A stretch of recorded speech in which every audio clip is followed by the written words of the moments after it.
distracting such that we should inhibit it.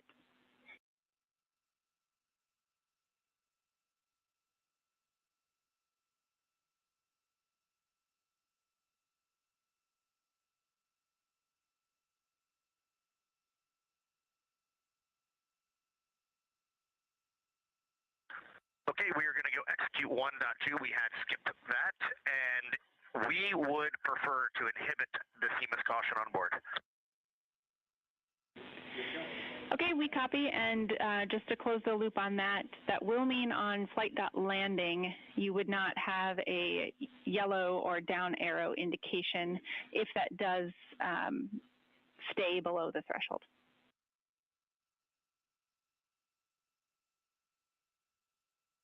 And that is totally fine. And that is totally fine.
Houston, integrity for toilet deactivation. Integrity, Jackie had to step off for a second. Go ahead for toilet.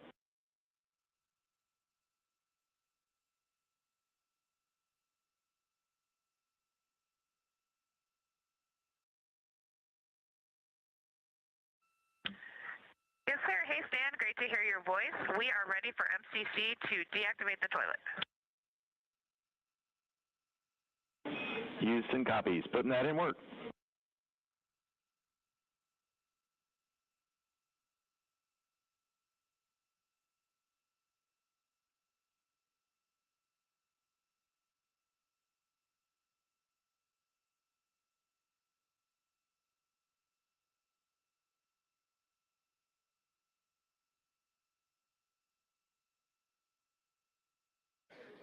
This is Mission Control Houston. That communication from Christina Cook on board Integrity to spacecraft communicator Stan Love. Integrity for burn telemetry on CM raise burn. 2 questions.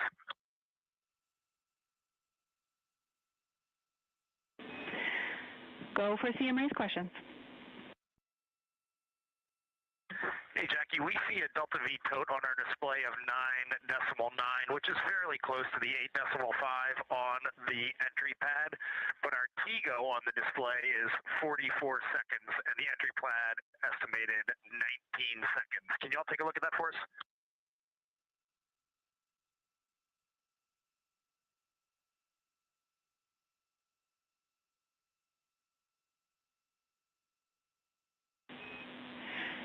Hey, Reed, good catch. The explanation there is that delta V is about what we expect update-wise, but the TGO calculation is not understanding that you will not have the SM when you burn CM raised. So it's doing a different mass calculation there. I remember that class in November of 2023 in Building 5 on the 3rd floor. Thank you very much.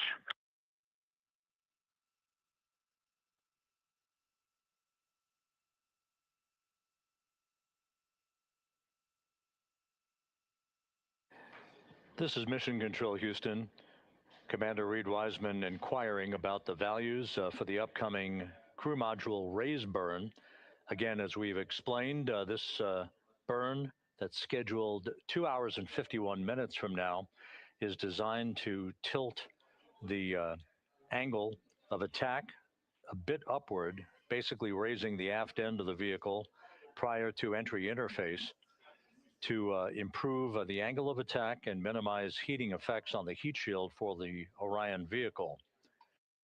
The crew module raise burn will occur about 4 minutes after the service module is separated from the crew module, and we're expecting about a 19-second burn. Integrity, Houston, the toilet is unpowered.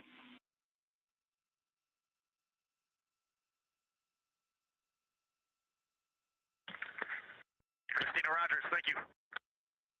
The crew module raise burn is expected to be 19 seconds in duration, with a change in velocity of about 9.9 feet per second. Once again, that's designed to fine-tune the angle of attack for Integrity as it enters the Earth's atmosphere, which will occur about 16.5 minutes after the raise burn itself.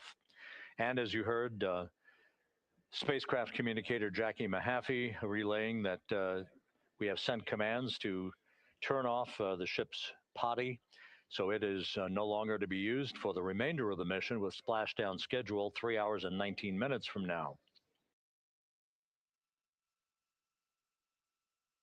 The 4 crew members on board Integrity, Reed Wiseman, Victor Glover, Christina Cook, and Jeremy Hansen, are in the process of completing the stowage of items in the crew cabin before they move into their entry checklist, basically looking through all of the chronological procedures that lie ahead for the rapid-fire succession of all of the events that will unfold over the course of the next 3 hours.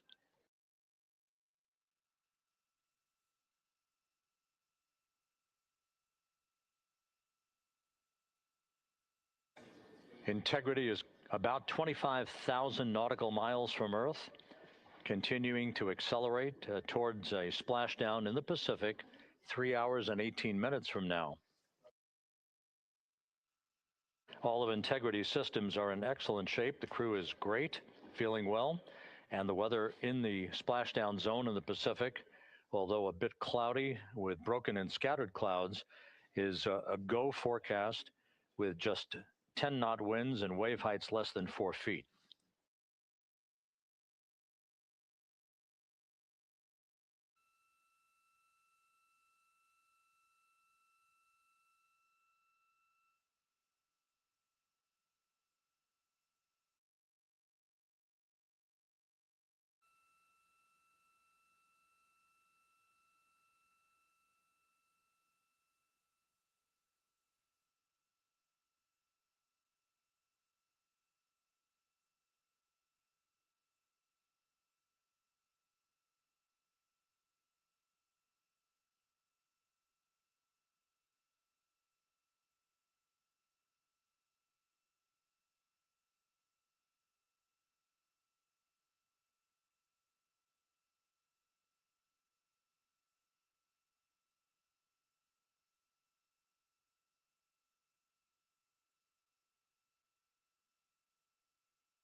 Views from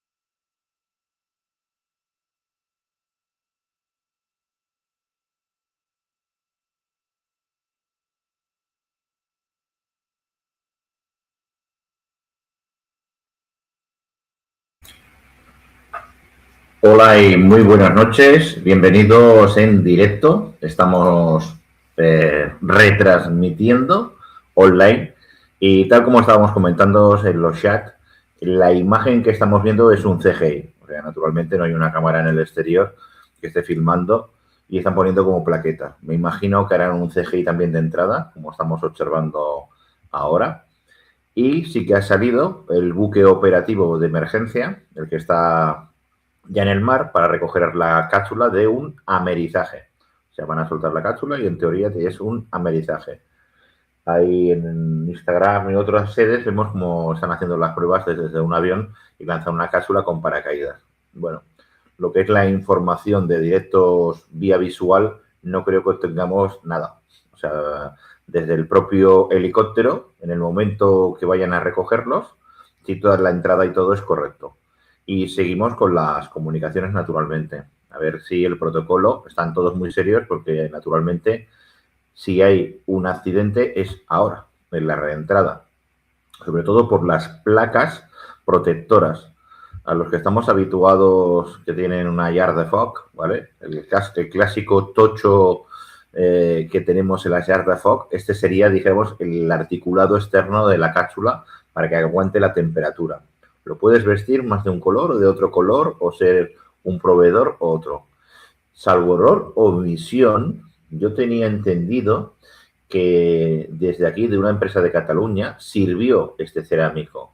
Y cuando se produjo el accidente de la reentrada, al parecer, ya digo, esto es rumorología, ¿eh? No lo puedo confirmar ahora porque intenté cotejarlo con la inteligencia artificial y no me lo supo encontrar. En su momento corría este correveidile y al parecer alguien vio, si sabéis los que tenéis Jar de Fog, cuando tú enciendes el Jar de Fog, queda como un hollín, queda como un color, vuelves a encender y vuelve a cambiar la piedra, pero la piedra está perfecta, o sea, porque hay el color.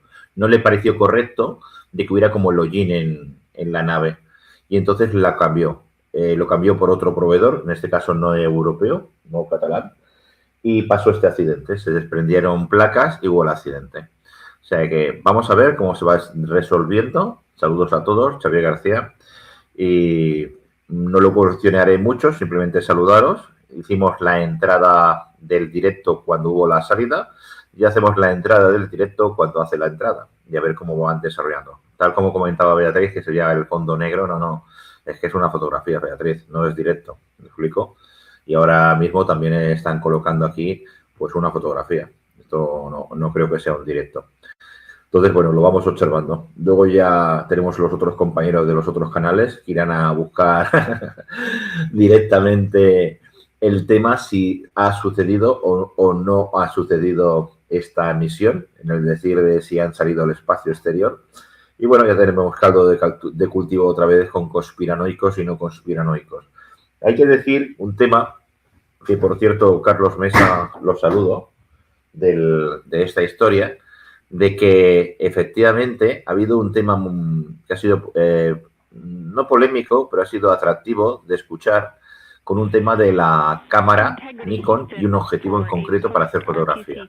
Os lo recomiendo. El canal de Carlos Mesa lo ha extendido profesionalmente. Él más a más pertenece y creo que es presidente de una asociación tanto de cámaras como de cámaras de filmar. Espera que entra en el protocolo. Corto aquí radio, a ver qué van diciendo. Hey, the post-RTC3 tracking looks great.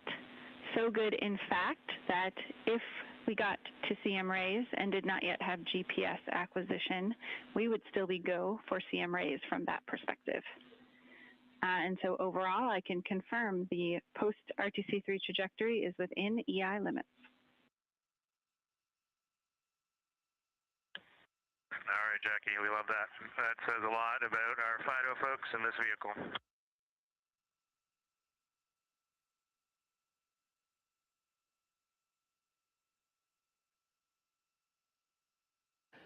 This is Mission Control Houston. A tip of the hat from Canadian Space Agency astronaut Jeremy Hansen to the flight dynamics folks and the guidance, navigation, and control officer. The RTC-3 burn that was conducted just over 2 hours ago, which was basically a final fine-tuning of the trajectory of integrity to hit the sweet spot in the corridor over the Pacific Ocean for entry interface, was so perfect that we are dead on the center line down the corridor. And the crew module raise burn that is scheduled at 6:37 p.m. Central Time and which will be conducted is only required to lift the aft end of the vehicle ever so slightly by a degree or two to improve the angle of attack of the spacecraft as it enters the atmosphere, mitigating peak heating effects on the heat shield for integrity. But our trajectory is dead set, right on the money, right down the pike, heading for a splashdown 3 hours and 10 minutes from now at 7:07 p.m. Central Time, 5:07 p.m. Pacific Time.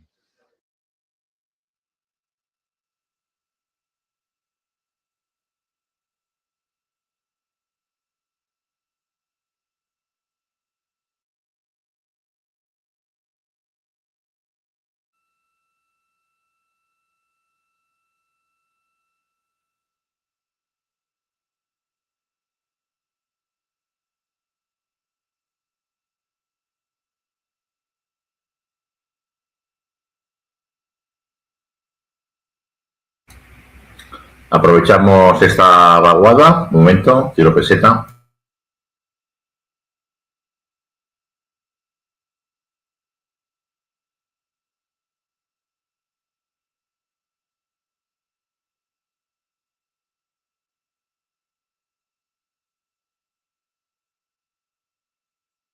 Yo voy a hacer una prueba de operativo de micrófono también. Hola, hola, hola, hola, hola.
Bueno, aquí estamos otra vez con el operativo, con micrófono. Ahora he activado el Yeti, seguiré haciendo pruebas.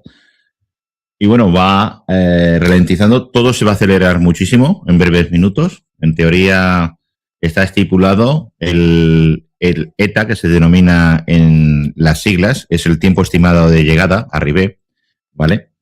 Y tiene que ser, yo creo, sobre las 11:11 p.m., ¿vale? No creo que vaya más allá, entre las 23:07 y las 23:11, ¿vale? A mí me da la sensación que será las 11:11, obvio, por una serie de parámetros que todos los que estamos en el mundillo, dentro de lo que pudiera ser, creemos que es probable que marquen las 11:11 en el momento del aterrizaje.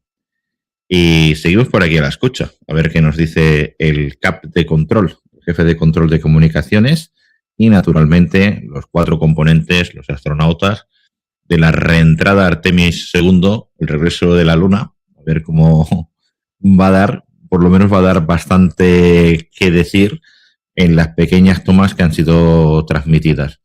Tal como comentaba, ha faltado más transparencia, porque nosotros, las personas que tenemos comunicaciones, podemos detectar la comunicación si es real o no real y si sale desde la zona. Tenemos antenas directivas y si efectivamente está en el cielo, al igual que la estación orbital, la ISS, que por lo menos se puede poner con la directiva y lo estás cogiendo cuando hace el paso y lo ves visualmente, las dos cosas, a ver si se podría enlazar las transmisiones de la nave, ¿no? Que yo sepa, ningún radioaficionado ha filtrado nada de comunicaciones. O sea que no os puedo decir nada. Seguimos a la escucha y a ver qué nos comenta jefe de control, protocolo de NASA. Esta filmación es directa, oficial de la NASA. Quiero decir que aquí lo que sucederá filtrado desde la NASA. Naturalmente le damos prioridad absoluta a todo lo que vayan diciendo y haciendo. Seguimos a la escucha. Iba a decir de Coalfa 3 y Golf Oscar, que es el indicativo mío de radioaficionado. Venga, seguimos a la escucha. Gracias, gracias, gracias. Y a ver cómo hacen la reentrada, el amerizaje. A ver cómo nos la presentan. Gracias.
Pues la verdad que estoy como vosotros, porque claro, aquí nada podemos hacer. Estamos esperando que nos emitan la transmisión desde la NASA. El tiempo de corte, 23:07, 23:11, en teoría deberíamos tener ya como mínimo no sé, el barco y la salida del helicóptero prácticamente.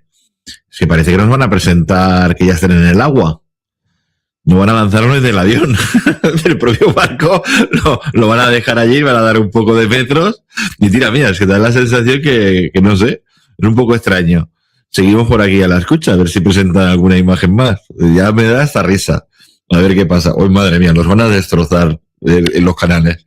Venga, seguimos por aquí viendo lo que nos quieran enseñar. Hasta ahora.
Efectivamente, tal como indica, Vea, puedes ir a dormir.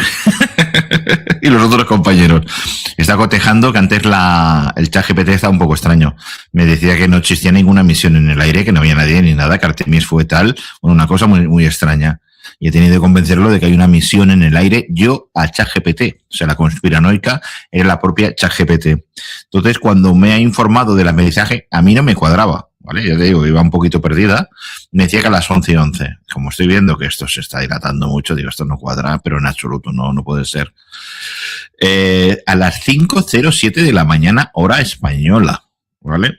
Como tenemos abierto el directo, he hecho el cálculo, creo que sí, que a ver, llevamos 39 minutos, estamos cerca de las 11, la misión de una transmisión de directo son 8 horas, nos pilla, no hay ningún problema. Lo que os quiero decir que dejo cámara abierta, cuando ellos se quieran poner en comunicación con Artemis II se pondrán, pero que es a las 5:07, hora española, ¿vale? 5:07. Yo os digo que ha sido un poco extraño la conversación, no sé si os lo puedo poner, de ChatGPT antes. Ha sido rarísimo. O sea, a ver si está aquí. En la reentrada. Ha sido en el ChatGPT de amigos de los misterios. A ver, un momento. Más que nada para que veáis que digo, ¿pero esto es una broma o qué? Y he tenido yo que convencer a ChatGPT de que había una misión en el aire. ¿Pero qué me estás diciendo? a ver si ya os hago un poco de particularidad, otra cosa rara, ¿vale? De lo que ha sucedido en el intercambio de comunicación. Y bueno, no creo que me haya engañado, pero debido al despiste inicial que tenía, pues no está diciendo toda la información correctamente. A las 5:07, os voy a poner la conversación que he tenido con ChatGPT para que veáis el tema. A ver, un momento, que minimice. A ver, esto, ¿dónde estamos? Estamos aquí. Vale, a ver, cambio de pantalla. Sería esta. Un momento. Añado la otra. A ver,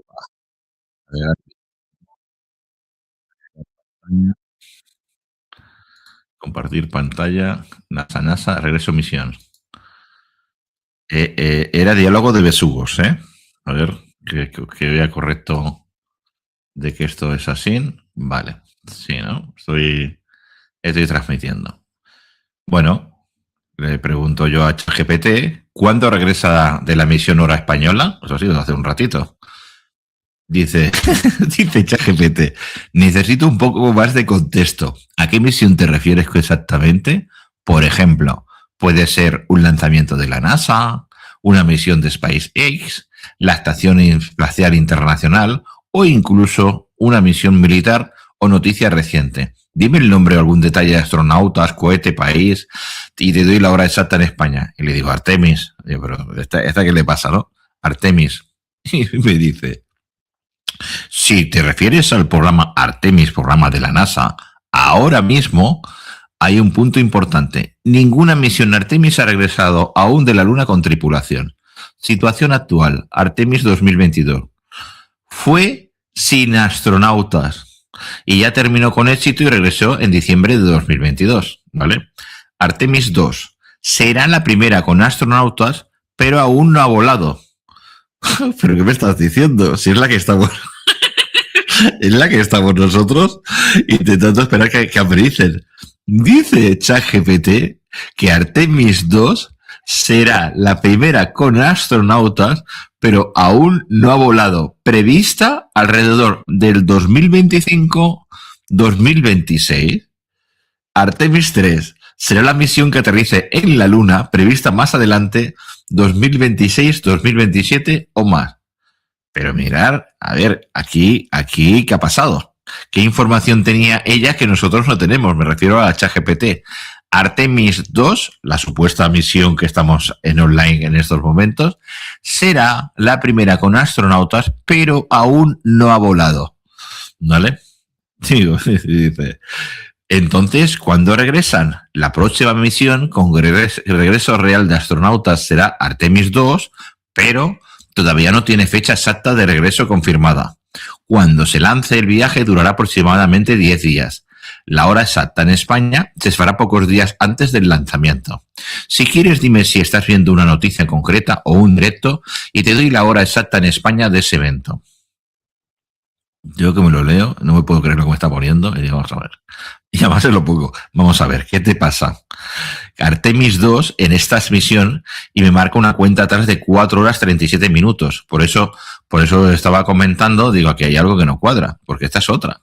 Claro, en ese momento, cuando yo he visto el contador de la NASA, a mí me marcaba 4 horas 37 minutos. En el cálculo mío, en el momento que estoy haciendo la transmisión, hasta lo vamos a comprobar, me indica la hora de aterrizaje, que era sobre las 11:07, hora española. Entiendo lo que estás viendo, pero te aclaro directo. Artemis II no está en misión ahora mismo. ChatGPT, ¿eh? Yo digo, pero vamos a ver.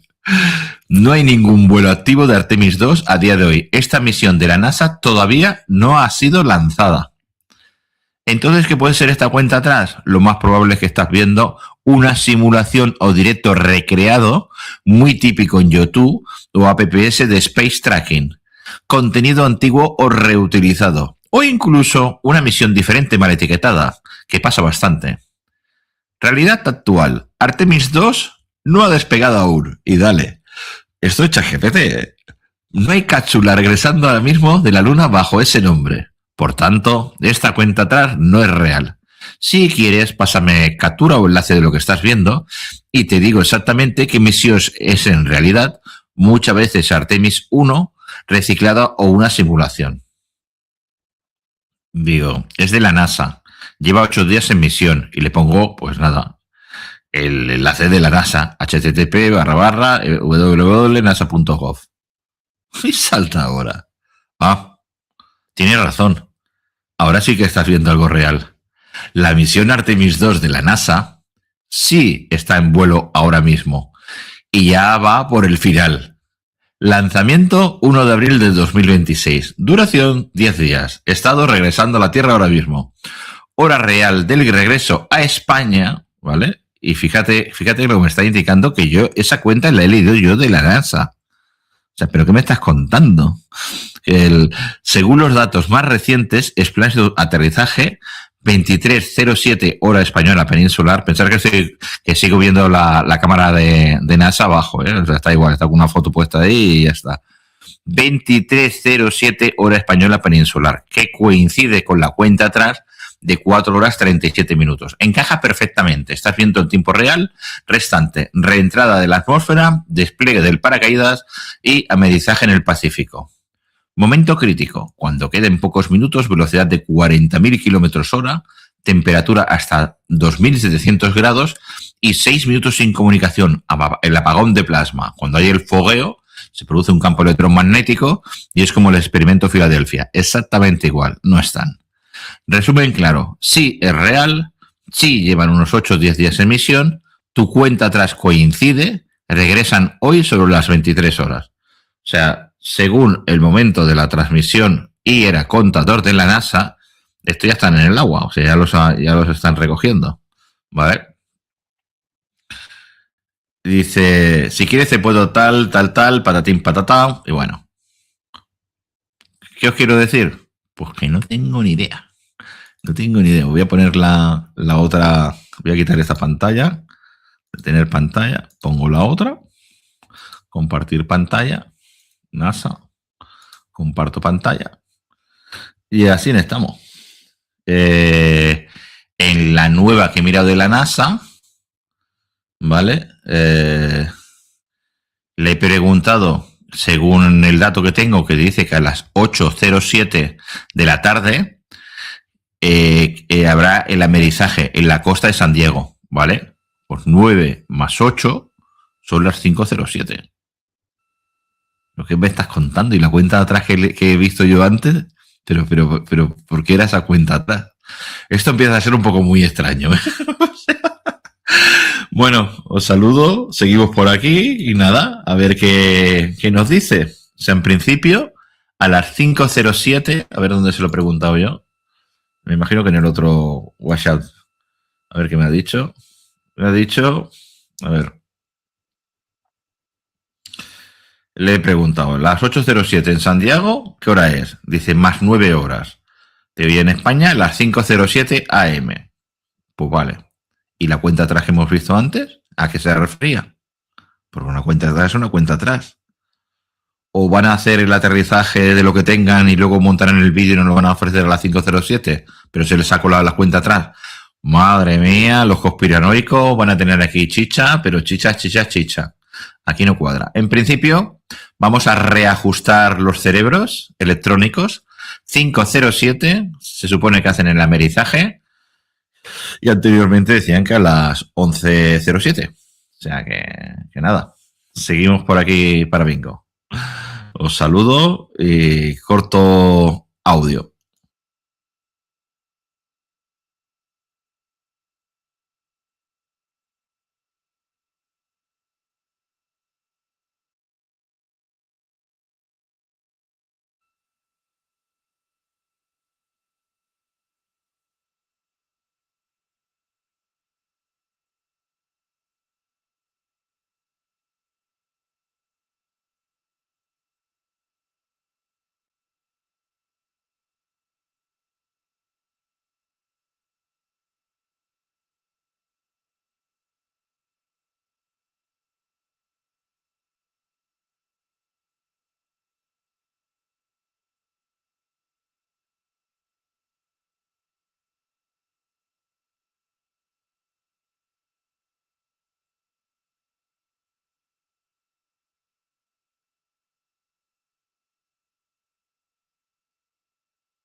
Vuelvo a entrar yo. Porque, a ver, entender cómo funciona esto. Se supone que... Espera un momento que quito aquí el retorno. Hay algo que no cuadra. O sea, os explico. Va a ser lanzada la cápsula desde el cielo hacia la costa de San Francisco, ¿vale? Y ahora se me ha pasado por la cabeza a mí, que es un operativo que cuando tú lanzas algo desde el cielo, limitan la zona de acceso de los aviones, ¿vale? Porque claro, a ver dónde va a ir la cápsula. Y en este momento, si hay algún avión y lo que no pueden es parear la ruta de caída. O sea, cuando empieza a descender, desciende. Esto no tiene ala ni lo pueden posicionar, ¿vale? Es una cápsula que se lanza a los 3 paracaídas y cae en el mar, ¿vale? En el océano, en este caso. Es decir, que tienes que tener una amplia zona de radio para que no haya ningún avión en vuelo. Digo, bueno, déjame mirar. y ahora esta es la mía, un momento. Quito un momento la pantallita esta que tenemos compartida. Tener pantalla. Ahora hemos pasado al modo conspiranoico. No lo han obligado ellos. No era mi intención, que conste. Vale. Vamos. ¿Vale? ¿Qué tenemos? Pues si ahora tiramos para atrás y para adelante, la costa de San Francisco, ¿vale? Sería por aquí. Pero yo que veo aquí un montón de aviones dando vueltas. Y bueno, y dentro de estos tiene que existir el helicóptero, que si la cuenta atrás era la anterior, ya llega otra vez a la zona del barco, ¿vale? ¿Qué quiere decir el helicóptero? Yo no veo ningún helicóptero por aquí. Nada, cero patatero. Es decir, yo si pongo encima de una aeronave, la clico, ¿vale? Como estáis viendo ahora. Me dice San Francisco, Lanai, ¿vale? Este ha salido de San Francisco, para que veáis exactamente dónde está San Francisco, pues está aquí, ¿vale? San Francisco, ¿vale? Lo estamos viendo. Y San Francisco no es San José, es San Francisco. O sea que si ahora le dejamos un poquito hacia la derecha el margen, bueno, ¿qué harán? Que cuando se acerquen las 5 de la mañana dejarán el espacio vacío. Lo vamos a comprobar. Después lo comprobaremos. ¿Por qué? Porque me imagino que este va a San Francisco, ¿vale? ¿Veis? De Tokio a San Francisco. Este me imagino que irá a San Francisco también. Este va de Tokio a Los Ángeles, se desvía un poquito. Este va de Seúl a San Francisco, ¿vale? Y estos que hay por aquí, este debe estar parado. Está en Ontario. O sea, ya nos hemos cepillado. Y todos estos deben estar en el aeropuerto. Voy un poquito para abajo. Voy a pegarla. Ah, mira, que hay un helicóptero. Cuidado. Aquí. Ese es el de las 11:07. Cuidado. Que sí que tenemos un helicóptero. Vamos a ver. Hostia. La madre que nos parió. A ver. Vamos a parametrizar. A ver, vamos a intentar pensar que el contador de la NASA sí que es el correcto, que efectivamente ha sido las 11:07, ¿vale? Y vamos a ver al Charlie 6559, ¿vale? Es el código del helicóptero. Y está haciendo la maniobra, ¿vale? Y este hombre... estamos viendo la inicial y lo que está haciendo ahora en la actualidad, ¿vale? A ver si corresponde al helicóptero que debería recoger los astronautas. Esto es más raro que un perro verde. En teoría los debería dejar encima del barco. No lo va a llevar al aeropuerto. Pero sí, hay un helicóptero. ¿Vale? Dice que vuela a Rabat y vuela a Tánger. Ah, no, que son propagandas. San Francisco y no tiene punto de destino. Lo han dejado con el plan de vuelo abierto. Entonces sería bastante lógico jugar el helicóptero delante de las costas de San Francisco, ¿vale? Pero, a ver, ¿qué me tiras? ¿Una cápsula desde el cielo y vas a caer delante? Porque lo lógico es que cayera por aquí en el mar, ¿no? Con todo el mar que tenemos. Seguimos para abajo, vamos a inspeccionar el helicóptero. La pantalla, no os digo nada de la pantalla porque sigue en negro, no dicen nada. Si entra audio, entrará directamente, sobremodulará mi voz y punto. ¿Vale? Este sigue. Ahora ya a una velocidad de crucero bastante amplio. No nos da información. Va que se las pela. Ahora, ¿qué ha pasado? ¿Los ha perdido por el camino? A ver, pues tiro hacia arriba, a ver qué ha hecho. ¿Qué pirueta ha hecho aquí? Ha hecho una pirueta. A ver si me indica la altura, no me la indica. Está capado. El plan de vuelo está capado, no me deja ver. Este da la sensación que ya vuelve al aeropuerto porque está cogido otra vez la línea. A ver, sigamos. Delante de las costas de San Francisco. A ver qué hay por aquí. Uno chiquitito. Este es el de la NAI. Este se va a la NAI. Y este ha salido de Oakland y se va a Kaului. Madre mía. Este va a San Francisco. Este va a San Francisco. Este va a San Francisco. O sea, veo varios que van a San Francisco. Y es lo que digo, bueno, si tú no quieres dar a nada, pues bueno, aquí en la zona esta central, se imagino que sería lo suyo, ¿vale? Esto que es un cachito de tierra que hay aquí. A ver. Ah, esta es la zona esta que comentaba, el Kaului. Y esto pertenece. Curioso. Las Islas Highland. ¿Y este qué es? ¿Y esto qué es?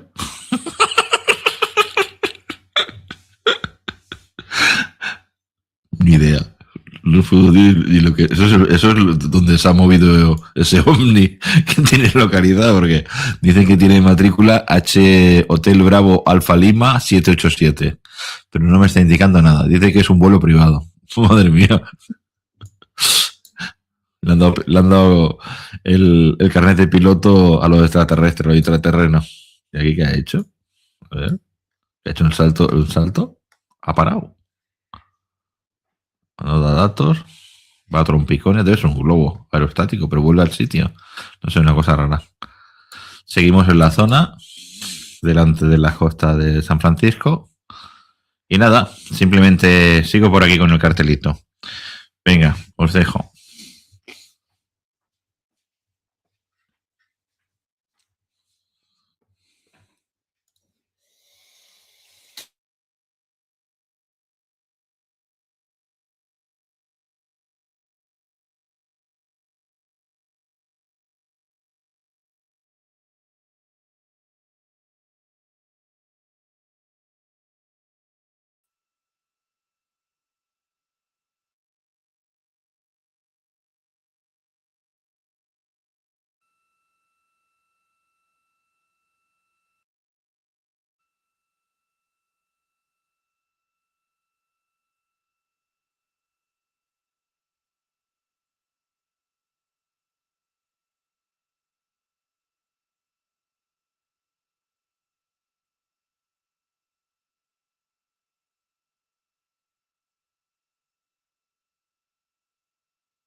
This is Mission Control Houston, 8 days, 22 hours, 55 minutes into the flight of Integrity on the Artemis II mission. On board the vehicle, the 4 crew members, Commander Reed Wiseman, pilot Victor Glover, and mission specialists Jeremy Hansen and Christina Cook, are suiting up in their Orion crew survival suits, the launch and entry suits that they also wore during their launch from the Kennedy Space Center back on April 1st.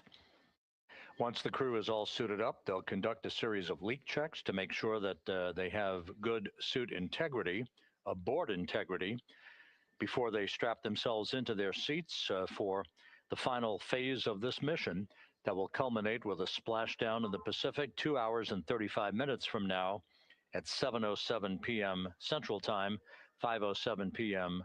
Pacific Time, about 2.5 hours before sunset, southwest of San Diego. And the suits are in the process of being leak checked at the present time. We'll relay all that to you in just a few moments. Right now, integrity is just about 20,000 nautical miles from the Earth, continuing to accelerate towards the next major milestone, which will be the separation of the crew module from the European service module 2 hours and 1 minute from now. That separation maneuver, pyrotechnically, will occur at 6:33 p.m. Central Time. That will be followed just 4 minutes later by a raise burn, a 19-second burn of integrity's thrusters to induce a change in velocity of 9.9 feet per second, slightly raising up the aft end of the vehicle to improve its angle of attack as it enters the Earth's atmosphere, and in the process mitigates the peak heating effects on the heat shield of the vehicle. Out in the splashdown zone, out in the Pacific Ocean, the weather is forecast to be go by the Spaceflight Meteorology Group here at the Johnson Space Center. Winds of just about 10 knots and wave heights less than 4 feet, which should be ideal for the recovery forces that are being deployed from the USS John Murtha to recover the crew, extract them, hoist them into 2 Navy helicopters, and fly them back to the deck of the Murtha to be brought into medical bay for post-splashdown medical checks. We now have a report from the environmental systems officer here that we have good suit leak checks. All 4 suits have passed the leak check, so we are in good shape here for entry and splashdown coming up just over 2.5 hours from now. One data point, just an update on some numbers that we've just received from Flight Dynamics, and these are unofficial and will not become official until post-flight. We now anticipate that the maximum speed that integrity will encounter as it enters the Earth's atmosphere will be right around the same time as we enter a communications blackout of 6 minutes in duration. We're expecting integrity's peak speed at 6:54 and 4 seconds p.m. Central Time, and at that point, the vehicle should be traveling at 24,661.21 miles per hour, which will be just 130 miles short in velocity of the record that was set back in 1969 by the Apollo 10 crew, Tom Stafford, Gene Cernan, and John Young, on their return from orbiting the moon. Once again, that peak speed expected to be reached just a few seconds after the start of entry interface, as the vehicle plummets back into the Earth's atmosphere. The peak speed expected to be reached at 6:54 and 4 seconds p.m. Central Time. And that peak speed now estimated by Flight Dynamics to be 24,661.21 miles per hour, which equates to about Mach 33. Houston Integrity, seat 1 and 2, leak check complete. Also, we powered up the AGA, and it's giving us a CO2 alarm at 4.4.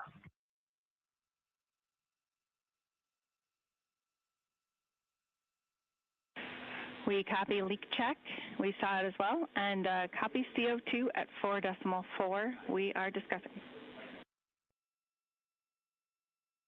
We also on the AGA have a bit A of 16. We've seen that in the past. Should go away.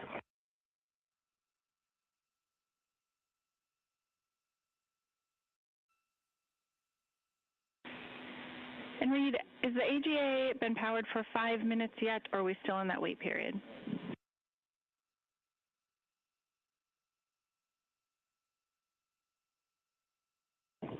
We are in the wait period. We expect that bit will go away. We copy, and that bit can also indicate that we cannot trust the other values, so we'll check back with you after the 5 minutes on the CO2 levels. Affirm.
This is Mission Control Houston. Mission elapsed time of 8 days, 23 hours, 2 minutes into the flight of integrity on the Artemis II mission. While we have a moment here, just an opportunity to run down some of the chronological highlights that lie ahead over the next 2.5 hours before integrity splashes down in the Pacific Ocean. Coming up at 5:30 p.m. Central Time, 6:30 p.m. Eastern Time, we will begin a simulcast of NASA Plus coverage that will accompany our 24/7 YouTube coverage that we have been providing ever since we began the mission with the tanking of the Space Launch System at the Kennedy Space Center for launch back on April 1st. Houston, integrity, we are complete through steps 18. Seats 3 and 4 are yet to suit, obviously.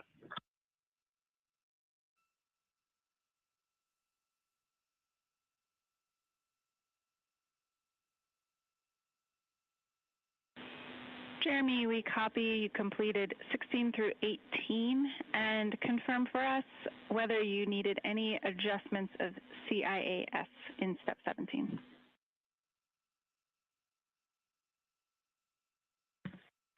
Negative. All the settings were still in their launch config. Houston copies.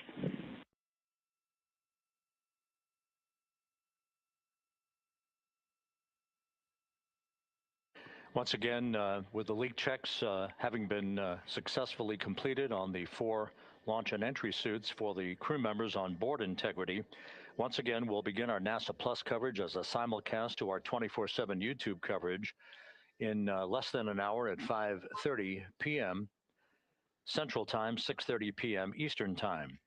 At 6:15 p.m., we're going to hand over communications from the Deep Space Network to the Tracking and Data Relay Satellite System as Integrity continues to approach the Earth. Currently, Integrity is less than 20,000 nautical miles from its destination and a splashdown in the Pacific. We will separate the European service module from the crew module at 6:33 p.m. Central Time. And just 4 minutes later, we'll conduct a raise burn, a 19-second burn of the Integrity thrusters to slightly tilt the vehicle's orientation upward, with the aft end being tilted upward. That will also change the velocity by 9.9 feet per second and complete the orientation of the vehicle for its angle of attack as it enters the Earth's atmosphere. Entry interface, where we reach the first traces of Earth's atmosphere and where most of the dynamic operations will then begin. Entry interface is scheduled at 6:53 and 31 seconds p.m. Central Time, where Integrity will be at an altitude of 400,000 feet above the Earth. traveling at about 34,882 feet per second with a range to splashdown of 1,701 nautical miles.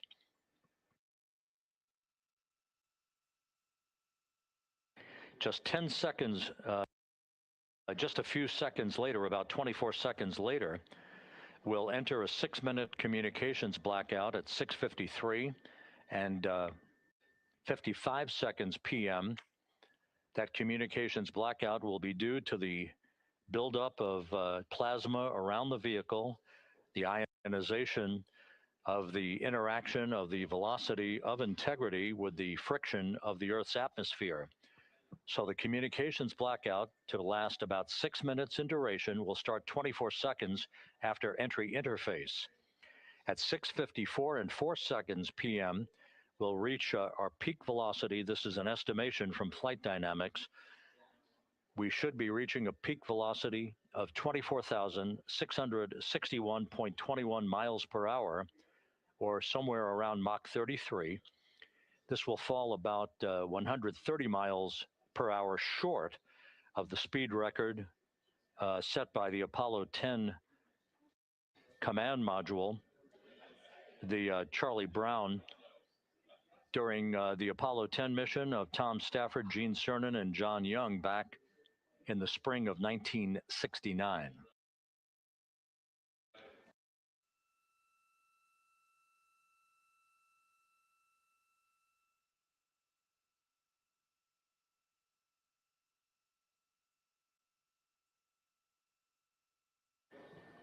Once the communications blackout ends, which is expected just a few seconds before 7 p.m. Central Time, 6:59 and 56 seconds p.m. Central Time, we will be at an altitude of 157,000 feet over the Pacific Ocean. And at that point, we should be traveling at about 13,300 feet per second with a range to splashdown of just 147 nautical miles. There will be a series of roll reversals, first to the left, allowing integrity to bank to the left. These are computer-commanded, not crew-commanded, but computer-commanded roll reversals to bank the vehicle first to the left, then to the right. That bleeds off excess energy and helps to reduce the speed and the heating effects on the vehicle during the final phase of flight. Starting at 7:03 and 22 seconds p.m. Central Time, we'll begin the series of chute deployments. In all, there are 11 parachutes associated with this mission. The first 3 will pull off the forward bay cover from the top of the vehicle. The forward bay cover chutes are 3. That'll be followed by the deployment of the drogue chutes at 7:03 and 23 seconds p.m. Then 3 pilot parachutes will pull the main parachutes, 3 of them, from the forward bay cover. The forward bay housing all of the parachutes at the very top of Orion. The main chute deploy is scheduled at 7:04 and 44 seconds p.m.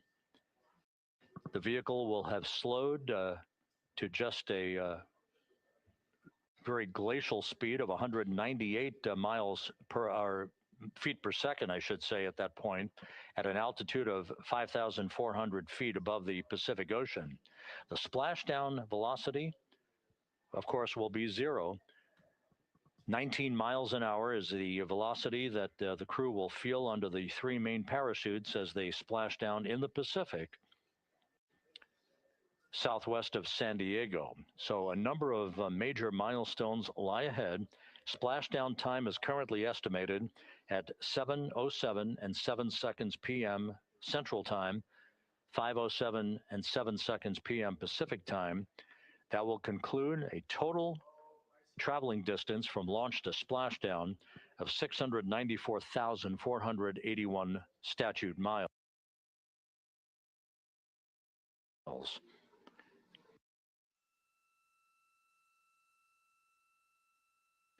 We're just 1 hour and 48 minutes away now from crew module, service module separation.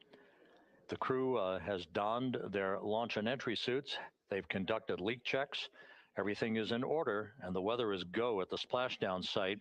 Some of the flying assets that will collect imagery of the descent of Integrity towards splashdown have already been deployed from the deck of the USS John Murtha.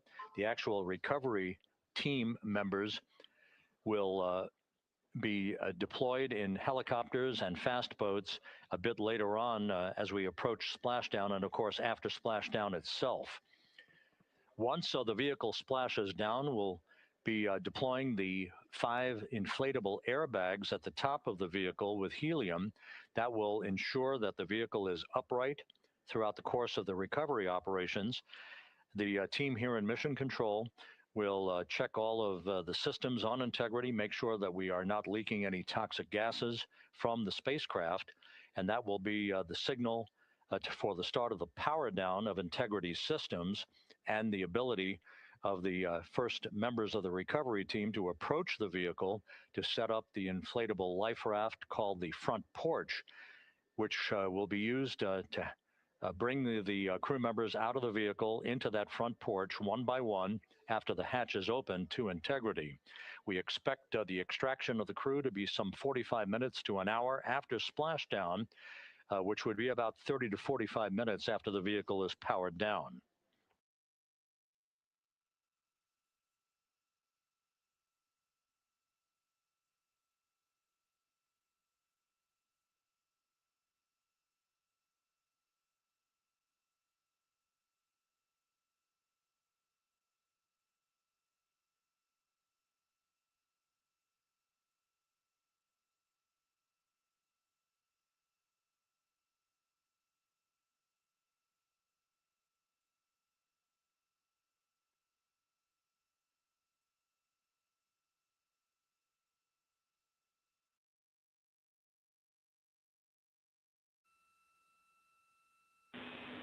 Integrity, Houston, we are ready for another CO2 reading on the AGA.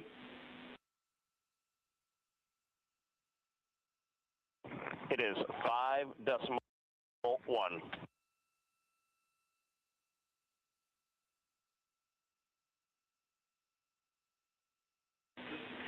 Houston copies. And Reed, earlier I did misspeak. The CO2 reading specifically would not have been affected by that particular bit.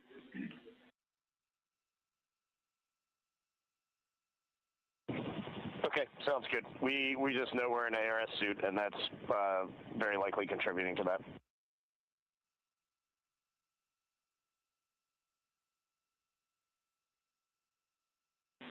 We concur.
Integrity Houston for CO2.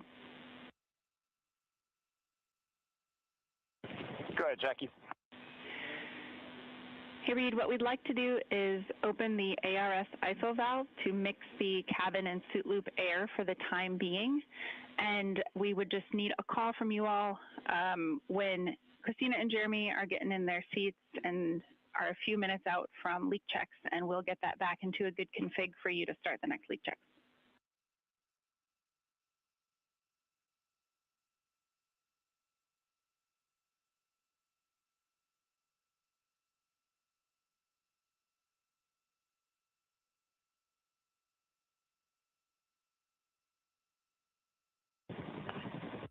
Hey, Jackie, that's a reasonably good idea. Can we just hang on that for a little bit and see how we're doing?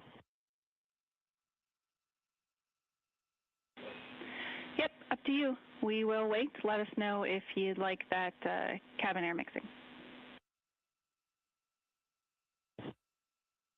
Is there a CO2 number where you guys would advise on that?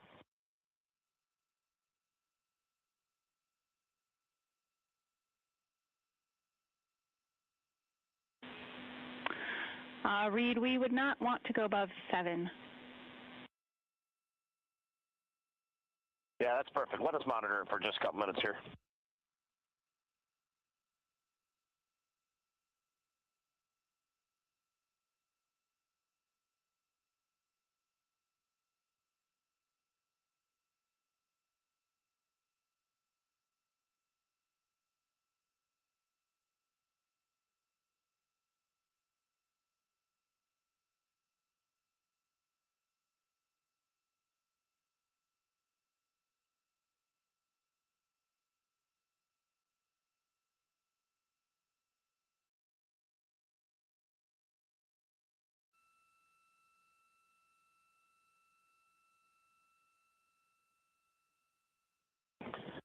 Houston, cabin entry config is complete, and Christina and Jeremy are about to start suit on.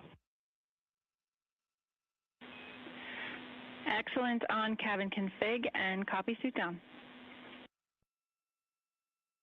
That call from Commander Reed Wiseman aboard Integrity indicating that following the successful leak checks on the 4 launch and entry suits, the crew will begin to actually don those suits now, and then they'll climb into their respective seats, both on the flight deck and the mid deck of the Integrity, in preparation for crew module service module separation that's scheduled 1 hour and 40 minutes from now.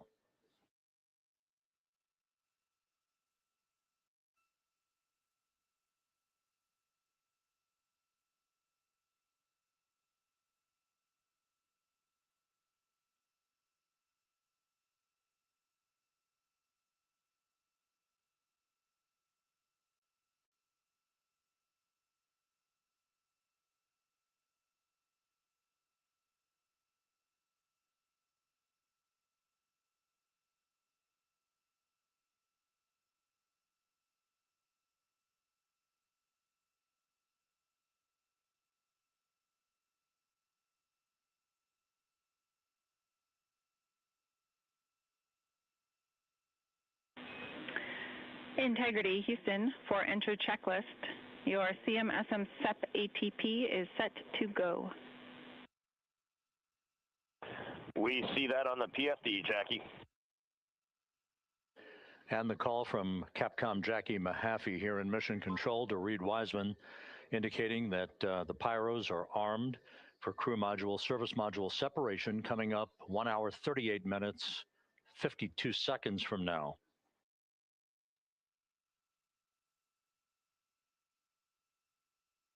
Integrity now squarely facing the planet Earth, 17,600 nautical miles away, headed for a splashdown 2 hours 12 minutes from now.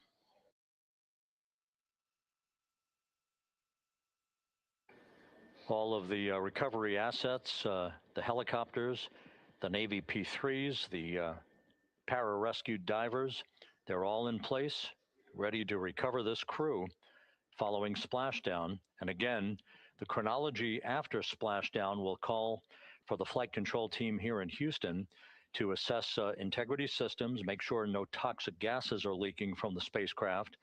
And first order of business will be the command to inflate the crew module uprighting system bags, the 5 inflatable airbags that will be inflated with helium to maintain its upright position as it bobs in the Pacific before the recovery forces reach the crew. About 15 minutes after splashdown is when we expect the green light to be given to power down integrity systems, at which point the recovery teams will begin to make their way toward the vehicle to set up that inflatable life raft called the front porch, buttressed alongside the spacecraft. That will be the precursor to the opening of the hatch and the extraction of the crew members, one by one, into that raft, giving them a chance to get their land legs back as they feel the first sensations of Earth's gravity in 9 days and their high-speed return to Earth, with their peak speed reaching some 24,661 miles an hour.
Houston, Christina's got an amazing view of home planet out the side hatch window, and it's lighting up the cabin, and it's just a great blue hue to it. It's beautiful. That is amazing. When you kicked us out of the cabin, we turned on one of the SAW cameras and also had the Earth's reflection on one of the arrays. It was very cool. Oh, man, that is amazing.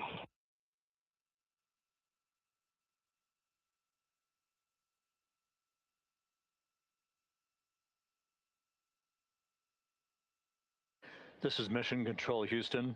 Commander Reed Wiseman reveling about the view of the Earth from a distance of less than 17,000 nautical miles now. The cabin audio cable and boom mic are in F3 large stowed. We copy.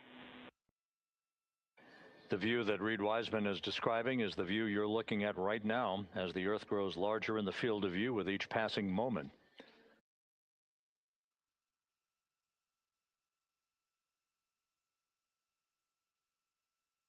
We're about 29 minutes away from the start of the NASA Plus coverage, joining our 24/7 YouTube coverage as a simulcast for the remainder of the evening through the time the crew is on the deck of the USS Mertha and in medical bay.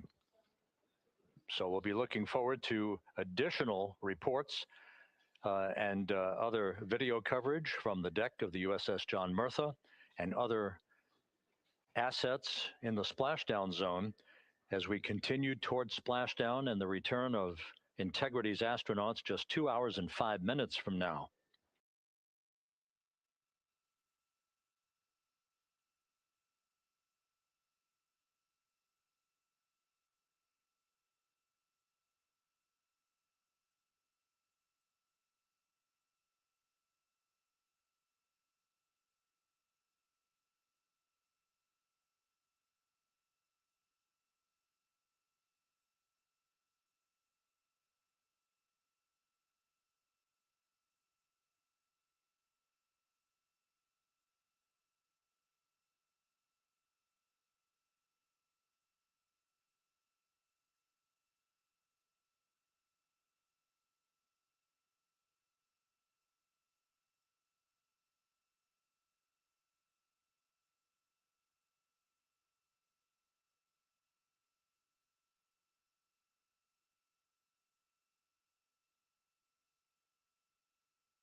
Couple of minor updates, just tweaks by a second or so for some of the key activities that will be coming up. Flight Dynamics providing us with some updated information. The start of the blackout period, just a 1 second change. It's going to be estimated now at 6:53 and 54 seconds p.m. Central Time. The duration remains 6 minutes. That blackout will end at 6:59 and 55 seconds p.m. all Central Time. We expect to begin entering the Earth's atmosphere at an altitude of 400,000 feet at 6:53 and 30 seconds p.m.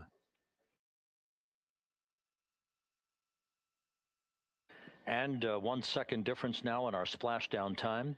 If everything unfolds the way we believe it will, splashdown now scheduled at 7:07 and 8 seconds p.m. Central Time, 7:07 and 8 seconds p.m. Central Time, 5:07 and 8 seconds p.m. Pacific Time at the splashdown zone off the coast of San Diego.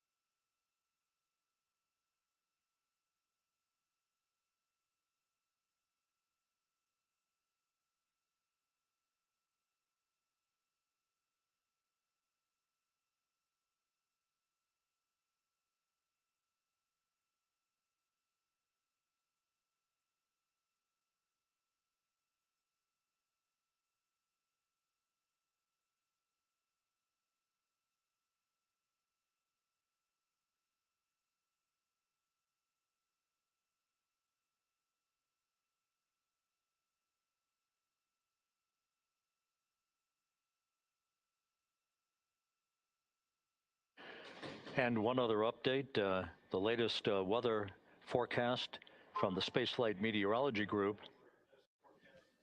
passed on to Flight Director Rick Henfling, calls for the clouds in the splashdown zone to be in the process of dissipating. The winds are somewhat reduced, now just 6 knots. The wave height's still less than 4 feet. All go forecast.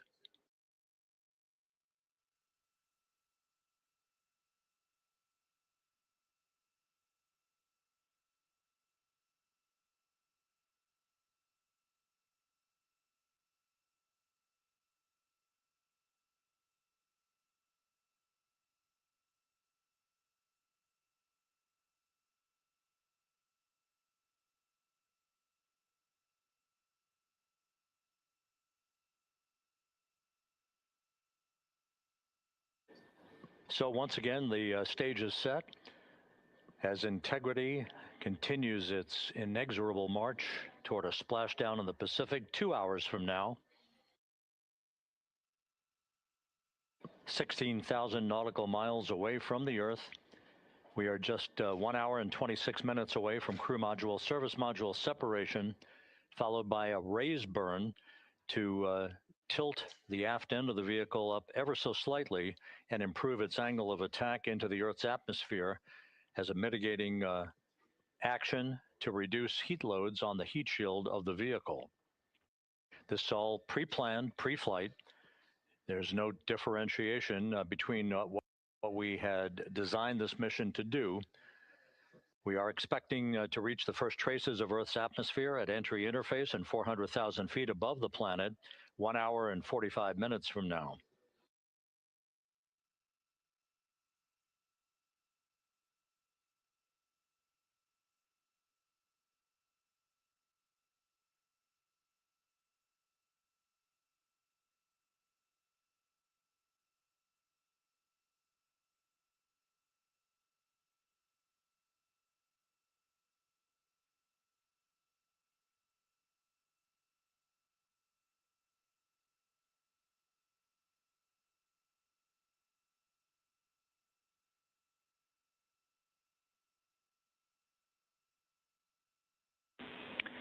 Integrity, Houston. Cabin temp cold soaking is initiated. Copy that, Jackie. CO2 is 5.5, and we are still doing good on board. Christina and Jeremy are beginning suit on.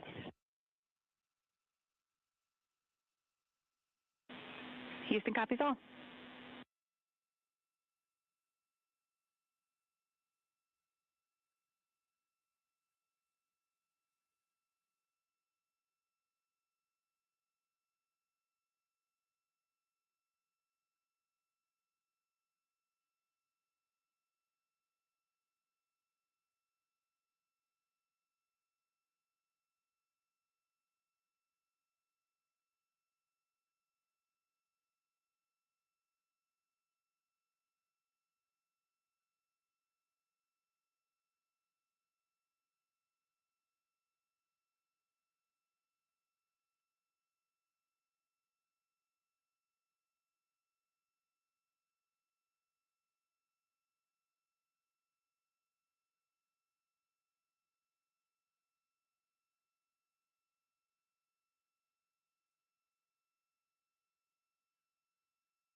Integrity Houston for entry checklist.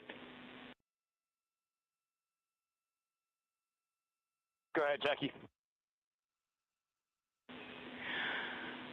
Reed, with this time to EI, we expect you're about to be stepping into steps 9 and 10 in the entry checklist.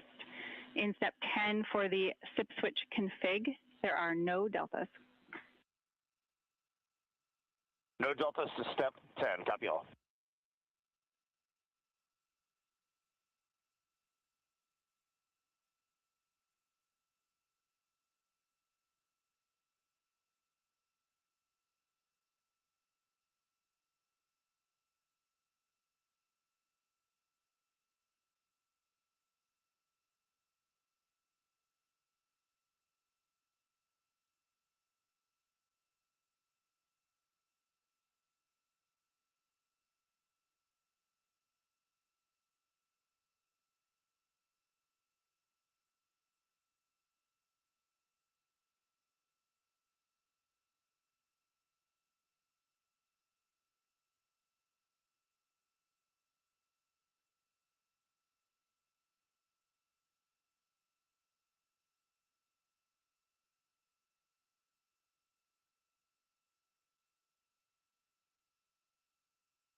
This is Mission Control, Houston. Once again, a great view of the planet Earth from integrity from one of the solar array wing cameras. Now just 14,000 nautical miles from splashdown. Splashdown schedule for 7:07 and 8 seconds p.m. Central Time, 5:07 and 8 seconds p.m. Pacific Time. At a point to the southwest of San Diego in the Pacific Ocean, where the USS John Murtha is on station and where recovery team assets are being deployed to the predicted splashdown site to complete the mission of Integrity's astronauts and their lunar flyby. With the Earth growing larger in the field of view, the next major milestone, just 1 hour and 13 minutes from now, will be the separation of the crew module from the European service module. Houston copies. The separation of the crew module will set the stage just 3.5 minutes later. One question. Go ahead. When I was looking at the BFS-SM SEP, it was the exact same time as our predicted SM SEP. Can you just confirm we don't need that to be a touch later?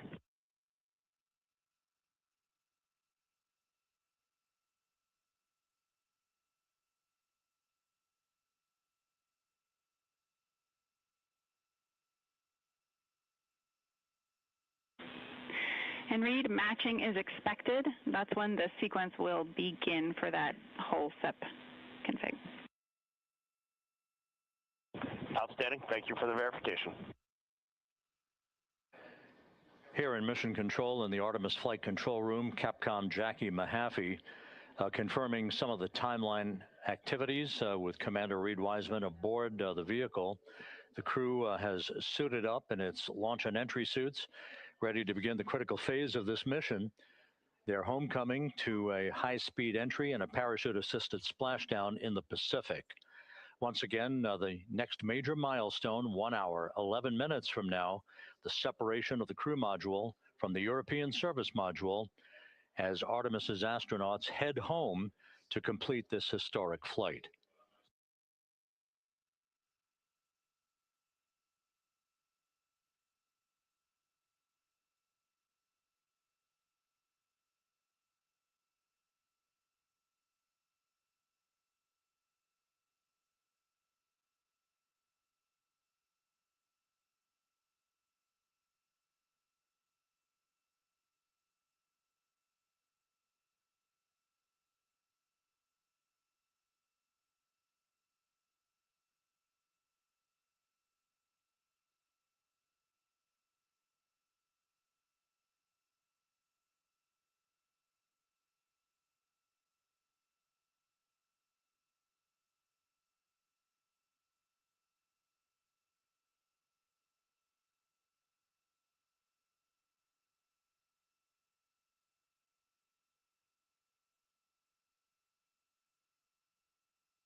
Artemis II mission is a test mission of the Orion space capsule.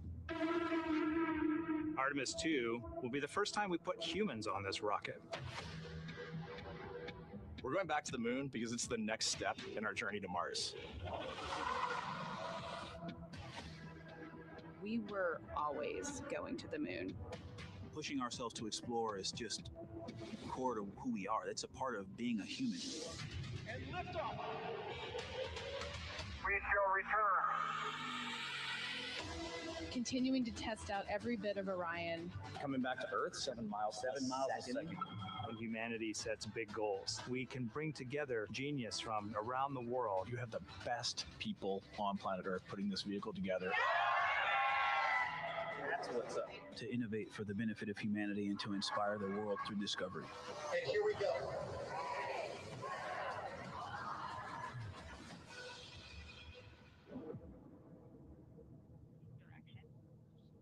19th, 1972, 2:25 p.m. Eastern Standard Time. The Command Module America splashes down in the Pacific with Gene Cernan, Ron Evans, and Jack Schmidt aboard as the Apollo 17 mission came to an end, along with humanity's first series of expeditions to the moon. Today at this hour, you are looking live at our planet from the Integrity spacecraft, heading for a splashdown in the Pacific off the coast of San Diego just 1 hour and 35 minutes from now. And good day from the Artemis Flight Control Room here at the Johnson Space Center in Houston, where the entry flight control team is on duty at this hour, led by Flight Director Rick Henfling, joined on console with the voice you'll hear talking to the crew throughout the course of the day. That is Jackie Mahaffey, second from your left. Everything has gone extremely well as we are closing in on the return of Artemis's astronauts from their flight around the moon and historic lunar flyby that will culminate with that splashdown in the Pacific off the coast of San Diego just 1 hour and 35 minutes from now. And with that, it's a good entry pad, and we can continue in the procedure. Integrity. You're looking at a live view inside Integrity. Reed Wiseman on the left doing a fist bump with pilot Victor Glover on the right, and down in the middeck area just below their feet, suited up in their launch and entry suits, are mission specialists Christina Cook and Jeremy Hansen of the Canadian Space Agency.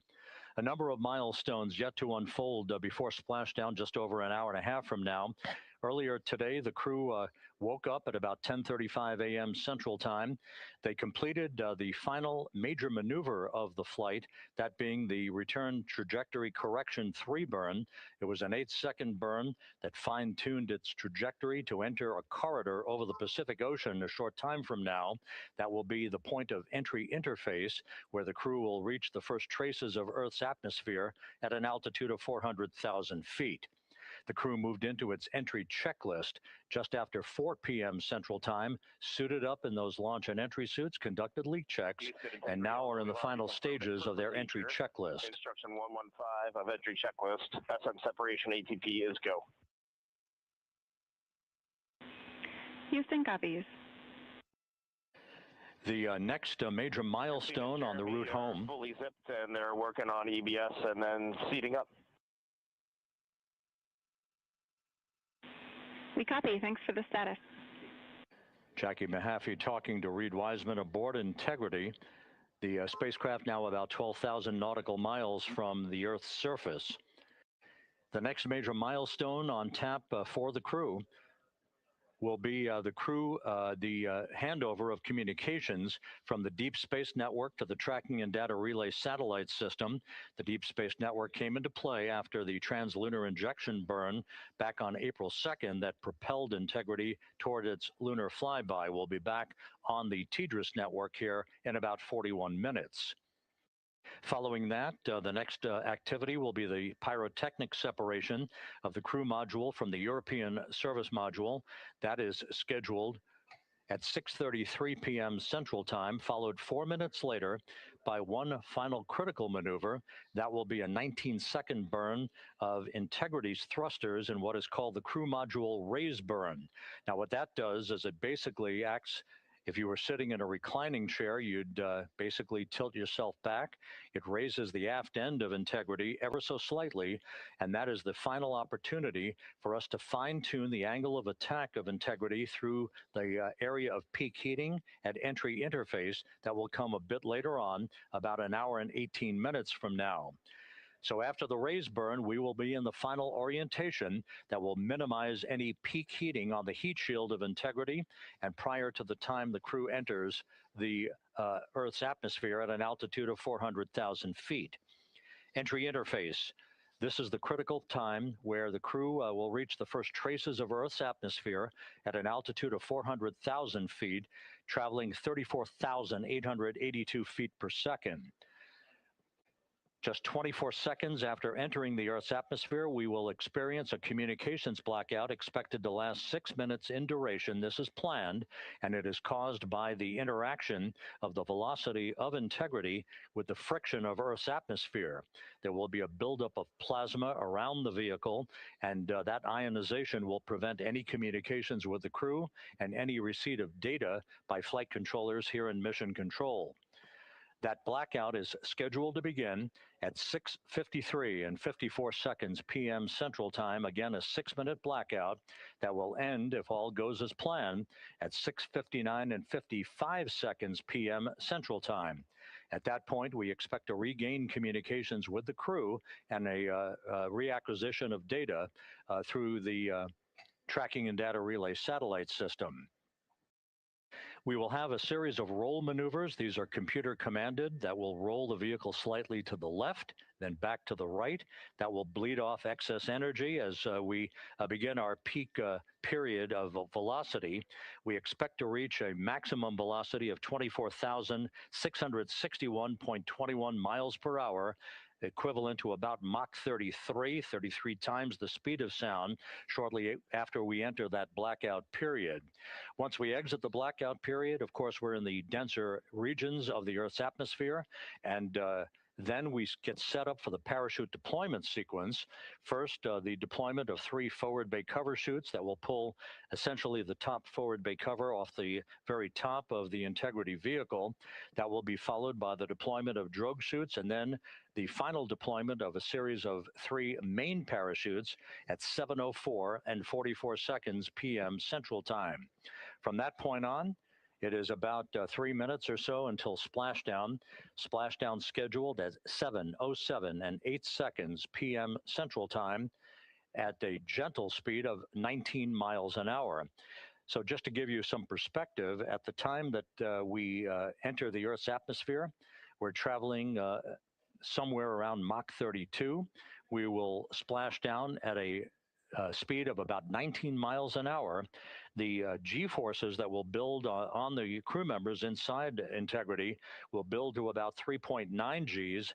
That is what is expected and what they have trained for and what the spacecraft is designed to support.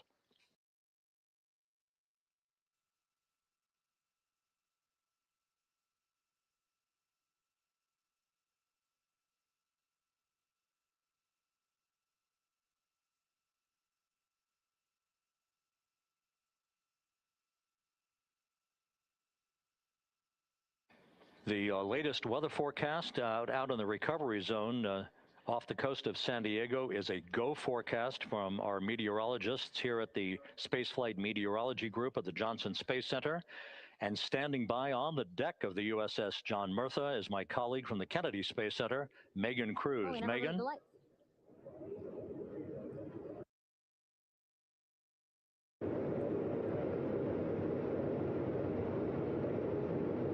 Hey there, Rob. Yeah, welcome to the bow of the USS John Murtha. This is where we will report out live updates from the ship as NASA and the U.S. military work to recover our Artemis II astronauts in just about an hour and a half. How exciting. Now, right now, as you can see, we are out in the Pacific Ocean. We are just west of San Diego. We're actually staged about 6.5 miles away from where we expect Orion to splash down. And then we will incrementally move closer. So at the time of splashdown, we'll be about 5 miles away, and then we will will move to 3.2 miles away. At that point, we'll pause, make sure that all the debris that might be coming down with Orion, because basically some parts of like the parachute system, they're jettisoned off Orion during descent. So we'll just want to make sure that those all land in the water and that we are safe to move even closer. So we will make sure that we can move a little closer, and at that point we will move to a mile away from Orion. And at that point the ship will circle the capsule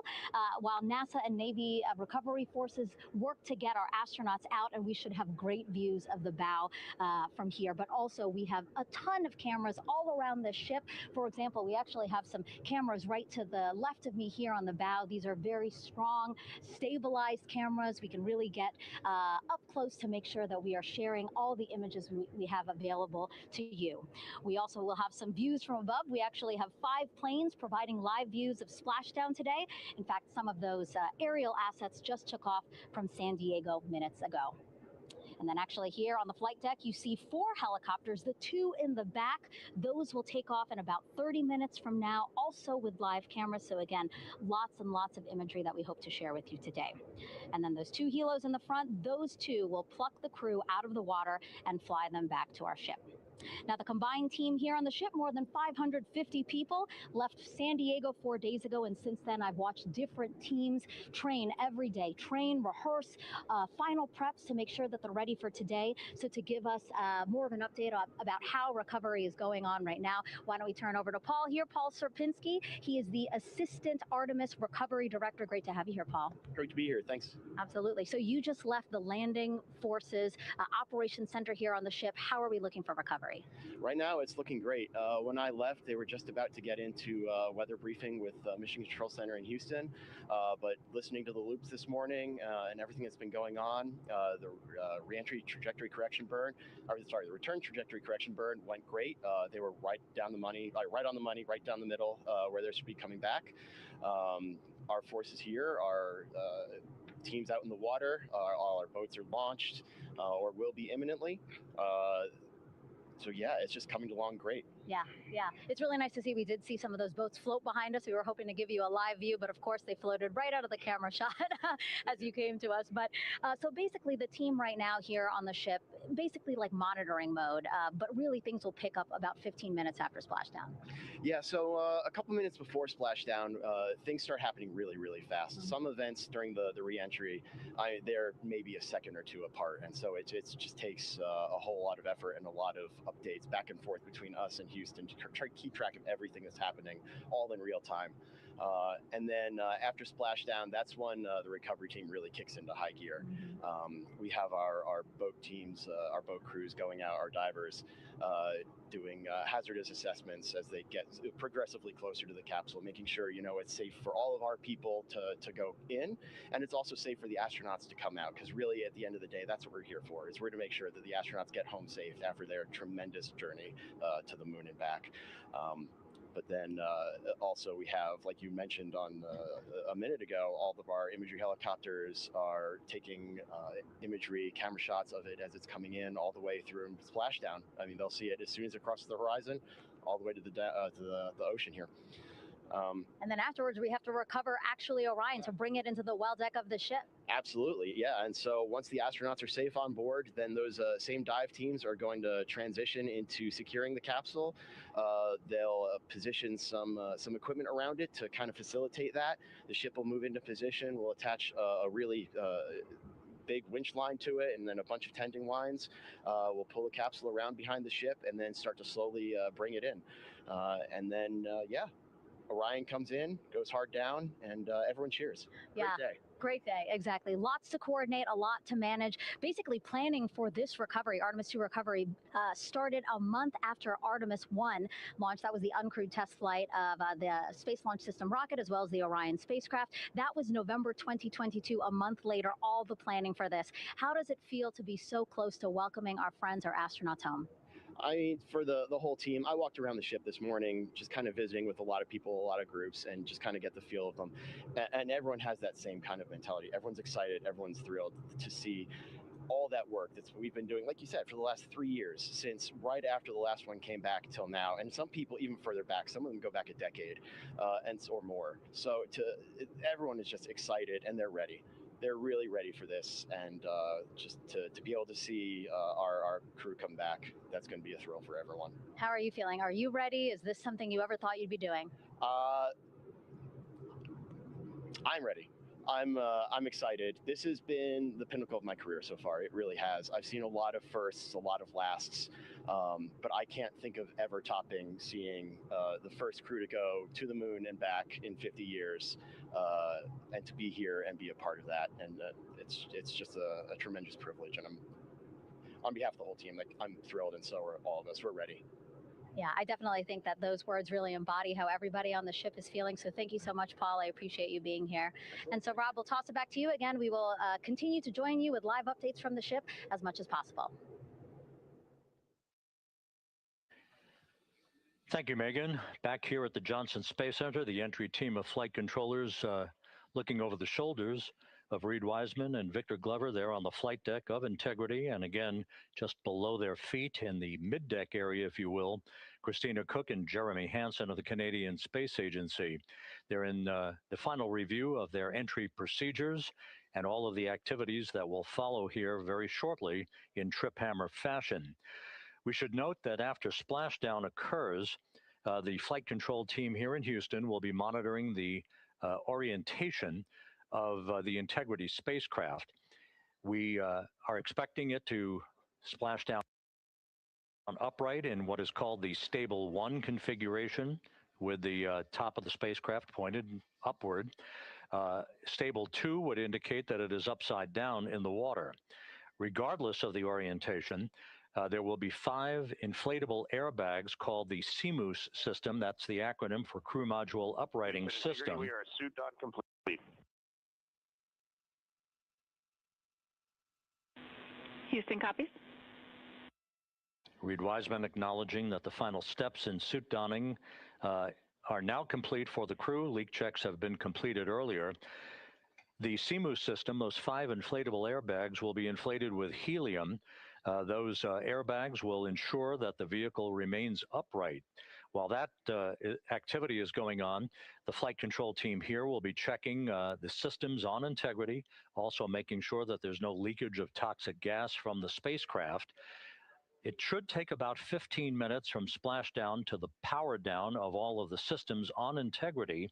And at that point, assuming everything is in a nominal fashion, then the green light will be given for the Navy recovery teams to begin to make their way closer to Integrity, to begin the erection of a large inflatable life raft called a front porch that will be buttressed up alongside the hatchway to the spacecraft. That life raft will be used to bring the crew members out of this vehicle once the hatch is open, one by one.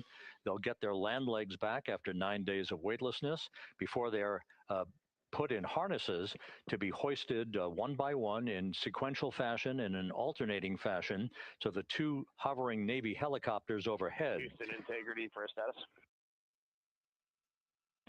Go ahead. Seats 3 and 4 are connecting umbilicals. We're going to be stepping into leak check soon. 1 and 2 will be seated. 3 and 4 will be free float, and we'll configure EPROC accordingly. Houston copies all. Reed Wiseman talking about the current procedures with the suiting of the crew members and subsequent leak checks, a final leak check for all 4 crew members. Everything is actually running a few minutes ahead of schedule. So once the life raft is inflated next to the Integrity spacecraft and the recovery teams have arrived alongside of the vehicle, the hatch will be open and the crew members will be brought outside into that front porch, as it is called, one by one. They then will be hoisted into the hovering helos overhead, and those helos then will turn around once the 4 crew members are on board, 2 for each helicopter, and will head back to the ship. That should be about a 10 to 15 minute transit, Once the helicopters land on the deck of the USS John Murtha, the crew members will be exiting those helicopters and brought into medical bay on the deck on the ship itself for comprehensive medical exams. They will spend a period of time yet to be determined on board the USS John Murtha before they are flown by helicopter to the shore in San Diego, to the San Diego Naval Air Station, and ultimately will board a NASA jet for the flight back to the Johnson Space Center here in Houston. Just to recap some of the key times that are coming up, we are expecting the separation of the crew module from the service module just 43 minutes from now. That is expected to occur at 6:33 p.m. Central Time, 7:33 p.m. Eastern Time. That will be followed just 4 minutes later by the crew module raise burn, the use of Integrity's thrusters one final time in a 19-second burn to slightly tilt the vehicle up into the correct orientation or angle of attack to ensure that it enters the Earth's atmosphere at the right angle, if you will. That will help deflect the buildup of heat against Integrity's heat shield. This was a deliberate move, a change in the procedures from the Artemis I mission that resulted in unexpected char loss on the Avcode heat shield that had not been intended based on the entry trajectory for the Artemis I mission. What we're doing is we deliberately changed the trajectory of the entry from a skip entry that was about a 3,000-mile transit across the Pacific Ocean. We are expecting now from entry interface to the point of splashdown to have a range of just 1,701 nautical miles, and that in of itself will reduce the exposure time of heating on the heat shield of the spacecraft. Once the raise burn is complete, then the stage is set for entry interface at 6:53 and 31 seconds p.m. Central Time. That means that Integrity will be entering the Earth's atmosphere at an altitude of 400,000 feet, traveling at about 34,882 feet per second, heading for its splashdown site off the coast of San Diego, as you just heard from Megan Cruz on the deck of the USS John Murtha. Splashdown once again under those three main parachutes is expected at 7:07 and 8 seconds p.m. Central Time, 5:07 p.m. Pacific Time, 2.5 hours before sunset. The actual total distance traveled for Integrity from launch to splashdown is estimated at 694,481 statute miles. Now that includes the first high elliptical Earth orbit following launch that enabled Integrity to move to 43,000 miles above the Earth at its apogee, and enabling a 24-hour period of systems checkouts before the flight control team here and the mission management team gave approval for Integrity to conduct its translunar injection that propelled it on its way to the moon and its historic lunar flyby. So the total distance we expect this vehicle to have traveled at splashdown, 694,481 statute miles.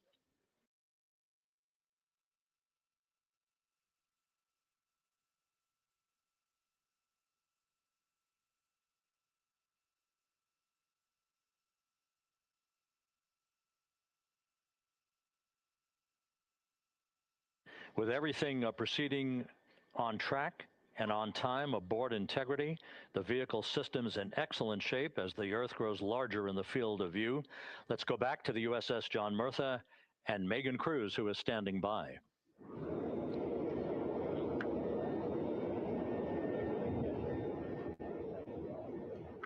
Hey, yeah, Rob, welcome back. Again, we are out in the Pacific Ocean, staged just about 6.5 miles from where we expect Orion to splash down now in just over an hour. How exciting. And the weather, awesome conditions here. I know you see some wind blowing around my hair, but really nothing to speak of when it comes to having to recover our astronauts, as well as no waves here, really. So yeah, we're expecting a really great day. Also, hopefully some really great views. You can see behind me that some of the clouds are starting to break up, so that's really exciting.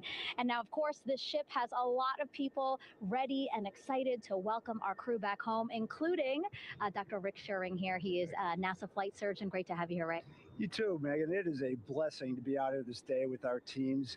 We've trained 3 years for this nonstop with the U.S. Navy and along with EGS, and we've so looked forward to this day. And just by God's grace, everything's parting, the skies and everything. The crew's doing great. Looking forward to come back, and our teams are ready. So this is one of those days you've dreamt about, and now it's finally here, and we're ready, and just thankful to be a part of it. Yeah, and you play a really integral role. When was the last time you spoke to the crew, and how are they feeling in this last hour before splashdown? Sure. Yeah, so the crew woke up. When they splashed down, they were woken up about 8.5 hours ago.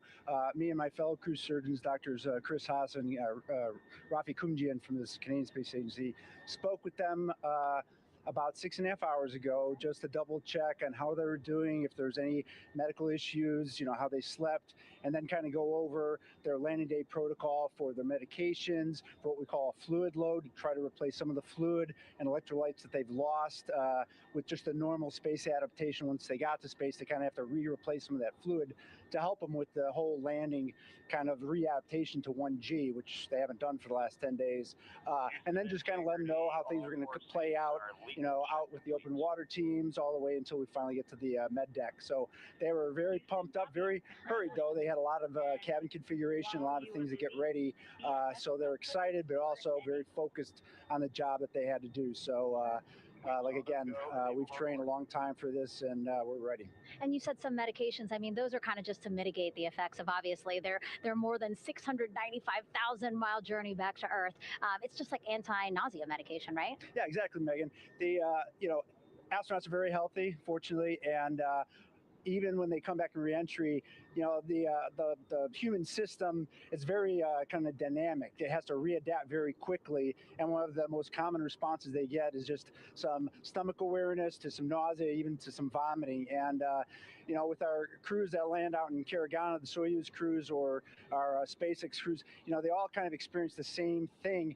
This will be the first time we're landing in water since December 1972, and I worked with all the Apollo astronauts years ago, and they all told me that landing in the water, especially in the Pacific, can be very provocative. So we take steps to give them medicines to really mitigate some of that nausea, vomiting, help them feel a little bit better, and also sometimes just use a little anti-inflammatory medicine just to help with coming back to 1 Earth or 1G. The effects of microgravity, especially as you age and you have a little arthritis, you feel great microgravity, and everyone kind of curses coming back to the ground like, oh, dang, 1G, but so that helps a little bit. But for the most part, the main thing is just replacing that fluid and then trying to help them with that transition back to 1G, and then we're ready to go. Yeah, and their health is assessed almost immediately after they splash down. Yeah, so we have Dr. Jesse Wang, and we have our independent duty corpsmen, who are the Navy version of paramedics, extremely highly trained, highly experienced Navy medics and divers who will go out there, open the capsule about 25, 28 minutes after splashdown and do the first initial assessment. So Jesse and his team will go out there and look at each crew, kind of do their assessments, get vital signs, report back to Drs. Haas and Kumji and I and back in the med bay, let them know how they're doing. And then, if they've got the normal kind of space adaptation kind of things, we expect that. They're good to go on that. If anything, didn't go the way we want, they're all prepared for that as well. And Jesse and his team, I mean, this is their full-time job, taking care of, sailors and folks who might be injured. We don't expect any injuries, but coming back, going 25,000 miles an hour down to, 20, miles an hour is still a dynamic process. I've heard it described as, kind of like a car crash. And then the crew will be ready to go, and Jesse and his team will make that transition to get them out to the front porch, do assessments on them again, call to our med bay, and then once we have that and they're all good to go and the crew's feeling okay, we'll hoist them up in the helos. It's about a 3-minute flight back to the flight deck, and that's where me and the astronaut chief Scott Tingle will actually meet them. I'll get eyes on them, make sure they're all good, just take very slow transitions. And then one by one, we'll either get them out with the SMTs, the SAR med techs under each arm, just kind of just walking very slowly to med bay, which actually helps them acclimate back to 1G. Or if they really don't have their sea legs back yet, then we might put them in what we call a stair chair, which will be right behind them, and then just very slowly kind of get them back into med bay to start our full assessments for the team. Yeah, so a really great team here to support them as soon as they get back, and also all throughout the mission, of course. You talked a little bit about this, but obviously, we have seen astronauts return from the international International Space Station for over 25 years. So we kind of know that that journey, how it affects the body. But yes, we're talking about humans returning from the moon for the first time since 1972. How is this different from your perspective? So it's different in one very significant respect. With on Apollo, for exercise, they had something called the Apollo exergenia, which was basically just a little canister with some ropes, and they would have some resistance and kind of do that. And the Apollo astronauts really liked that. They liked the ability to exercise because you decondition from a musculoskeletal standpoint, you lose your strength and your stamina very quickly. We had something called the Orion flywheel, which was able to impart much greater loads in terms of resistance. So they're able to do squats, deadlifts, different things, not dissimilar to what the ISS astronauts do, but with a lot less room to do it. Mm-hmm. And they also did rowing activities for cardiovascular health, and the crews loved it. But for the lunar crews, the future lunar crews, maintaining that physical conditioning, which our astronaut strength conditioning rehabilitation specialists, affectionately known as the ACERs, back in Houston, really worked hard to get them in the best shape they're going to, have to be in to get to the moon. That device hopefully will maintain that. And Apollo only had about a 4.3-day journey to the moon. Our astronauts are going to have about a 10 to 14-day journey. Right. So maintaining that physical fitness, that strength and stamina is going to be crucial for the success of being able to do those very physically demanding lunar EVAs. Right. So we're very excited about what the astronauts have said about the device and what they have to say about the role exercise plays, going to the moon. And also the mental benefit. Sure. They just really like sweating, breaking the sweat, and actually just feeling like they're just getting a workout. Right. So thank you so much, Rick. I really appreciate it. I know they're going to be in good hands, so we'll let you get back to it. Thank you so much. Megan, thanks for the time. Back to you, Rob. Okay, Megan, back here in Mission Control in Houston. Everything is moving along in order. This view of Reed Wiseman on the left, Victor Glover on the right. We have good suit leak checks. Everything aboard integrity is in excellent shape.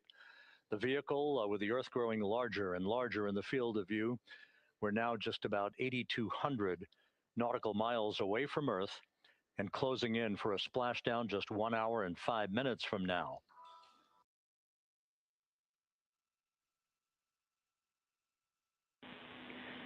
Integrity, just under a minute till your GPS maneuver initiates, and both GPS units look eager to acquire. Outstanding. Seats 3 and 4 are working on seat strap in now. Houston copies. Once again, as we start to close in on some of the major milestones, the first one coming up in just 31 minutes. And Integrity, just confirming the LCG gas trap was able to be closed out. Affirmative. Copy. Crew module, service module separation scheduled just 31 minutes from now. The key point of interest, of course, will be the performance of Integrity's heat shield during its high-speed entry back into Earth and the peak heating that is expected around the spacecraft of some 4,000 to 5,000 degrees Fahrenheit. On Artemis I, as I think most folks know by now, we flew a trajectory known as a skip entry, in which we performed an initial dip into the atmosphere to bleed off some energy. Then we skipped out of the atmosphere and dipped back into the atmosphere before splashing down in the Pacific. But after the mission was over with, we noticed unexpected liberation of some of the charring effects on the heat shield known as AVCOAT. Before the flight, we had an opportunity to sit down and talk with entry flight director Rick Henfling to get a perspective on what this all means and how the mission was redesigned to try to protect Integrity's heat shield to a higher extent. Let's take a look at that interview. Returning from the moon is a lot different than deorbiting from low Earth orbit. When we return from the moon, we expect to achieve velocities upwards of 36,000 feet per second. And in order to slow down to a nice, graceful splashdown in the Pacific Ocean, the flight crew is going to experience between 3 and 4 times the force of Earth's gravity. On Artemis I, pressure buildup inside the char layer of the heat shield resulted in the char losses we saw. NASA established a Tiger team whose job was to investigate the cause of the problem and then make recommendations on how to fly the Artemis II mission safely and successfully. And so for Artemis II, we are going to fly a profile that ensures the spacecraft will not see that same type of pressure profile. And so the char losses seen on Artemis II will not be like the ones that we saw on Artemis I. Rick Henfling indicated that the orientation of the spacecraft and the shortening of the distance of transit to the splashdown zone from the point of entry interface when we reach the top of the Earth's atmosphere, which will be coming up at 6:53 and 30 seconds p.m. Central Time, should do the trick in minimizing the deleterious forces against that heat shield that were noticed on the Artemis I mission. And we think we see a beautiful sunrise over the west coast of Australia.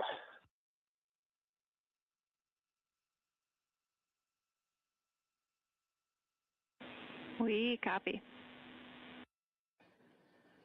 Commander Reed Wiseman reveling in his final hour in space on this mission as Integrity is passing over the southwest coast of Australia now at an altitude of some 7,600 nautical miles.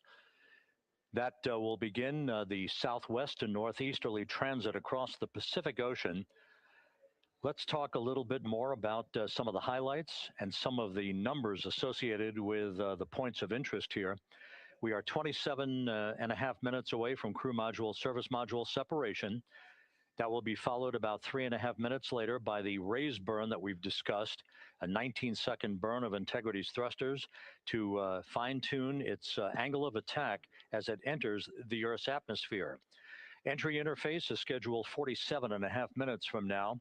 That's the point at which we will reach the top of the Earth's atmosphere, traveling about 34,882 feet per second at an altitude of 400,000 feet. Just 24 seconds after entry interface, we will begin a blackout period of 6 minutes in duration at 6:53 and 54 seconds p.m. Central Time. Now, right about 10 seconds after the blackout period begins, we are expected to reach peak speed,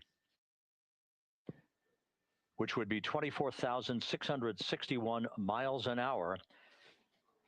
That'll be about 103 miles an hour short of the velocity record set by the Apollo 10 astronauts, Tom Stafford, Gene Cernan, and John Young, when they returned from the moon on the Apollo 10 mission in 1969. That blackout period is expected to last 6 minutes in duration. At 6:54 and 52 seconds p.m. Central Time, we'll reach our peak heating period of about 4,000 to 5,000 degrees while we're in a communications blackout from Integrity and its astronauts. That blackout should end at 6:59 and 55 seconds p.m. Central Time, at which point we expect to regain communications with the crew. Capcom Jackie Mahaffey here in the flight control room will be talking to the crew, calling them, and will await a response from the crew as they come out of that blackout period. And at that point, their altitude will be just 157,000 feet above the Earth, traveling at 13,000 feet per second with a range to splashdown of just 147 nautical miles. From that point on, the next key series of events will be the deployment of a series of parachutes that we discussed before. First, the forward bay cover chute deploy that will pull the forward bay cover away from the top of Integrity, followed by drogue chute deploy and then the main chute deploy that's expected at 7:04 and 44 seconds p.m. Central Time. That will begin the gentle descent of Integrity towards its splashdown at just a velocity of just 19 miles an hour. And that will begin the recovery operations that you just heard Megan Cruz discuss with her folks on the USS John Murtha. All of Integrity's systems in great shape. The crew is suited up. Leak checks complete as we stand by for the next major milestone, which will be the crew module service module separation just 24.5 minutes from now.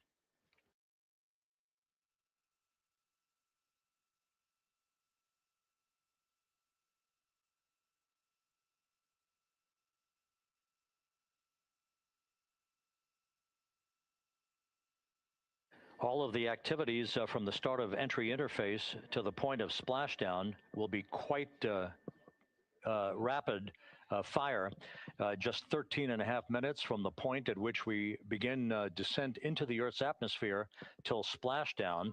And just to show you, as Rick Shearing, the flight surgeon, alluded to in his interview with Megan Cruz, all of this happens to decelerate the vehicle from traveling around Mach 33 to just 19 miles an hour at splashdown. All of that happening in just 13 and a half minutes.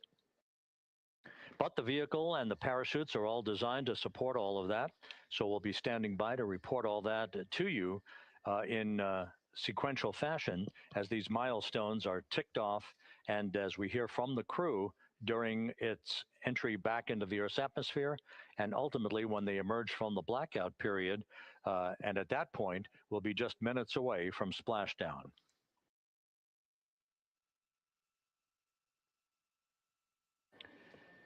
So with all of those preparations ongoing, we can return here briefly for another report from the USS John P. Murtha and Megan Cruz. Megan?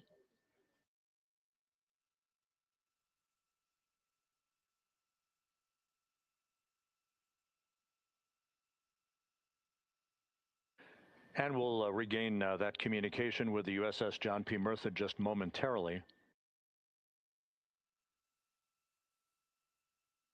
In the meantime, everything is on track aboard Integrity, the flight control team here in Houston, led by Entry Flight Director Rick Henfling. The voice you will hear talking to the crew is that of Jackie Mahaffey.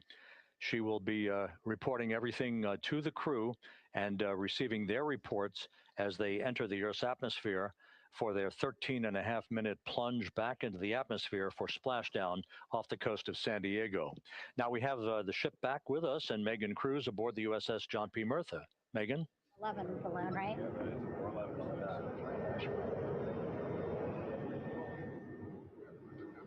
Hey, Rob, yeah, the excitement is really building here on the ship. I'm watching right now one of the weather balloons being lofted up from the ship. Again, weather balloons, very important for us to make sure that we are tracking the right kind of weather and also the data that's needed for what's called our Sasquatch team. Again, it's a team out of NASA that basically makes sure that the debris that comes off of Orion, again, some of those pieces of the parachute system, make sure that they don't fall on us here in the sea, and also our aerial assets, our folks in helicopters. So watching that float away right now. But with me right now is Captain Eric Kenny. He's the commanding officer of the John P. Murtha naval ship. Thank you so much for being here. There are so many moving parts that you have to keep an eye on. That's absolutely right, yeah. But first of all, on behalf of the crew of USS John P. Murtha, Megan, thanks for having me on today.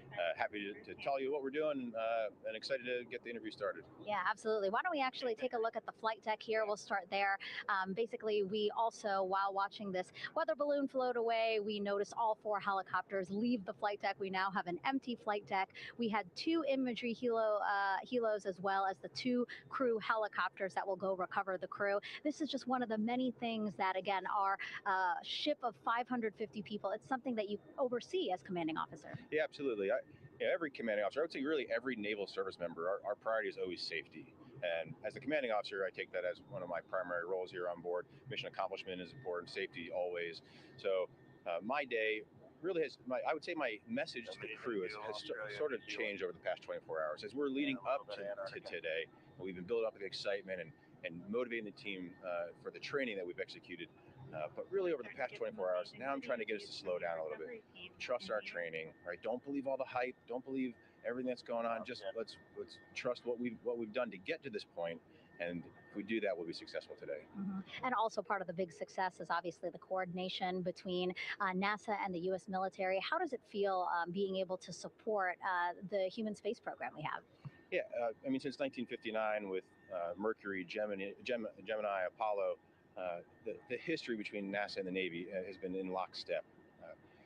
But like any other skill, if you don't practice it regularly, that skill atrophies. So we've had a few decades off from that. But, over the past 4 or 5 years, really with this ship over the past year, we've constantly trained and working for this moment right here. Building up the hype, but to get to this point today, to be able to trust in all the training we've done. We worked with, working with NASA, the Air Force, the medical team, dive team. You want to talk about high-performance organizations coming together, working in unison. We are seeing that here on board the USS John P. Murtha, and I can't be more proud of all the work everyone's doing. Yeah, you had some great words this morning saying just that, again, that it's really nice to see everybody working together and so excited. I mean, you just became the commanding officer of this ship back in February. How does it personally feel for you to be a part of this historic moment today? Yeah, I mean, first and foremost, I'd say any opportunity to command any warship in the United States Navy is a tremendous honor, is a pinnacle of any naval officer's career.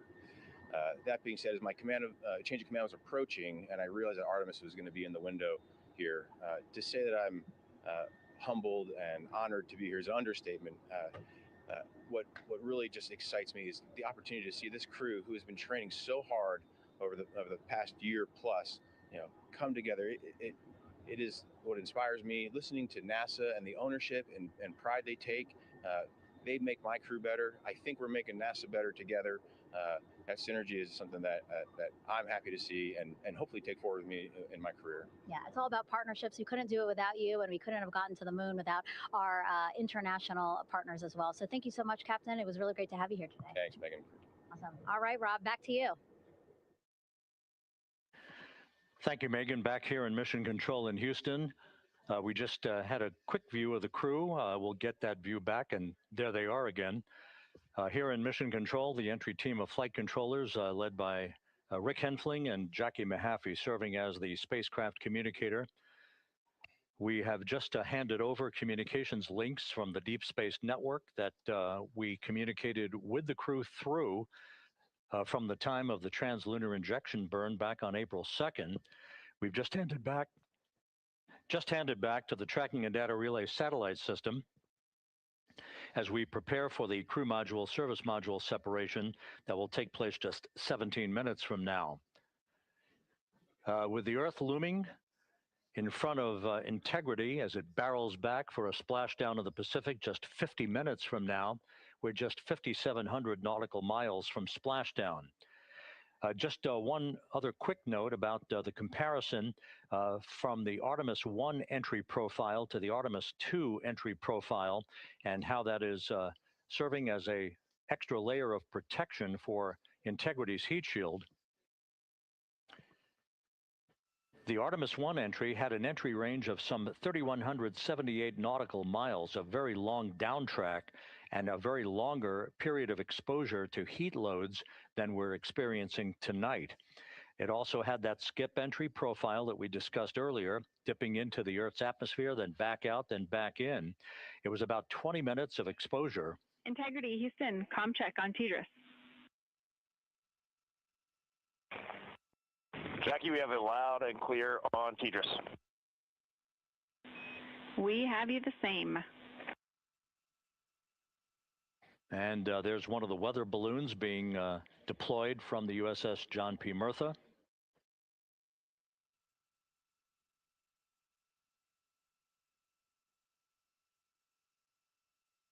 So the Artemis I entry had the vehicle. The update on GPS, we haven't seen a track in yet.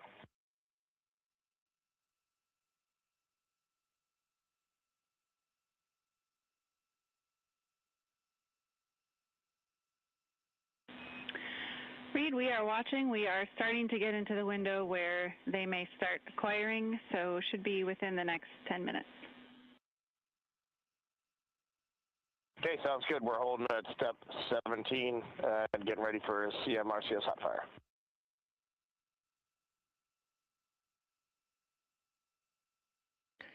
And that exchange indicating that we are expecting to acquire data from the GPS system on board. That'll be a navigational tool that will basically tell Integrity's computers that they're on track down the center line of the corridor for the entry interface that will lead them to their splashdown point.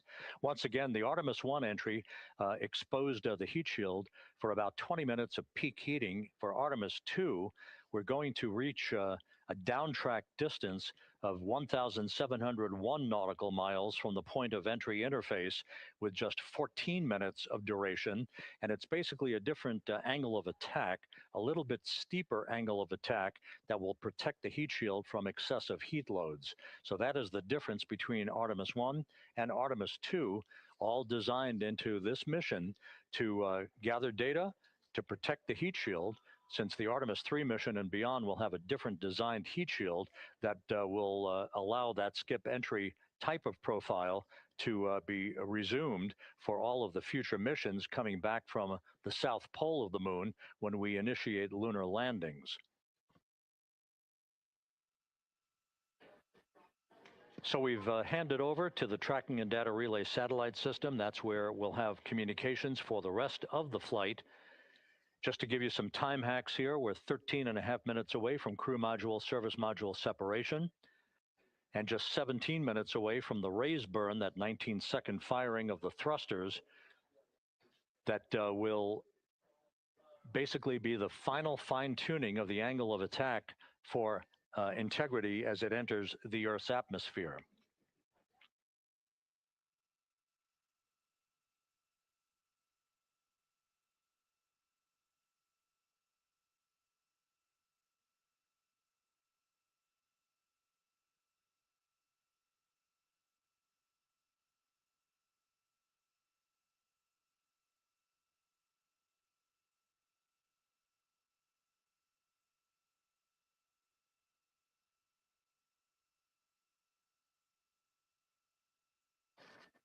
And once again, a dueling box view of some of the assets that are involved in recovery operations today. The integrity, cabin configured, all crew suited and seated. Houston, copy. That confirmation from Reed Wiseman aboard Integrity, as you see the assets being deployed to the splashdown zone. At the time of splashdown, we expect the John P. Murtha to be about 5 miles away from Integrity, keeping a safe distance until we are sure that the vehicle is in the water and upright, and that it is in a good configuration system-wide for the recovery teams to begin to approach the vehicle to erect that inflatable raft. 2 minutes to CM RCS warm-up hot fire. We're ready. That call from spacecraft communicator Jackie Mahaffey indicating that we're 2 minutes away from a quick burst of the reaction control system. Thrusters, that will be a hot fire test prior to the separation of the crew module from the service module. The European service module has performed flawlessly throughout this flight. Everything, all the burns that had been prescribed for that service module have been executed on time and without a problem. There is the European flight control room that has overseen the manufacturing, the design of the European service module. They deserve quite a bit of credit on this mission for not only propelling the Integrity and its astronauts toward the moon, but also conducting the fine-tuning of its trajectory to bring it to this point where we are dead spot on down the middle of the corridor trajectory-wise to bring Integrity down for its splashdown in the Pacific just 44 minutes from now.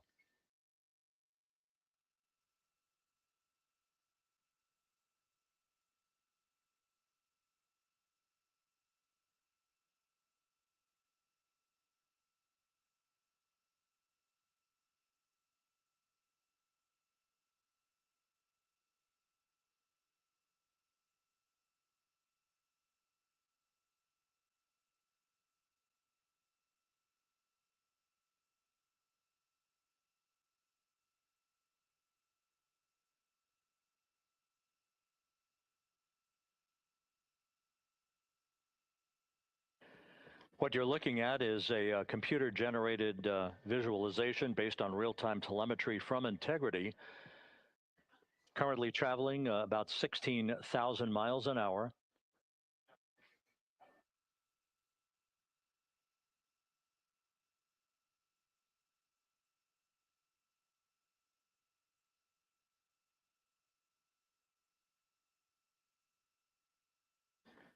Integrity traveling about 16,000 miles an hour. For the prop cautions, we're taking a look. Copy that. Now just about 5,100 miles from Earth. Splashdown scheduled 43 minutes from now. We're just 9.5 minutes away from the crew module service module separation.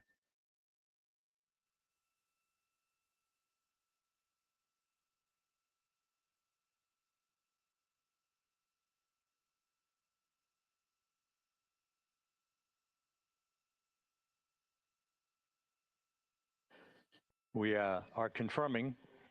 Integrity, we are assessing details, but so far looks like a good hot fire. Looks good on board, Jackie. Thank you. And Jackie Mahaffey took the words out of my mouth. I was just about to say that we had a good hot fire test of the thrusters in advance of the crew module service module separation that's coming up just 8.5 minutes from now.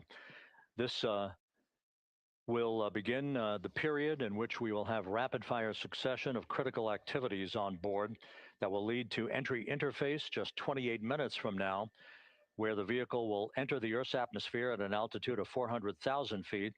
The time of entry interface, 6:53 and 30 seconds p.m. Central Time.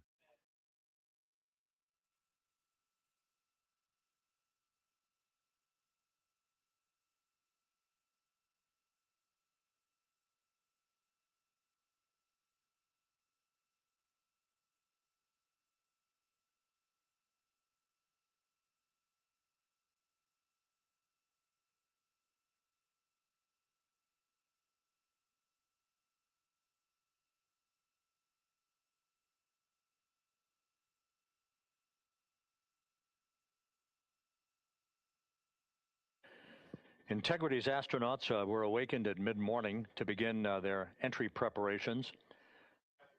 And propulsion officer now reports a good hot fire test in preparation for the crew module service module separation.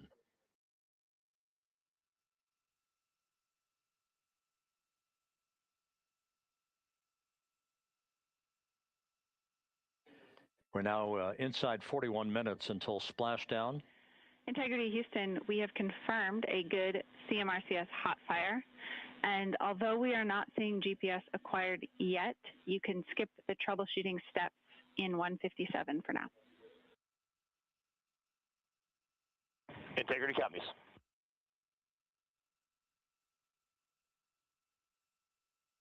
That GPS discussion indicating that we will be acquiring navigational data for Integrity through the Global Positioning System equipment on board.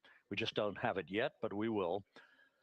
All of Integrity's systems are in great shape to support its high-speed entry into the Earth's atmosphere. It, once again, will reach a peak speed of 24,661.21 miles an hour. You're calling GPS. We at least have GPS 1 looking good on board.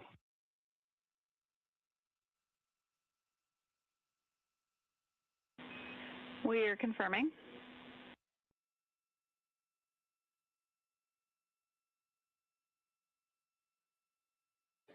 The guidance, navigation, and control officer here in Mission Control confirming that we have good lock on GPS data. We are on a communications link now through the tracking and data relay satellite system. Now, following splashdown, we're going to lose that link and go to what's called a VLDR, a very low data rate communications link, so that we can talk to the crew inside Integrity as they are on the water. Integrity, confirm we do see good GPS. We do too, especially GPS 1 is accepting in nav channels 1 and 3. That GPS data is basically telling Integrity's onboard computers its position relative to the Earth, but its trajectory and its orientation according to flight dynamics and the guidance, navigation, and control officer is spot on. We have now armed the pyros for the crew module service module separation coming up less than 5 minutes from now.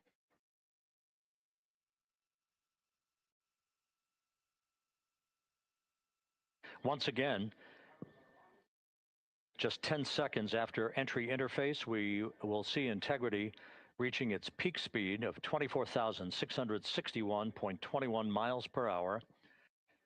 That will be just seconds before we begin a 6-minute blackout period. Integrity Houston.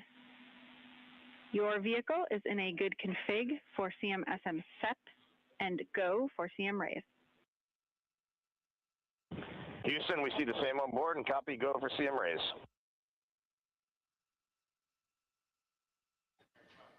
That CM raise referred to as the slight firing of 19 seconds by Integrity's thrusters with a change in velocity of 9.9 feet per second, a slight nudge of the aft end of the vehicle so that it's tilted a bit upward, providing the final angle of attack as the vehicle enters the Earth's atmosphere.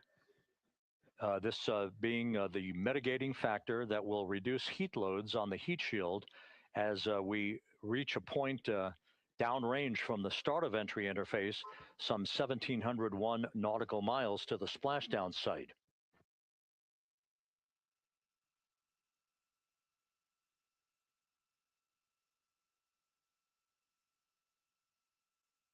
Integrity systems in excellent shape. We are currently 3,300 nautical miles left in this mission.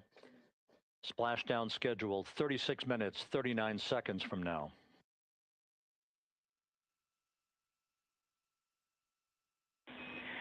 Integrity Houston, for the 2 enabled prop cautions, what happened is while the thrusters were firing, multiple pressure sensors on each of the strings diverged a bit from each other.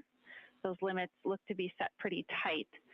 We think it could happen again when the thrusters fire in the future, so we are going to suppress those messages. We concur with suppress, not inhibit. Thank you. That exchange between Jackie Mahaffey, our Capcom for tonight, and Reed Wiseman aboard Integrity, indicating basically to ignore sensor data. All of Integrity's systems are in good shape.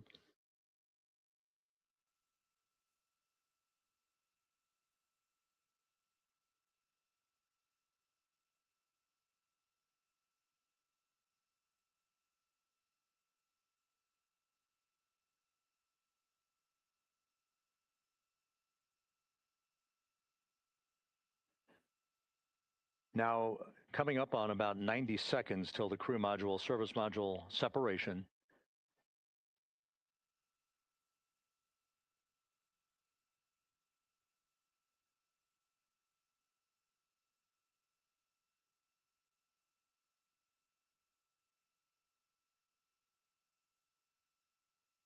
All quiet here in Mission Control as we enter the most critical phase of the completion of this flight. All of the preparatory activities leading up to the vehicle entering the Earth's atmosphere just 21 minutes from now.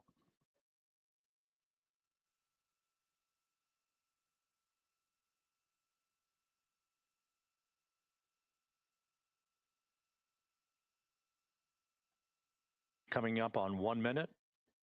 Mark 1 minute till crew module, service module separation.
And we have confirmation of crew module, service module separation, and a great view, albeit momentarily. Houston, good step on board. Houston copies and concurs. The European service module now separated from Integrity, a job well done. Integrity, no action for the 4 CDH cautions. Those are SM related, not applicable. Integrity.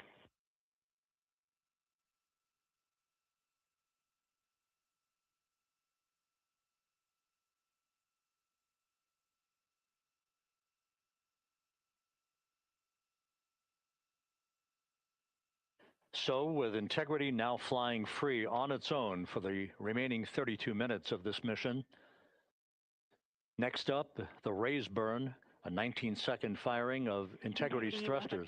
GPS 2.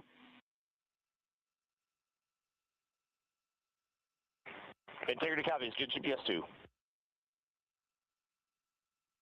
Coming up on the 2-minute mark until the raise burn. Again, this is the final tweaking of the orientation of Integrity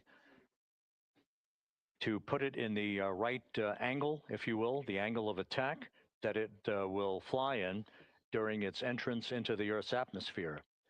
Entry interface now just 18 minutes, 25 seconds away. This is a visualization, but driven by real-time telemetry. This is the maneuvering of Integrity to the raise burn orientation. Just 2,800 miles from Earth.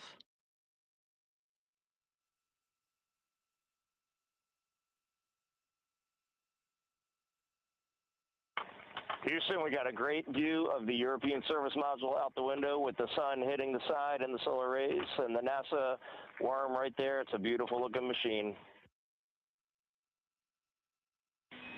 Roger.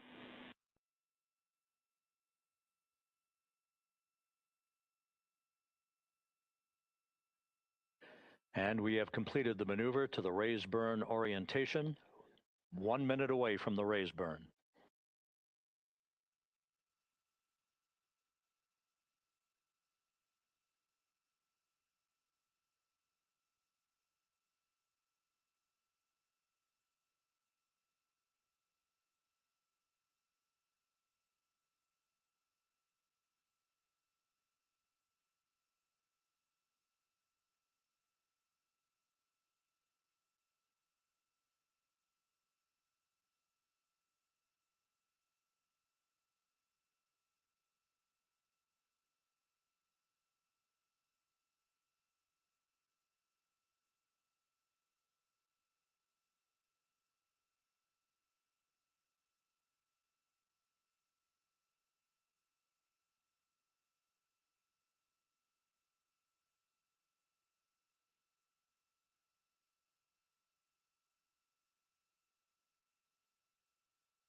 And the crew module raise burn is underway, a 19-second firing of the thrusters, and we have a completion of the burn.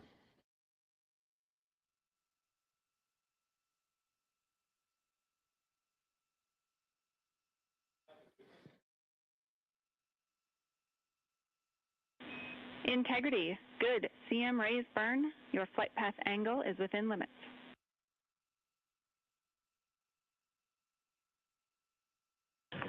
Integrity copies. Looks good on board, Jackie. So the final maneuver is now complete. Our trajectory for a splashdown in the Pacific 29 minutes from now is set and will not be amended any further. And we have the right angle of attack to mitigate any excessive heat loads on the vehicle during entry interface. Integrity Houston, a heads up about comm coverage. When you perform the 180 roll, for the first minute or so in that attitude, we expect about a minute LOS. We copy.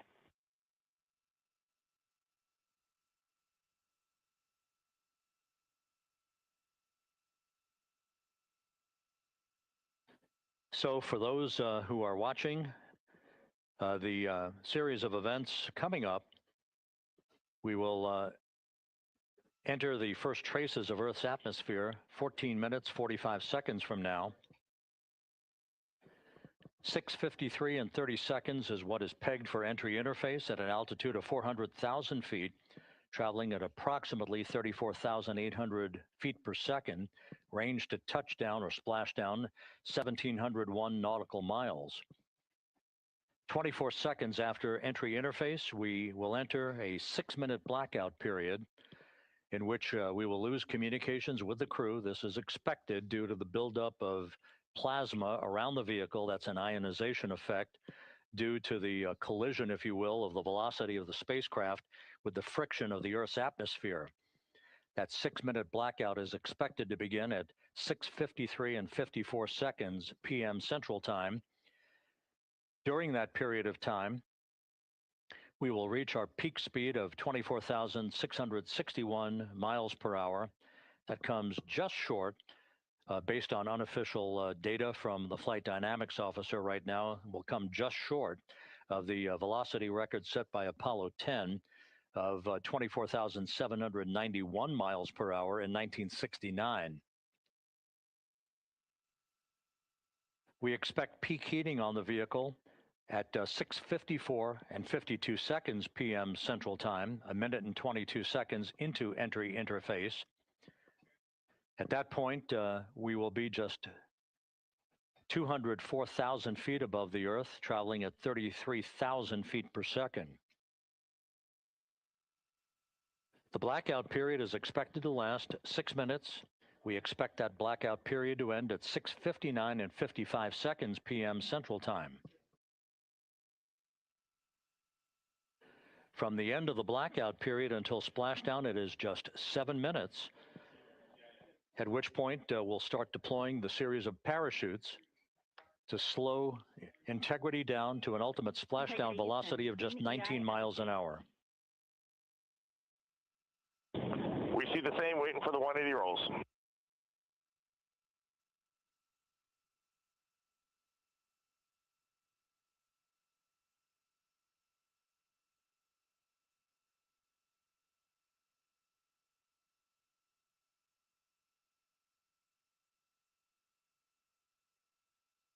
The parachute deployment sequence, once again, will come in several segments, but in rapid fire succession. And we have a great view of the moon out window 2. Looks a little smaller than yesterday. Guess we'll have to go back.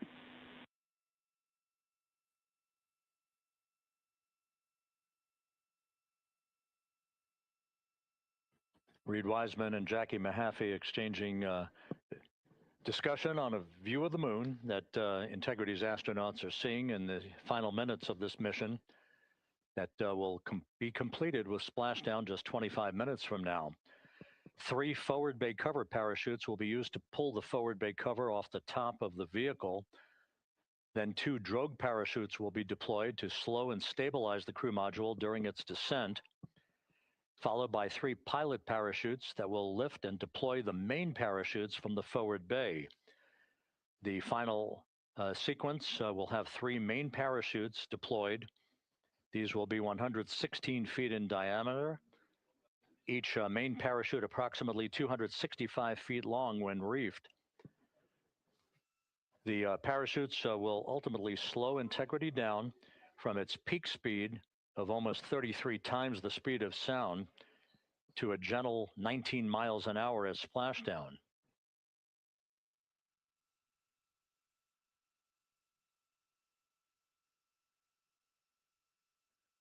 The vehicle is now currently in a roll to the proper attitude for entry interface. Our trajectory is right on according to flight dynamics.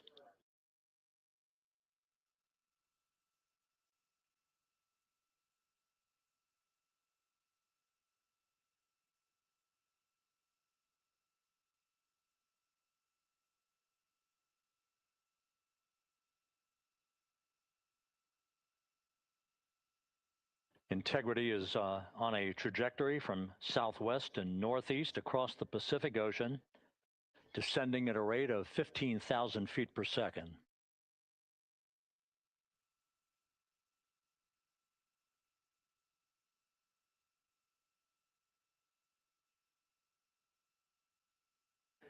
Range to touchdown 4,300 nautical miles, all the systems in excellent shape.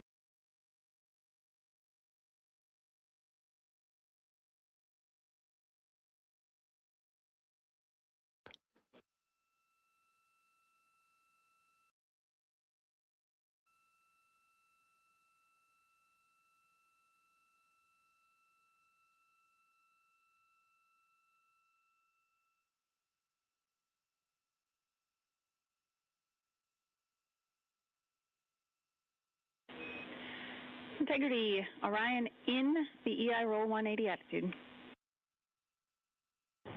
Looks good on board, Jackie.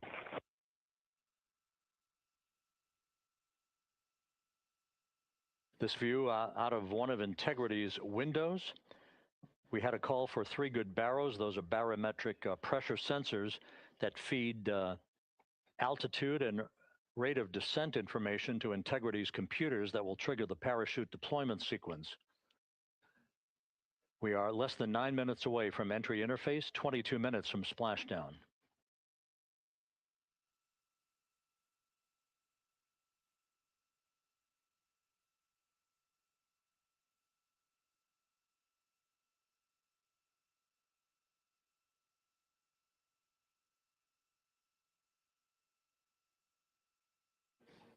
You can see the reflection of one of the crew members in the window.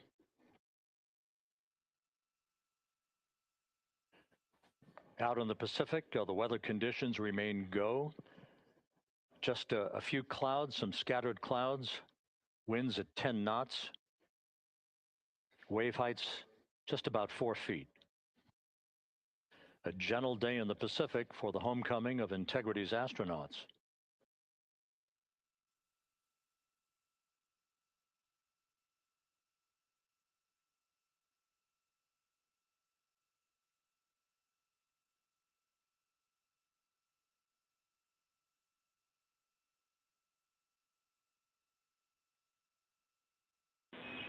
Integrity back in EI attitude.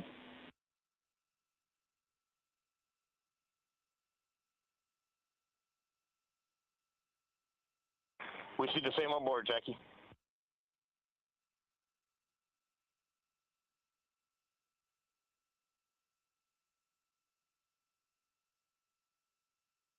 Houston, purge is complete. Crew and vehicle are configured for entry. Houston copies. And we're in step 37, transferring nav state to BFS.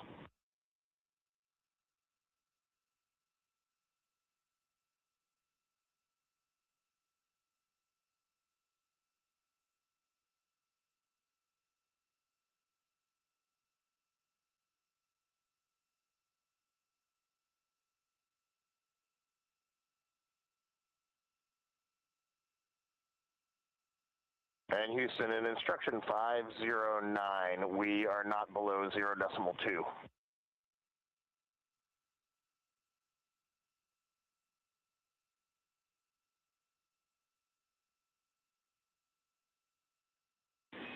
Integrity, no action required. Integrity.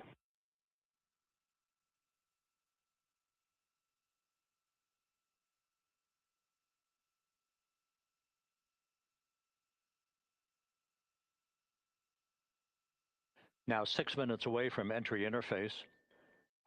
We will hit the first traces of Earth's atmosphere at an altitude of 400,000 feet, traveling about 34,882 feet per second. Range to splashdown at that point will be 1,701 nautical miles.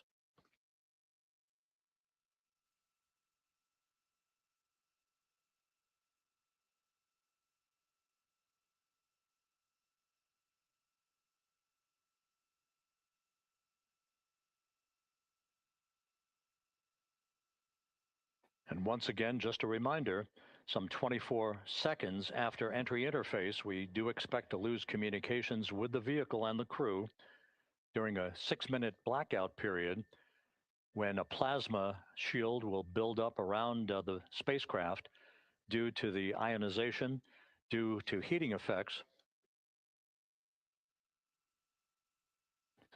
And Flight Dynamics has just confirmed we will have a blackout period of exactly 6 minutes in duration.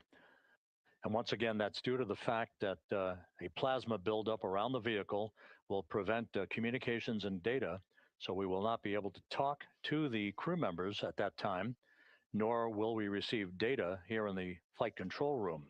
Houston, everything's looking good on board. Just confirm no pre-EI downloads. Houston concurs. That blackout period to begin at 6:53 and 54 seconds p.m. Central Time, and again will last about 6 minutes in duration.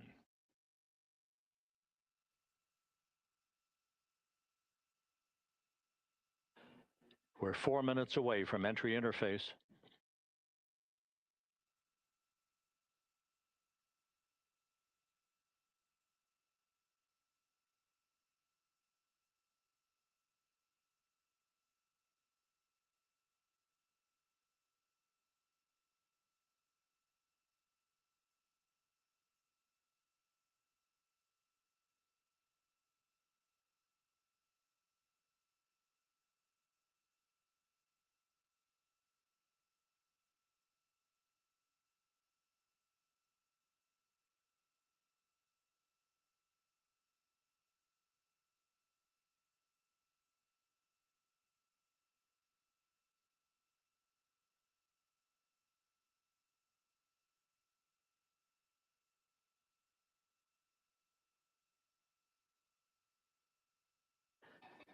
This view from Integrity, as it crosses from southwest to northeast across the Pacific Ocean, 3 minutes from entry interface.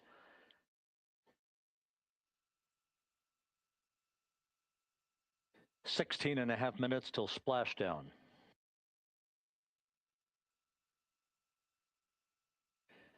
The USS John P. Murtha and the recovery team is on station and in position, as are the airborne imagery assets that we hope to receive imagery from as Artemis enters the Earth's atmosphere and through parachute deployment.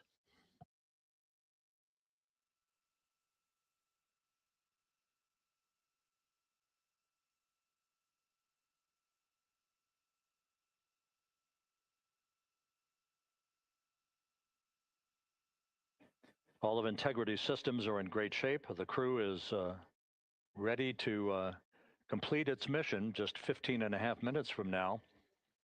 All of the activities today have gone off in perfect fashion. No issues with the vehicle, no issues with the crew.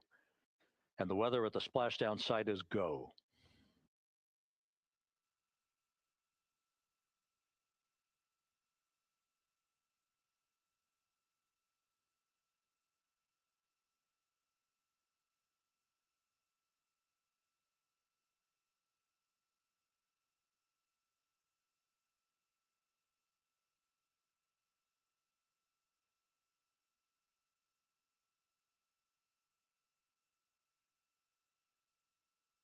Coming up on 1 minute until entry interface.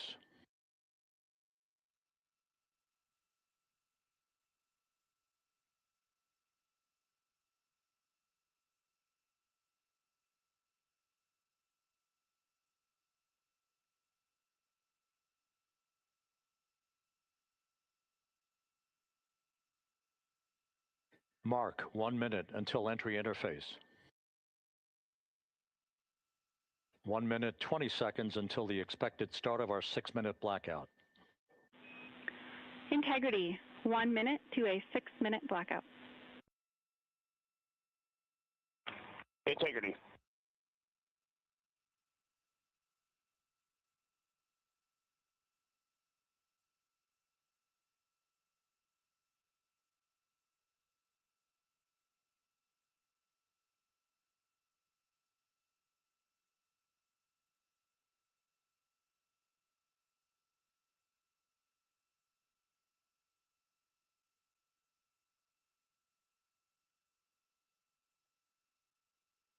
Ten seconds till entry interface.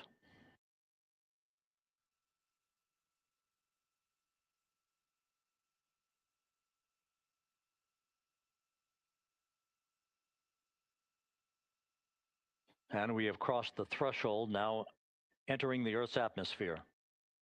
We're at 400,000 feet, traveling 34,800 feet per second.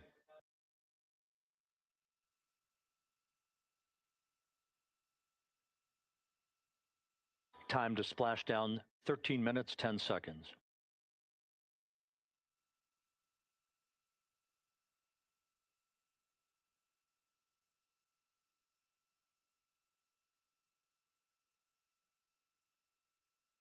And as predicted, we've entered our communications blackout. This will be a 6-minute blackout period. No voice, no data from the crew.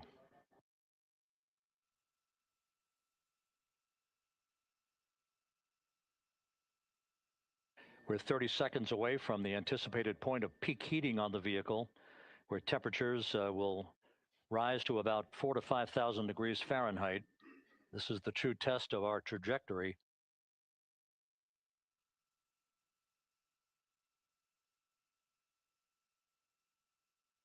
And from the G5 aircraft in the vicinity of the splashdown zone, this view of integrity. So that pinpoint of light shows the vehicle as it enters the period of peak heating in the Earth's atmosphere, the first tug of gravity being felt by Integrity's astronauts since their launch back on April 1st.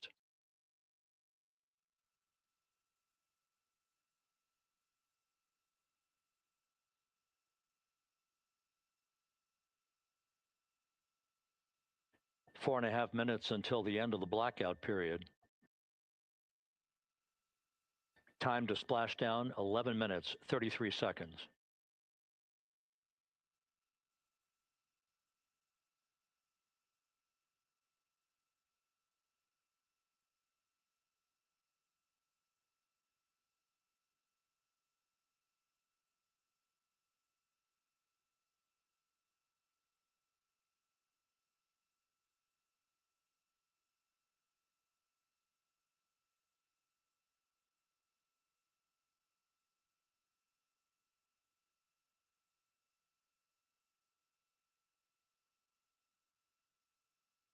The landing and support officer reports that the P3 has acquisition on Integrity.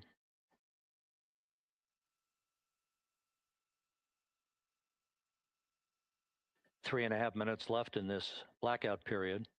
This is a visualization of the plasma buildup around the spacecraft and the repelling of that heat on Integrity's heat shield.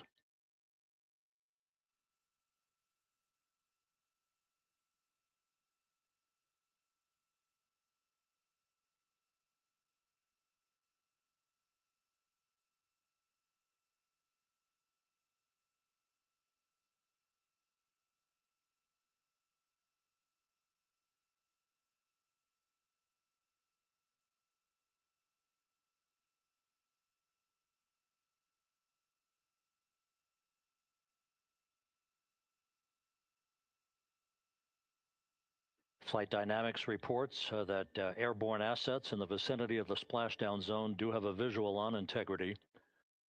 Still 2 minutes and 40 seconds left in our blackout period. Time to splashdown, 9 minutes, 35 seconds.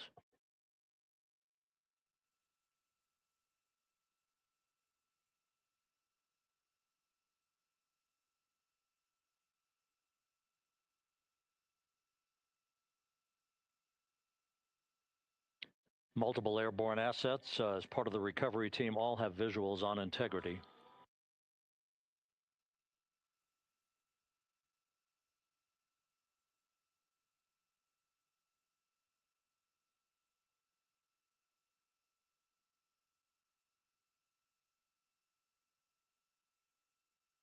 And the WB-57 flying in the splashdown zone also has a visual. And the Navy helos also have visuals.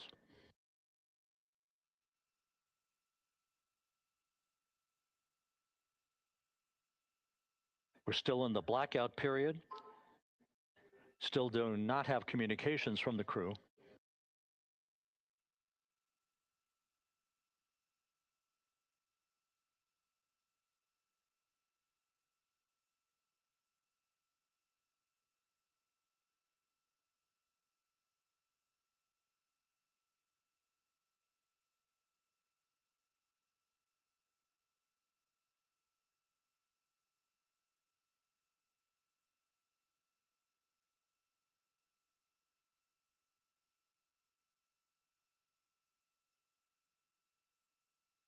We're standing by for communications from the crew We should be out of the blackout period less than a minute from now.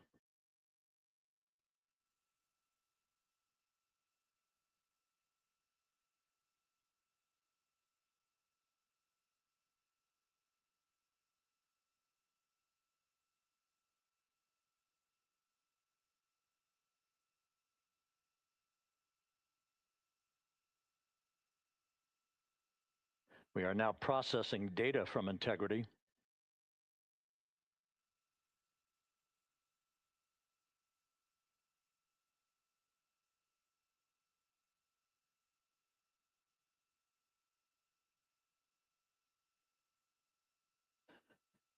Landing and support officer reports the small boats are en route to the splashdown target zone.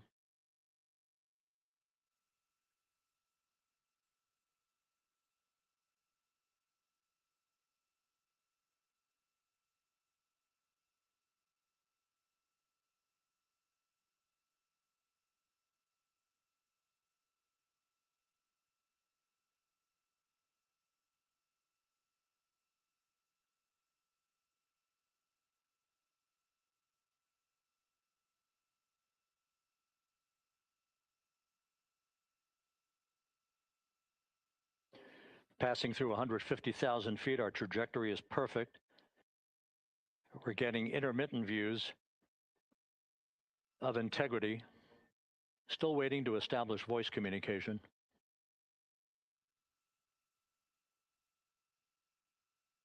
Integrity, Houston, comm check, post-blackout. Houston, Integrity, we have you loud and clear. Your trajectory is nominal, and your recovery teams have visual. Guidance looks good.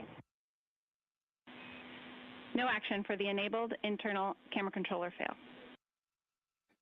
Big cheers from the viewing room here in Mission Control as voice communication reestablished with Commander Reed Wiseman. For America and a waiting world, Integrity is 5.5 minutes away from coming home.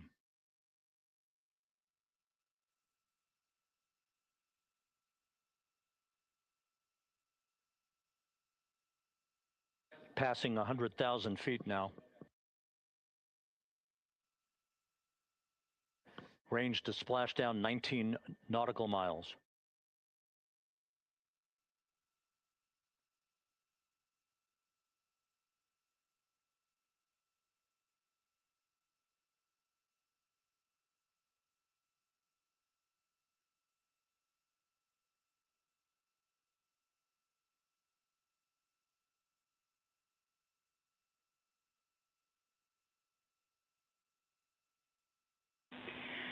Integrity, impact to the camera controller fail is no cab 1 views of the chutes.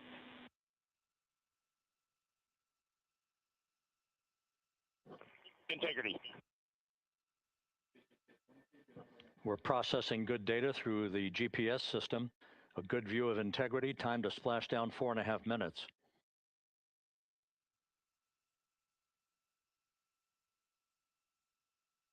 And a view of Integrity from the WB-57. We're at 50,000 feet.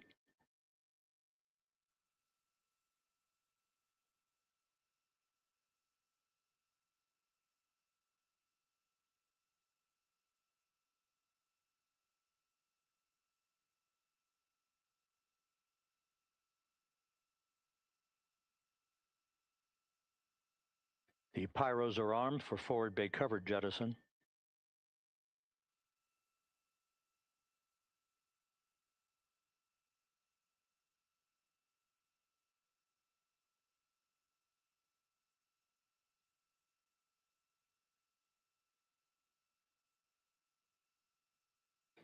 And there go the first series of parachutes, and we're on drogues.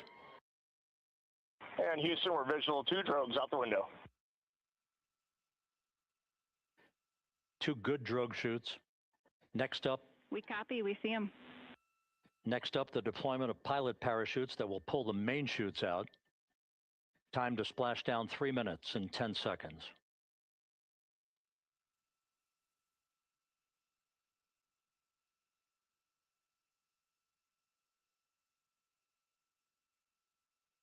perfect descent rate according to flight dynamics. Good rates on two drogues. We see the same on board.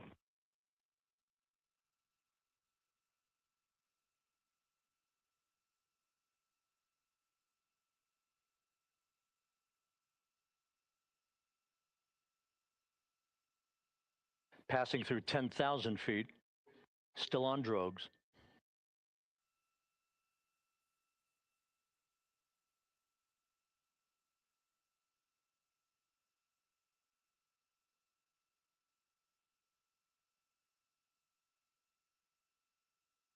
Main chute deploy. We're at 5,000 feet.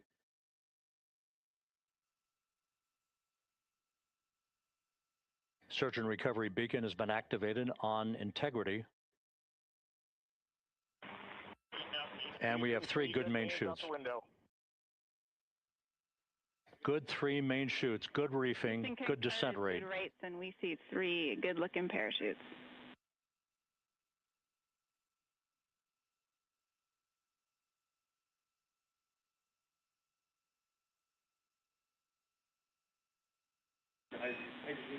Integrity. Cabin pressure indicates no need for hydrazine checks.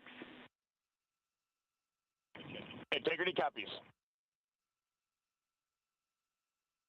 This is a perfect descent for integrity. Its crew sounding hale and hearty on board. Time to splash down 1 minute, 15 seconds.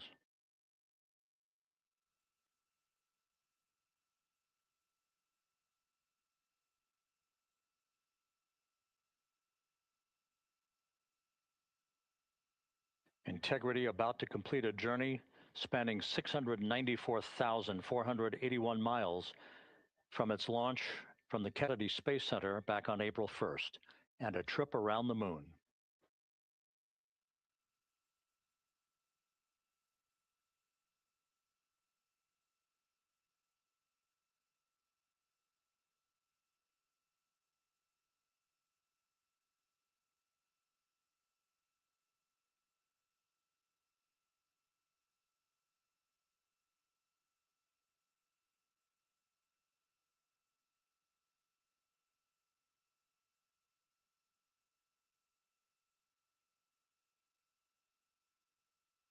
Passing through 1,000 feet.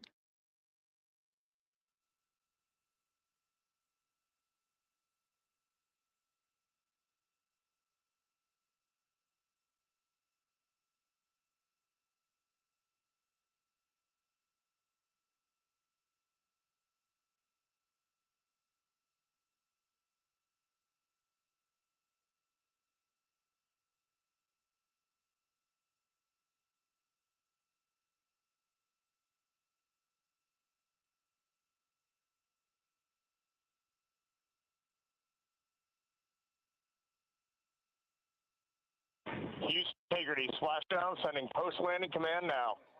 Splashdown confirmed. Copy splashdown, waiting on VLDR. Splashdown confirmed at 7:07 p.m. Central Time, 5:07 p.m. Pacific Time. From the pages of Jules Verne to a modern-day mission to the moon, a new chapter of the exploration of our celestial neighbor is complete. Integrity's astronauts back on Earth.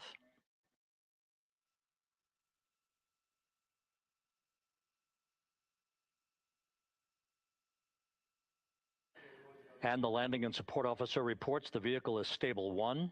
We still will be deploying the crew module uprighting system to maintain that orientation. A perfect bullseye splashdown for Integrity and its 4 astronauts.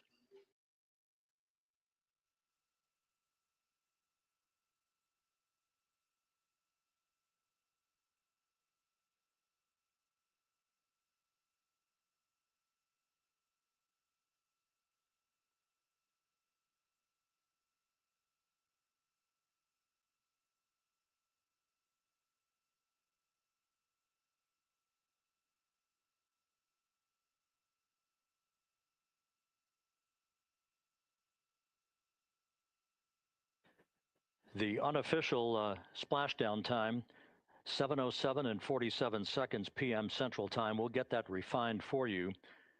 That would put the end of the mission at a mission elapsed time of 9 days, 1 hour, 31 minutes, 35 seconds.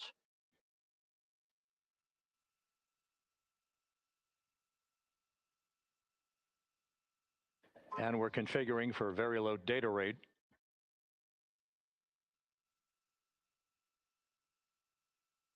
Once again, splashdown occurring in the Pacific, southwest of San Diego at 7:07 and 47 seconds p.m.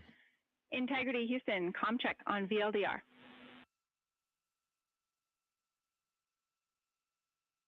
Houston, we have you loud and clear on VLDR. How else? We have you the same. We'll meet you over in post-landing. Perfect communications established. A journey. We are stable 1, 4 green crew members. Houston copies all. Reed Wiseman reporting 4 green crew members. That is not their complexion. That is the fact that they're in great condition. That's what that means. So stable 1, upright. The crew module uprighting system is being deployed. The 5 airbags being inflated through helium to maintain the upright configuration for the vehicle. This was a textbook entry and a textbook touchdown for integrity. Reed Wiseman, Victor Glover, Christina Cook, and Jeremy Hansen back on Earth after a journey around the moon.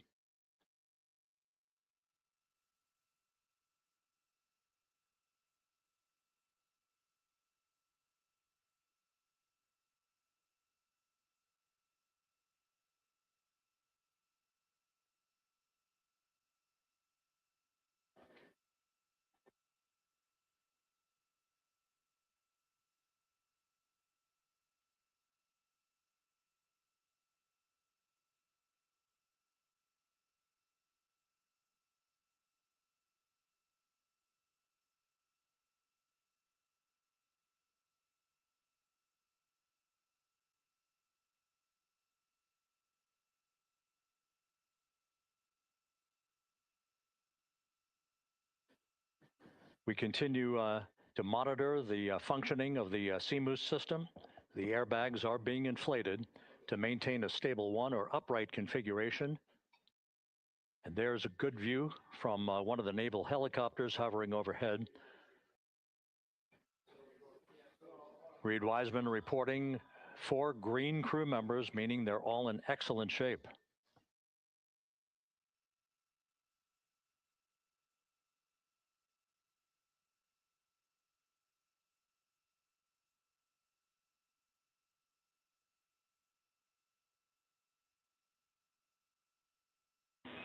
Integrity Houston for SAR beacon and radio. SAR beacon is in for 06, and we're powering the radio now. Go ahead. We see the beacon on. However, the recovery team is not seeing the signal. Your SAR radio uses the same antenna, so you may run into trouble with the radio. Okay, copy. And we are also powering up the sat phone now.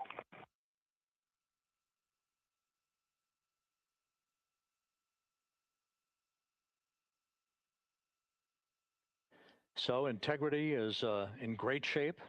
And as the crew continues its post-splashdown timelined activities on board, Reed Wiseman once again reporting that all 4 crew members are in excellent shape. And we have 5 inflated airbags to maintain an upright configuration so that the recovery team can now begin a slow approach to the vehicle. Meanwhile, here in the flight control room, entry flight director Rick Henfling is polling his team of flight controllers for the start of powering down the vehicle after a thorough systems check. We have no toxic gases to be concerned about, so the recovery personnel can approach the vehicle, but not until we have powered down the spacecraft. That's expected to take a few more minutes.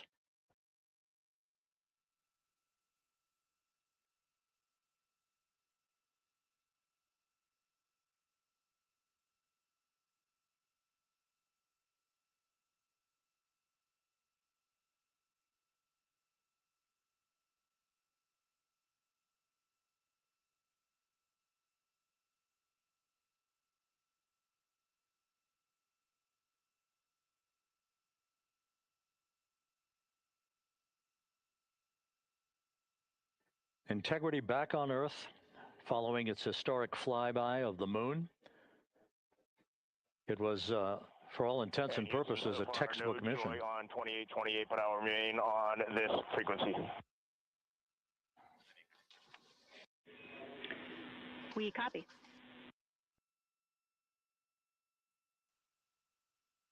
Reed Wiseman indicating some trouble with the SARSAT phone on board, but that's not an issue. What is more important is that the vehicle is solid. No issues as we begin the power down of the vehicle to begin the recovery process.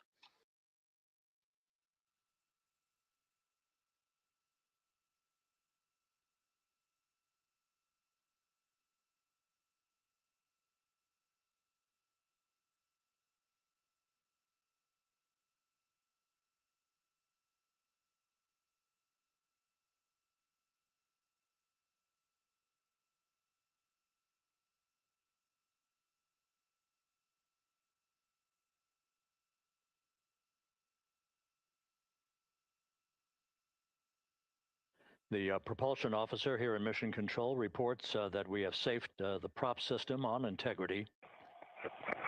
Can you say again? That was very weak and broken. Integrity, Houston did not call.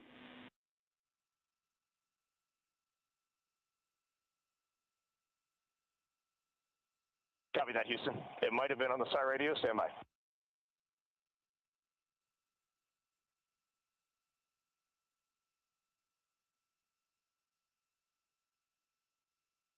All of the milestones were executed in perfect fashion. Integrity entering the Earth's atmosphere right on time, reaching its peak speed shortly after a blackout period began. We emerged from the blackout period, but the recovery imagery airborne assets were able to pick up Integrity's descent almost immediately through entry interface, tracking the vehicle all the way down. And finally, you saw the sequence of chute deployments. First, the forward bay cover being pulled off the top of the vehicle by a series of 3 parachutes.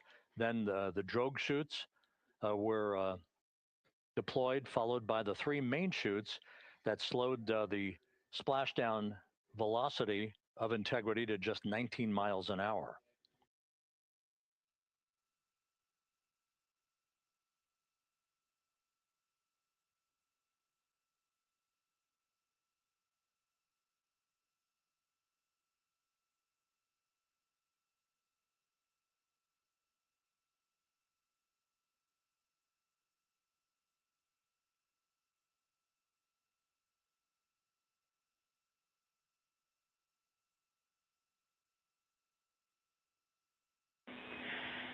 Integrity, Houston, with no joy on SAR and SAT phone, we'd like you to command an additional 15 minutes for a total of 30-minute power down delay.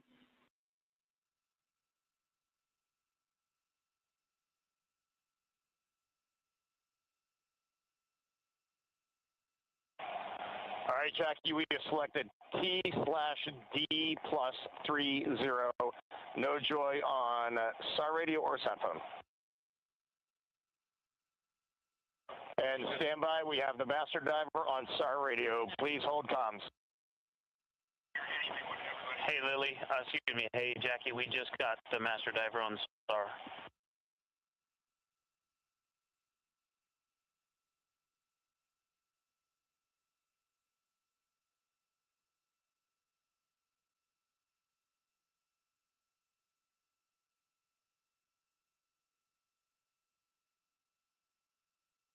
A good view of one of the fast boats. Integrity, Houston, if you are happy with your comm with master diver, you can go back to the 15-minute power down.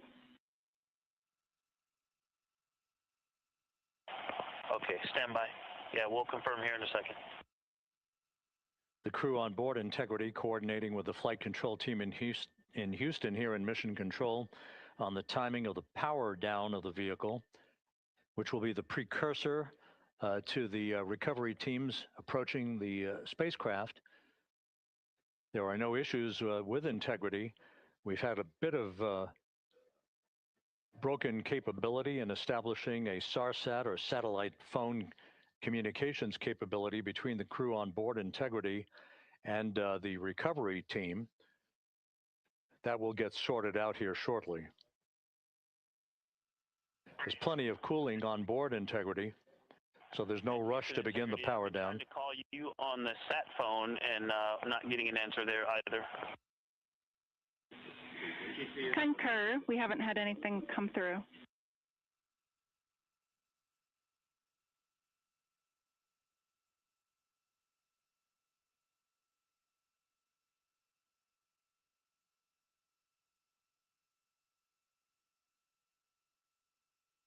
And Houston, if you could relay to recovery that we hear them, but it does not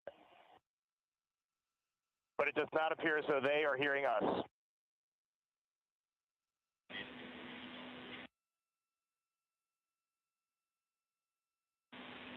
Houston copies, and Reed, just to confirm, you are pushing the PTT on the radio.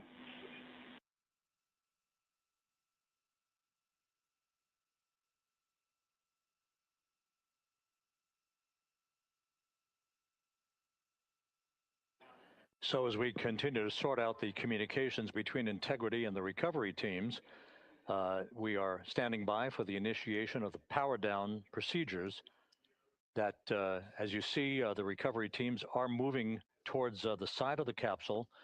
The next major event will be the erection of that large inflatable raft called the front porch.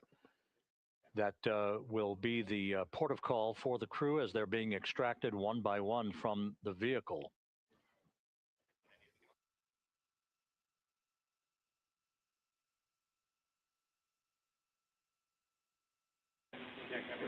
Integrity, Houston, for sat phone, we are going to attempt to call you.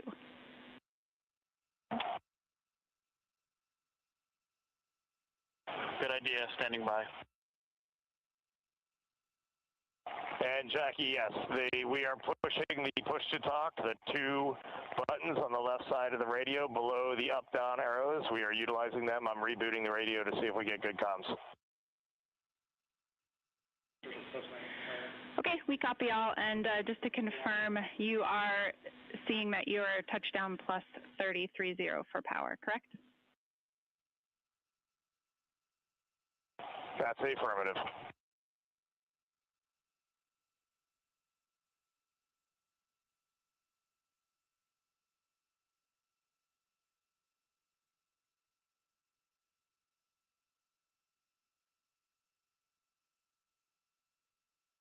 We are trying a backdoor approach to have mission control here call the crew on their satellite phone. This is all part of the coordination for the power down of the vehicle that will initiate the actual recovery operation. The first boats with the Navy divers on board are standing by, waiting to close in on Integrity to begin the process of erecting the large inflatable raft that's called the front porch that will be where the astronauts are extracted from so that they can have a few minutes to get their land legs back before they're hoisted aboard the Navy helicopters for the flight back to the deck of the USS John P. Murtha. Cannot reply.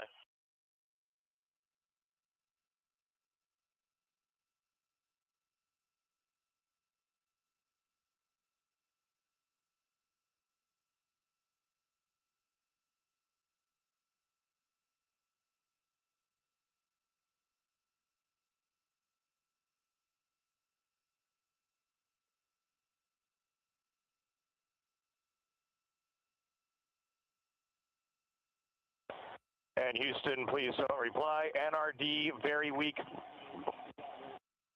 but readable. Master diver, we can hear, but they cannot hear us.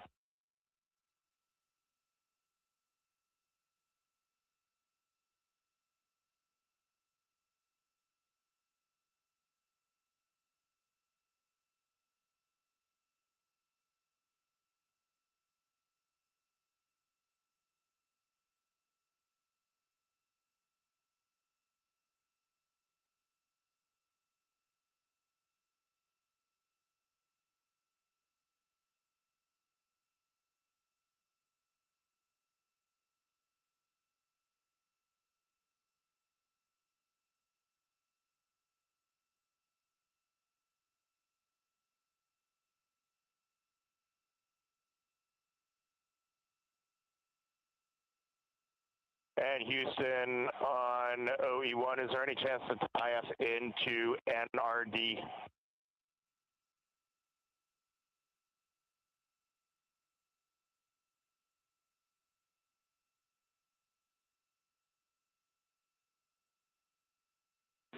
Checking.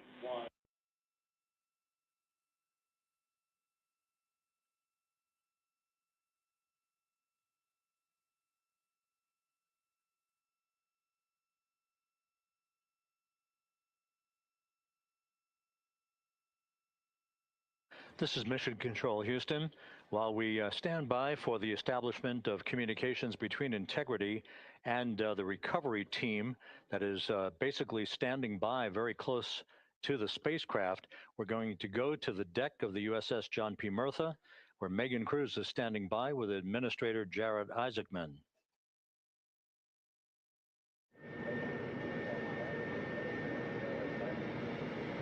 Hey, Rob, yeah, just such an honor to be able to be here on the ship, to be able to share and experience this moment with everyone together. And of course, as you just said, yes, here with NASA Administrator Jared Isaacman. Administrator, how did you feel getting to witness this and seeing NASA at its best? Oh, I mean, I'm honestly, I'm still at a loss for words. I mean, you know, like the childhood Jared right now can't believe what I just saw. I mean, almost been waiting my whole lifetime to see this, and then it's NASA Administrator. I just couldn't be more proud of the entire workforce, the years, the effort, the late nights, all the hard work from across the country that contributed to this incredible moment right now. And yeah, incredibly grateful too for our teams here on the John P. Murtha right now. Yeah, look at them behind us here. Got everybody. What do you guys think? We just brought some astronauts back from the moon, huh? Unbelievable.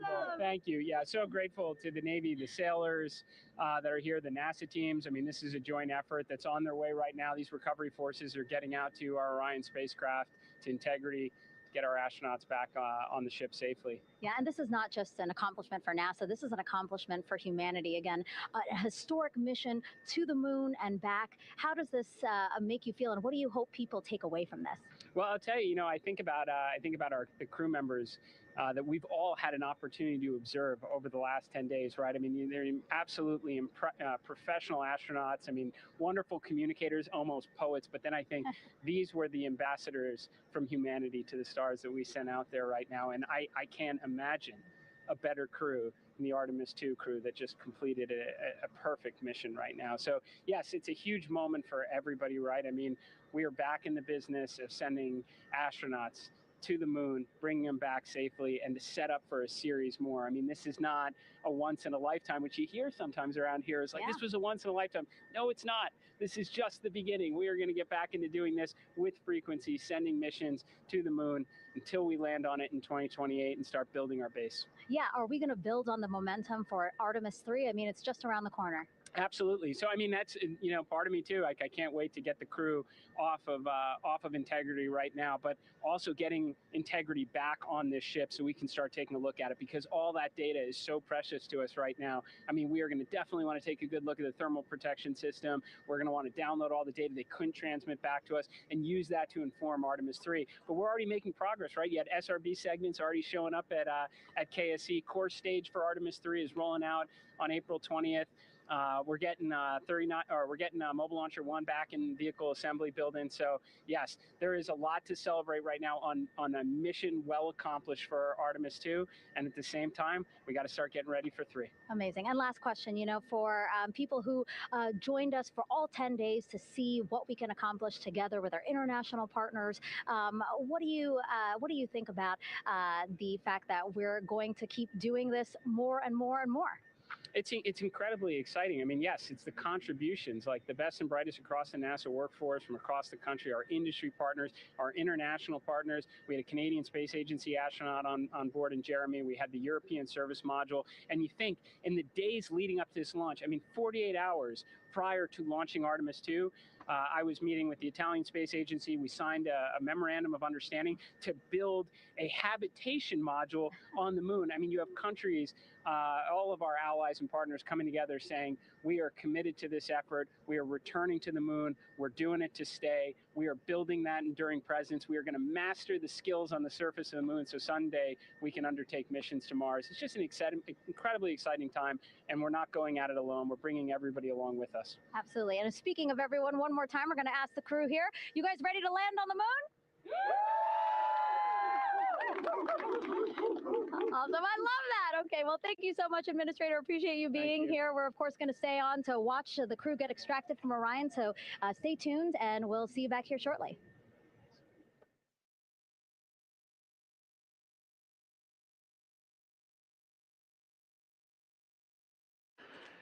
Thank you, Megan, and thank you, Administrator Isaacman. We are in the process of working to establish that communications link and to establish the procedures that will lead to the power down of the spacecraft, which is gently bobbing in the Pacific following a bullseye touchdown that occurred at 7:07 p.m. Central Time, 5:07 p.m. Pacific Time, 2.5 hours before sunset in the Pacific, southwest of San Diego. We have once again heard from the crew during that interview opportunity with the administrator, and we have 4 healthy crew members on board.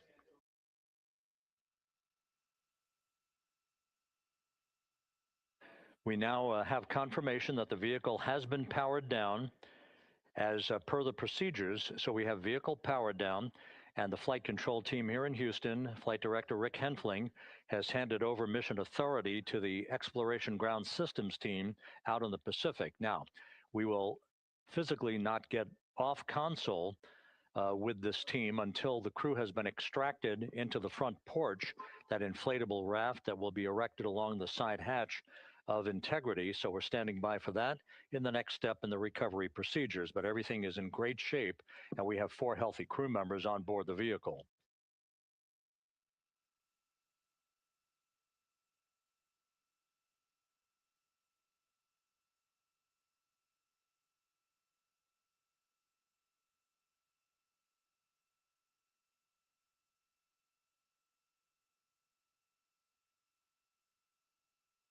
All of the entry events went by the book, no issues, perfect trajectory for Integrity that was culminated with one final raise burn to improve the angle of attack for the vehicle as it entered the Earth's atmosphere. All of that flight dynamics computation worked like a charm.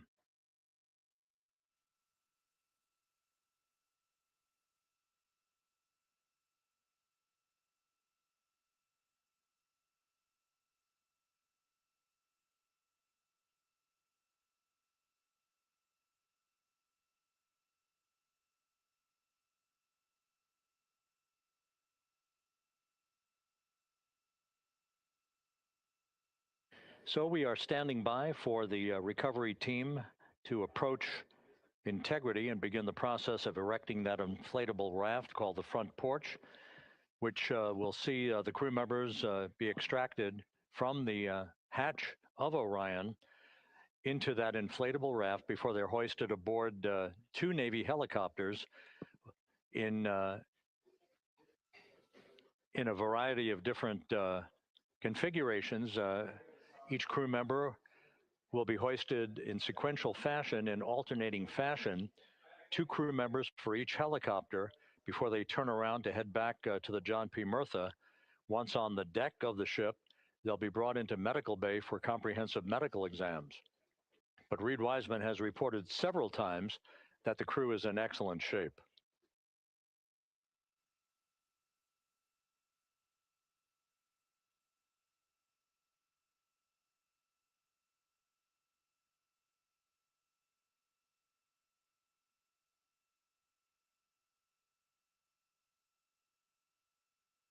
So just to recap, it has been some 26.5 minutes since the splashdown of Integrity in the Pacific.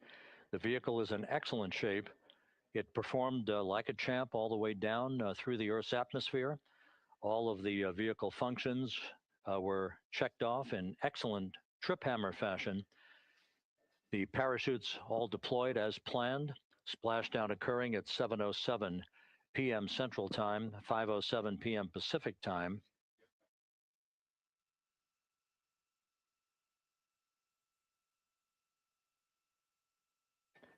And after a bit of a tussle to try to establish a communications link with the recovery team, we were finally able to run through the procedures for the powering down of the vehicle. We've handed over mission authority to the Exploration Ground Systems folks out in the Pacific, and the recovery team will be approaching the vehicle shortly to erect the inflatable raft called the front porch before opening the hatch to integrity to bring the crew members onto that raft before they're hoisted onto two Navy helicopters, two crew members for each helicopter, before they're flown back to the deck of the USS John P. Murtha.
This is Mission Control Houston.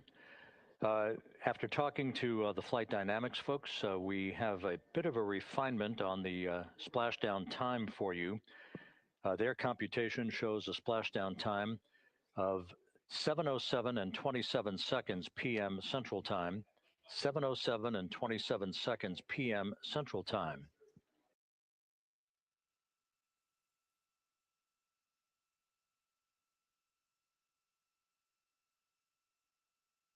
That would equate to a mission elapsed time of 9 days, 1 hour, 32 minutes, and 15 seconds.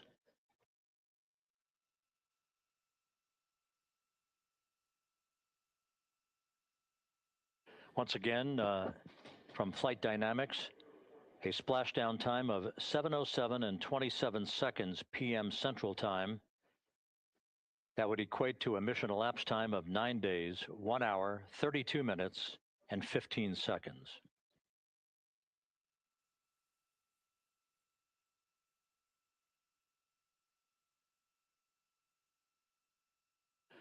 Reports from the Pacific indicate that the recovery team, in communications with the crew aboard Integrity, that the crew remains in excellent shape as they await the approach of the team for a final hazard gas evaluation before they move to the side of the vehicle to erect the inflatable life raft called the front porch.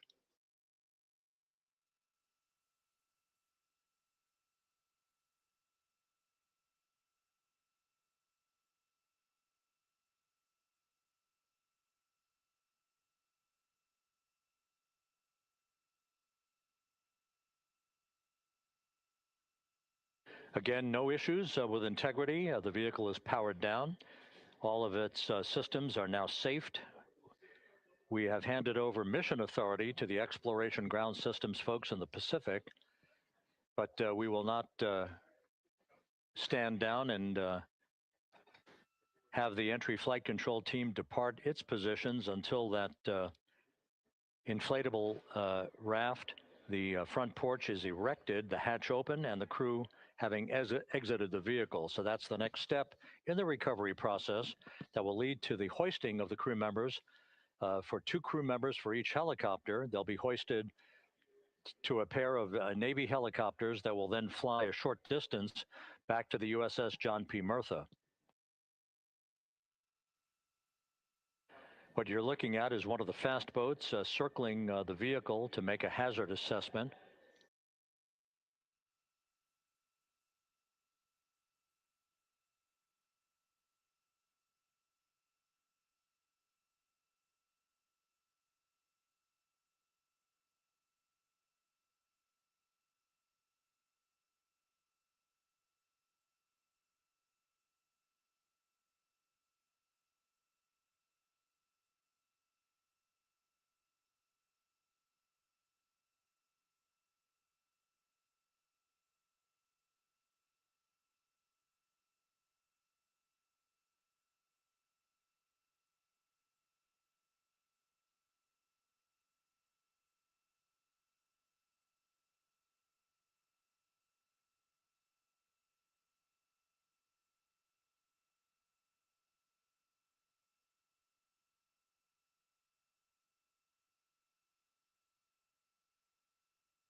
This is Mission Control Houston. Once again, you're watching the initiation of the recovery of the Artemis crew aboard Integrity.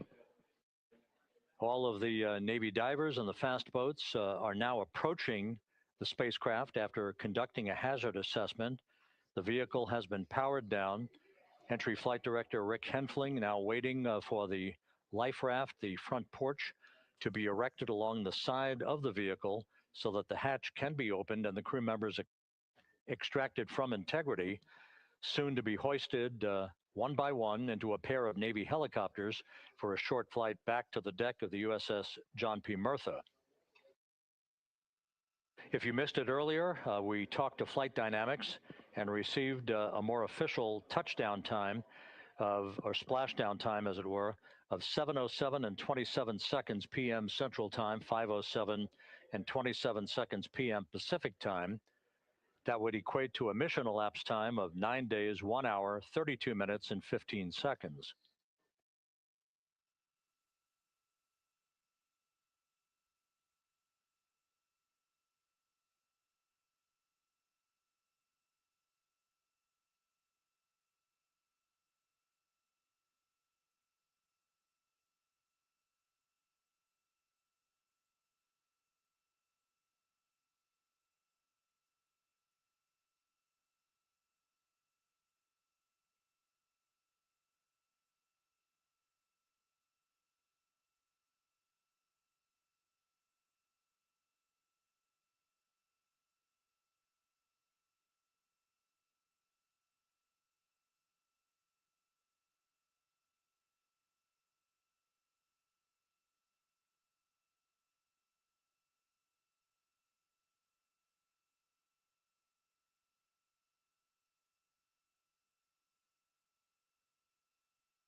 Continuing to get excellent views from the imagery assets out at sea in the Pacific of integrity. We continue to get good reports from the landing and support officer, who's in contact with the recovery team, that the crew is in excellent shape, no issues.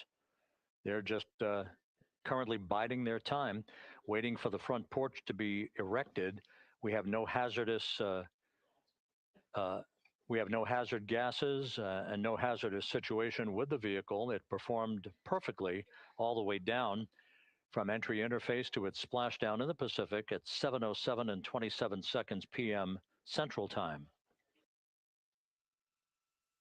And as you can see, the first phalanx of recovery personnel now pulling up alongside of integrity.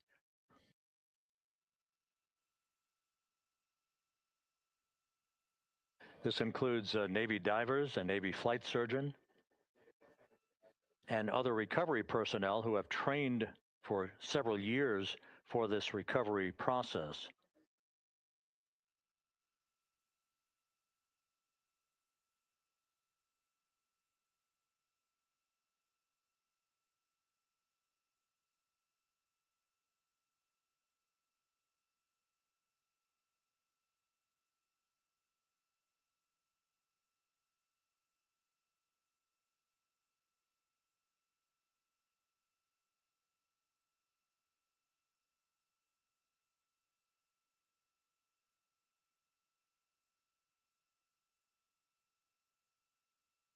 At this hour, some 41 minutes following splashdown, the vehicle has been powered down. There's no hazardous gas emanating from the vehicle. That's why the first team of recovery personnel has been able to pull alongside Integrity.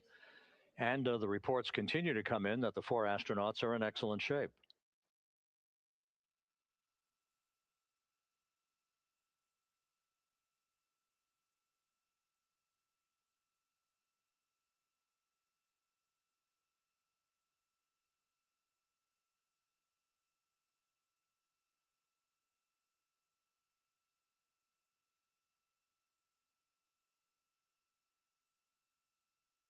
Yes.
This is Mission Control Houston, continuing to watch the initiation of the recovery of Integrity's astronauts. One by one, they'll be brought out of the spacecraft onto a large inflatable raft just a short time from now.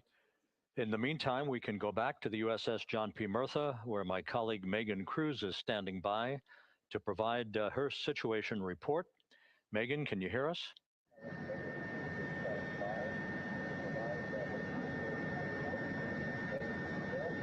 Hey, Rob. Yes, I can hear you. Thank you. Yeah, we're back here on the bow of the recovery ship where there are still plenty of people peering out into the water. We are not very far from the action everyone is seeing on their screen now. The Orion spacecraft, Integrity, in the ocean, surrounded by a number of recovery boats.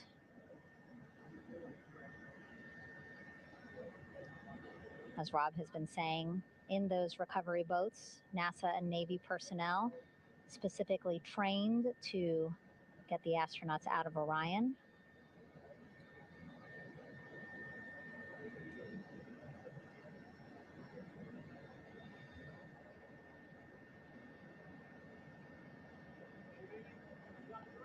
In some of our wide shots, you can probably see that there are 6 boats out in the water. More than 40 people out in the water right now on those boats.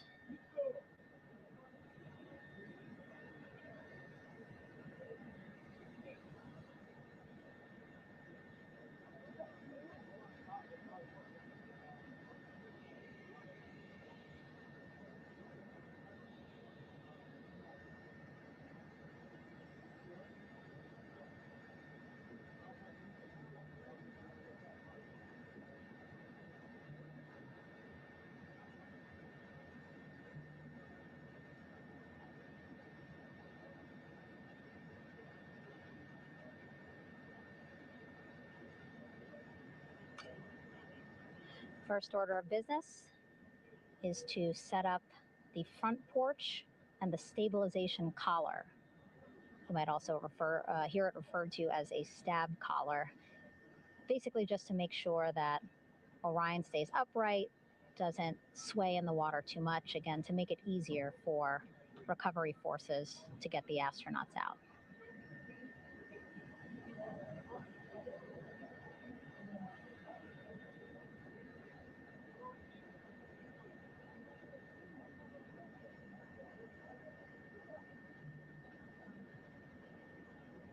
Again, we splashed down in the Pacific Ocean just after 5 p.m. Pacific time here. It's a requirement by NASA to be able to get the crew out of Orion within 2 hours of splashdown. So doing great on time so far. Plenty of time.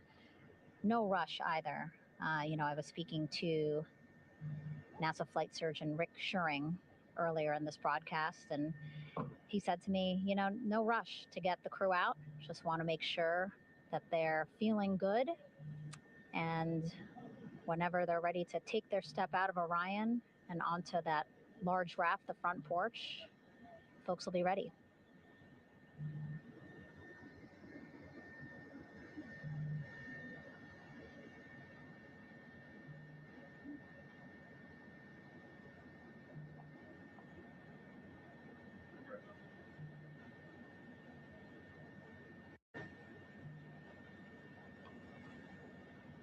And as there are mission audio loops in mission control in Houston, there is a mission audio loop here on the ship, and it was just reported out that the side hatch is open. Side hatch of integrity is open. You're getting these beautiful shots from our aerial assets. The ship itself, where I'm on, just 3,000 yards away.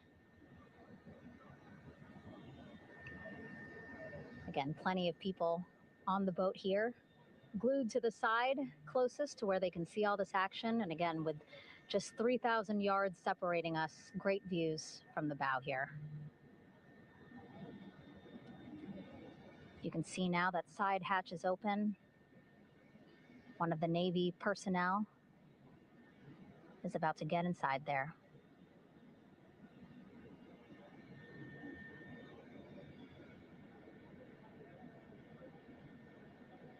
In they go. In total, 4 will go into Orion. So it'll be a little bit of a tight squeeze, but the goal is to have a recovery personnel with each astronaut assessing them.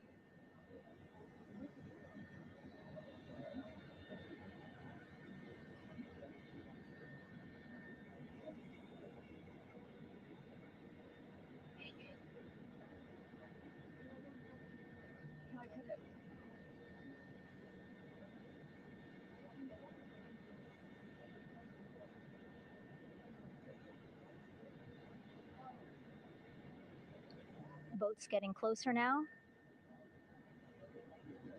Again, that one that's right up against Orion, those are the divers that will go in to the spacecraft to check on each of the astronauts. These other boats will begin doing a number of things, putting on that stabilization collar onto Orion, building that front porch. Eventually, they will retrieve the parachutes, as well as tow Orion back to the well deck of the recovery ship here.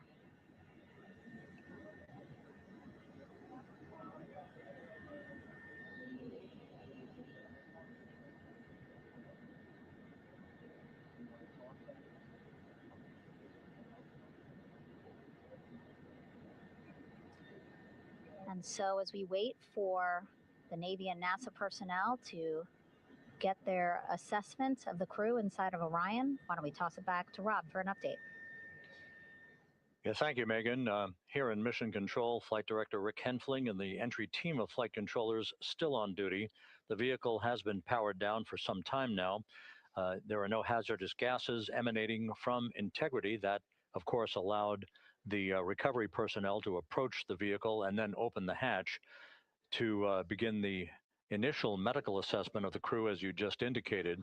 Now we're standing by for the erection of that inflatable raft, the front porch, alongside of the vehicle that will enable the crew to be extracted one by one onto the raft, have a moment or two to get their land legs back before they're hoisted into 2 hovering Navy helicopters, 2 crew members for each helicopter, for a short flight back to the deck of the USS John P. Murtha.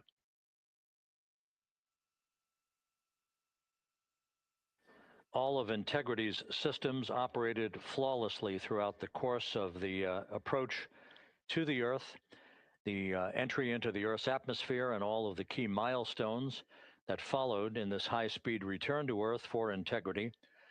A mission that spanned more than 694,000 miles from the vehicle's launch from the Kennedy Space Center atop the Space Launch System back on April 1st.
As we mentioned at the top of the broadcast, the last time that the Apollo program saw a splashdown in the Pacific was Apollo 17 back on December 19th, 1972. So for the first time in 53 and a half years, we have reenacted that with the arrival of Integrity's astronauts as they flew around the moon in that historic lunar flyby that began with a trans-lunar injection burn that took them out of Earth orbit following 24 hours of a high Earth orbit trajectory. The high Earth orbit trajectory enabled flight controllers here to have a full 24 hours to evaluate the systems on Integrity and the condition of the crew before they would commit to flying to the moon.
With the side hatch of Orion having been opened to set the stage for the erection of the inflatable life raft, known as the front porch, to be erected alongside the spacecraft for the extraction of the crew. Let's play for you an interview that my colleague Megan Cruz conducted on the USS John P. Murtha with Navy diver First Class David McMahon that explains how this process is unfolding. Okay, Davey, so you and some of your team, one last look over of the stabilization collar, correct? Yes, ma'am. Okay, so what is this stabilization collar? This is what's going to stabilize the capsule out there in the ocean. We don't know how good the weather or the waves will be that day, so this will help prevent any unnecessary occurrences from happening, stabilizing the capsule and the astronauts inside. So basically this is a float that will go around Orion. I'm assuming that what they're doing right now, these are the lines that will attach the collar onto Orion? That is correct. And so what are they doing here? So we've got the lower line that will secure the inflation device before we inflate it. That gives us the go-ahead that it's secure in its place, and then we'll inflate it. And then once that is done, we'll undo all the carabiners and get this orange line on top tied in the same fashion. And then this will be secured to the capsule, and the astronauts can safely take their first steps out of the capsule onto the front porch. Okay, and how long will it take them to set up the stabilization collar? We should definitely be able to handle this in under 10 minutes. Okay, wow. And then you just mentioned the front porch. So basically after they set up the stabilization collar, then they set up what's called the front porch here. That's correct. Okay, and what's the front porch? Front porch is basically a bigger waiting room for the astronauts to sit in while we wait for the helicopters to show up and grab them. Okay, so the medical team that was inside with the crew, they're going to help them out and onto the front porch? That is correct. And then what happens here? We have higher trained medical personnel also on board the front porch that will give them lookovers and just make sure they're okay while we wait for the helicopters to show up. Okay. How does it feel? I mean, your team, you, to be part of a mission that's returning astronauts from the moon in more than 50 years? We all feel extremely honored to be a part of this, as well as a bigger mission for the Navy and joining up with NASA to do great things. And do you feel like you and your team are ready? Yes, very ready. Cool. All right. Thank you so much. Thank you.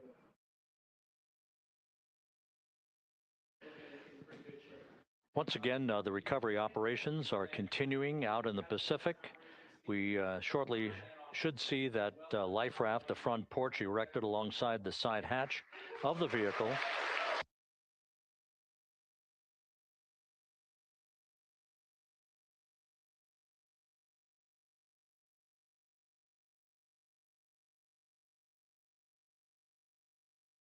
A number of flight controllers have come into the flight control room to receive congratulations from Entry Flight Director Rick Henfling. But we're going to stick with our operations out in the Pacific as we await the extraction of the 4 crew members who are reported to be in excellent condition.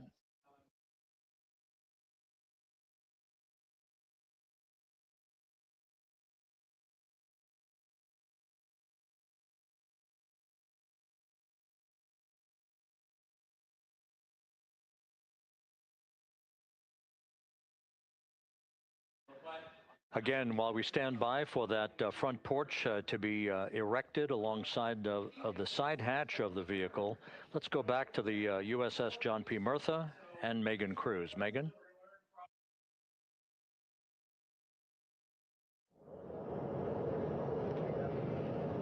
Hey, Rob.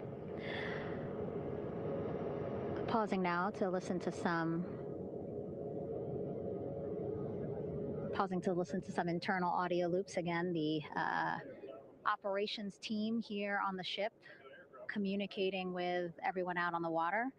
It seems like currents are hindering them a little bit from unfurling and inflating the stabilization collar as well as the front porch.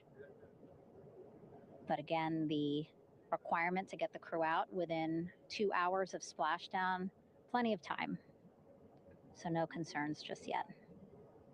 But as calm as the water looks, yeah, it looks like it's hindering the teams just a tad.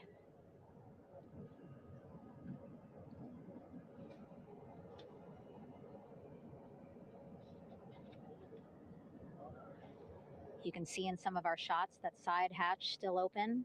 Again, inside there are now 8 people inside. 4 divers, Navy divers, all with medical training, each assigned to an astronaut each. Making sure that they're comfortable, feeling good.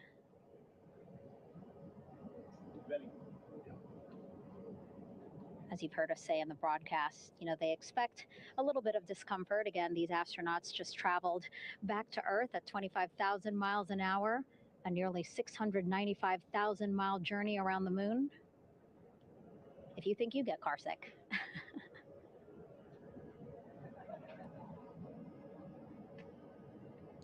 Again, 6 boats out there, lots of gear with them, just in case, right? As we said, the crew reported feeling great.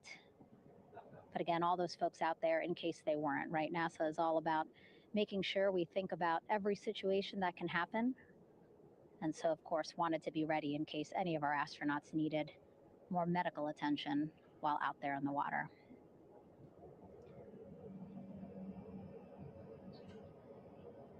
You see now teams, again, trying to set up the stabilization collar and front porch for the crew to get out of Orion. They need both, right? The stabilization collar will keep Orion from swaying as you see it is doing now.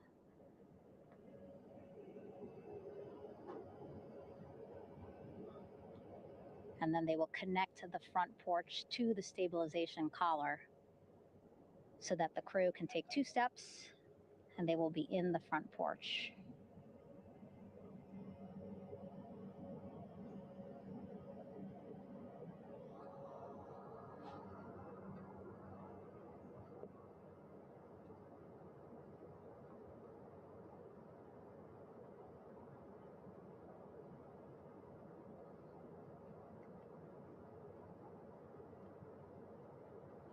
Not a lot of chatter on the mission audio loops. That's a good thing.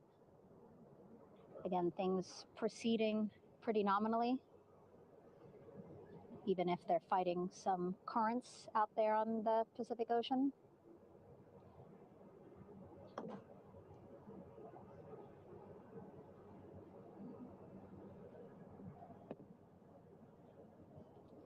Again, the goal, setting up the stabilization collar and the front porch so that the crew can rest comfortably in the front porch, get placed into harnesses so that 2 helicopters can lift them off the front porch and onto the USS John Murtha here.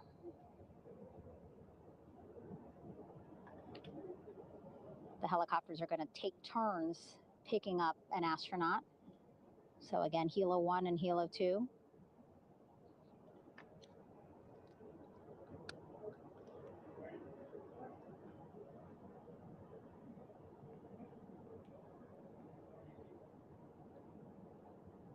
Okay, and the recovery team here on the ship just got a report from the undersea medical officer who is inside the capsule with the crew. He is reporting all 4 members are green. All of our 4 astronauts, Reed, Victor, Christina, Jeremy, green, meaning they are feeling great, not the complexion of their skin.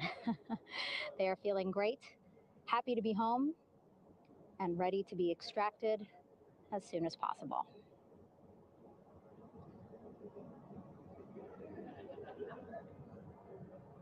And so, as I was saying, we have 2 helicopters circling the activity you're seeing on the water right now. Each will take turns picking up an astronaut. So Helo 1 will come on in, hover above the front porch, about 40 feet above the front porch. A Navy recovery specialist will be hoisted down into the front porch. The restricted maneuvering doctrine is in effect. Will connect to the first astronaut, which we're expecting to be Christina. And then Helo 2 comes around, picks up Jeremy, while Helo 1 stays above head, and then Helo 1 will come back in for another astronaut, and then Helo 2 for the last astronaut, and then back to the flight deck here on the recovery ship.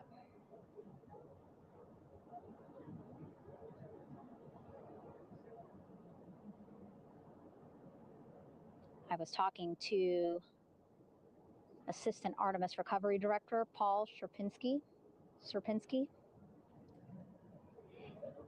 He said helos are a much quicker, safer way to get on board. They did actually consider boats, but then if you think about it, longer time, the crew would have to move through more of the ship. This way the helos will give a more direct, quicker route to the medical bay for our 4 astronauts.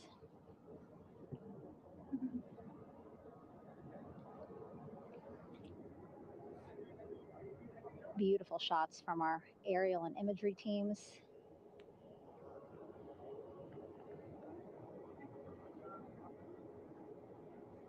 Clouds have dissipated for a clear view from the bow of the recovery ship here.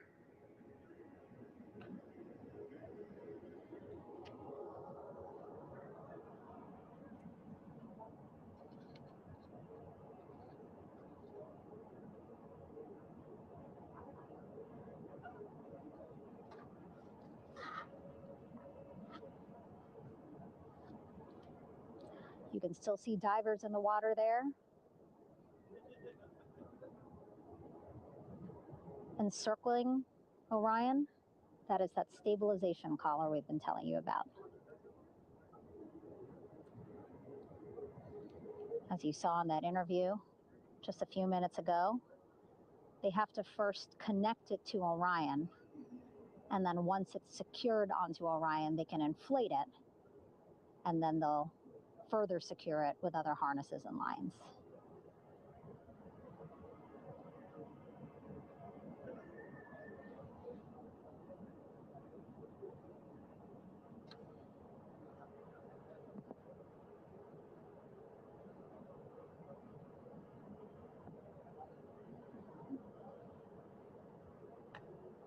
About an hour and 10 minutes since splashdown in the Pacific Ocean here.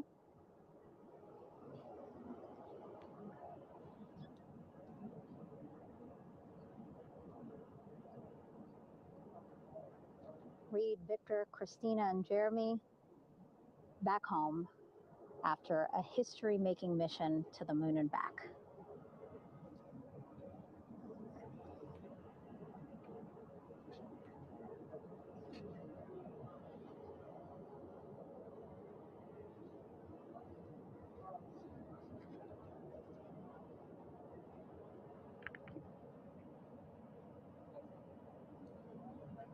And if you missed what we said just a couple of minutes ago, the undersea medical officer inside with the crew in Orion, reporting all 4 crew members feeling great.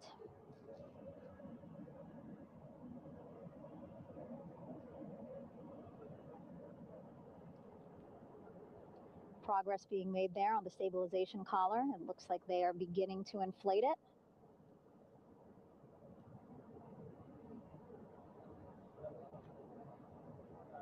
And it looks like they're starting to unfold the front porch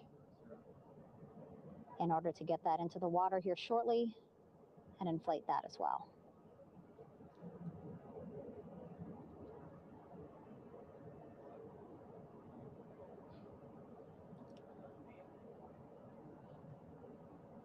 Again, more than 40 people out in the water right now. And those Navy and NASA personnel have been in the water for now about 4 hours.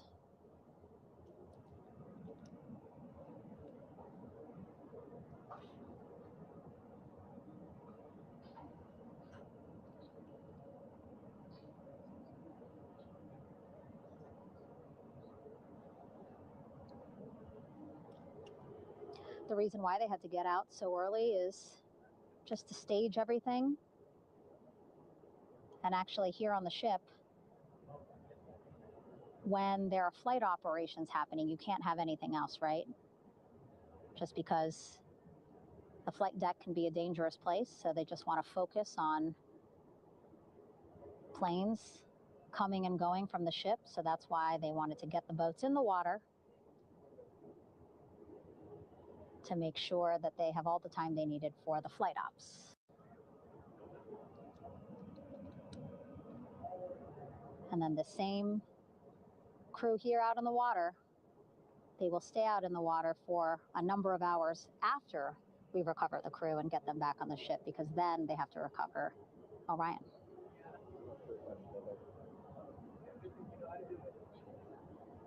All right, that stabilization collar looking good around Orion. We're now seeing some recovery personnel getting on to that collar.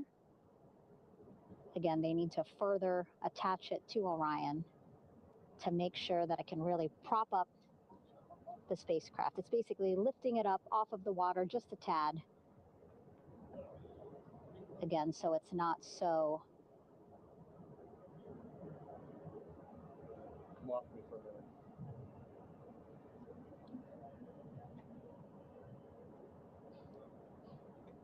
it doesn't sway so much in the water there.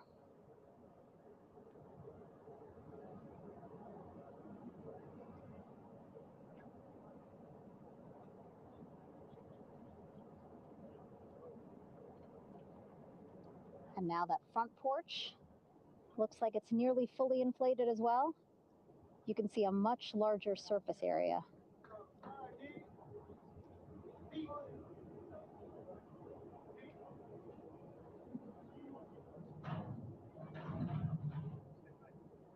And so once the crew get out of Orion, they can stretch their legs a little bit on this front porch, get some fresh air.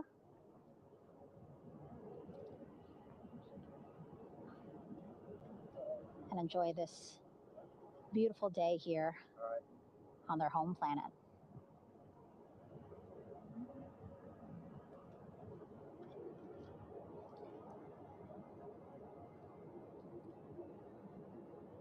It appears teams now are about to connect the front porch to the stabilization collar.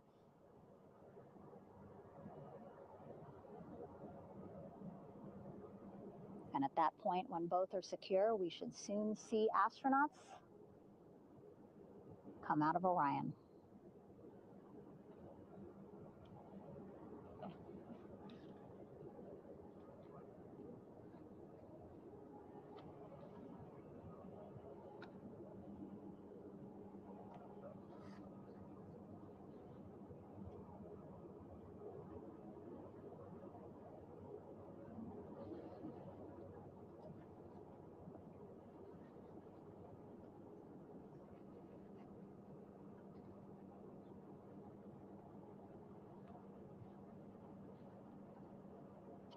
All these views you see also being fed to the Landing Force Operations Center here on the ship.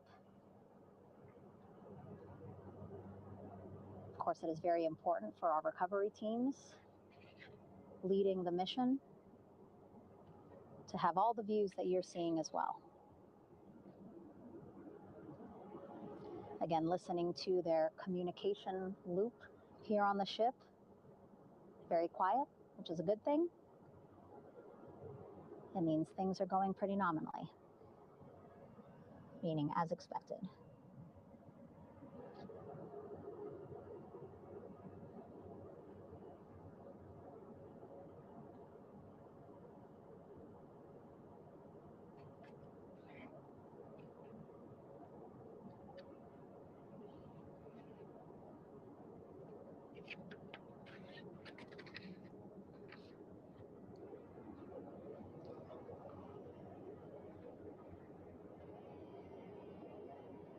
Again, all this activity happening just 3,000 yards away from the ship. So that means this will be a very quick flight back on the helicopters for the crew.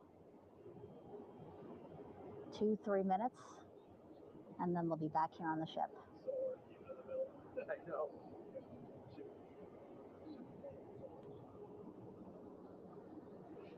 Okay, Saw a thumbs up from one of the personnel on the front porch. It looks like they are now getting ready to deploy what they call the Air Rescue Vest, ARV. And so this is the harness that each crew member will get into in order to be hoisted into the helicopters. Again, those helicopters hovering just about 40 feet above the front porch when they're ready to pick up each crew member.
This is Mission Control Houston.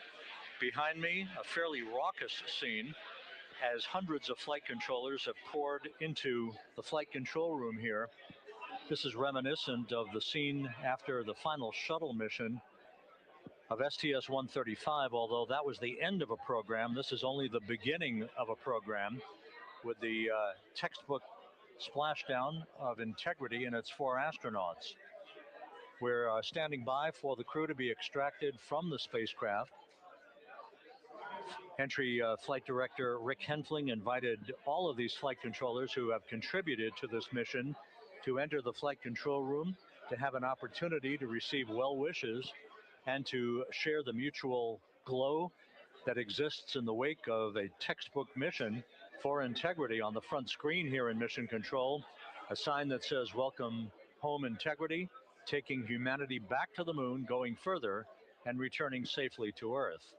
So all of that jubilation, part of the post-splashdown activities, even as we await the crew being extracted from the vehicle to be hoisted onto Navy helicopters for the trip back to the USS John P. Murtha.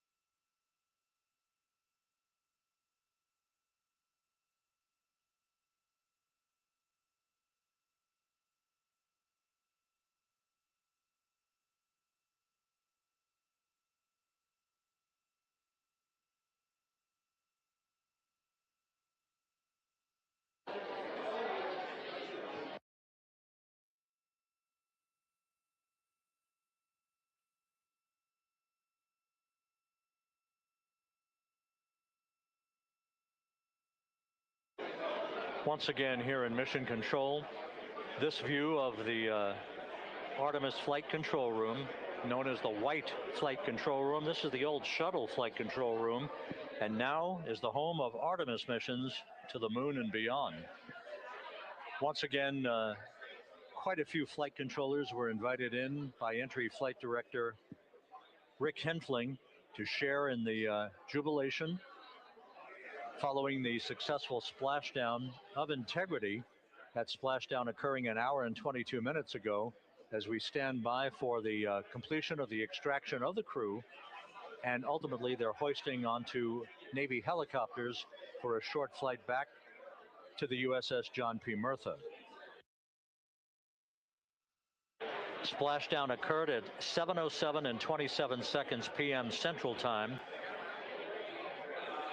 I had an opportunity to talk to the head of flight dynamics, Jeff Birch, a moment or two ago. He said the trajectory of Integrity coming through the Earth's atmosphere was so precise, they've never seen anything line up on a ground track like today's entry by Integrity for its splashdown southwest of San Diego.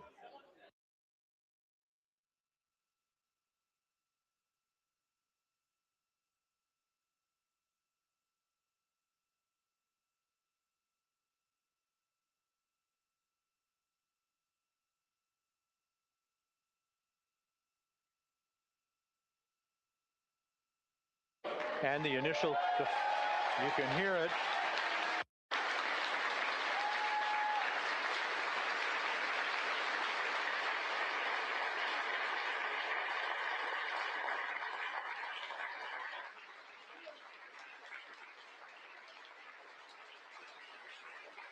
Jubilation here in the flight control room. The first crew member is out of Integrity.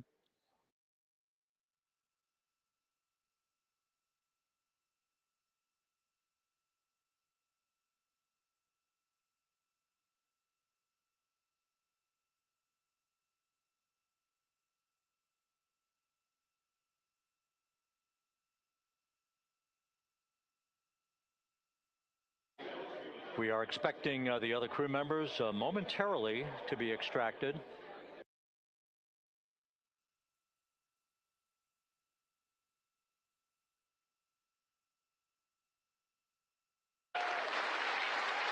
We now have 2 crew members out.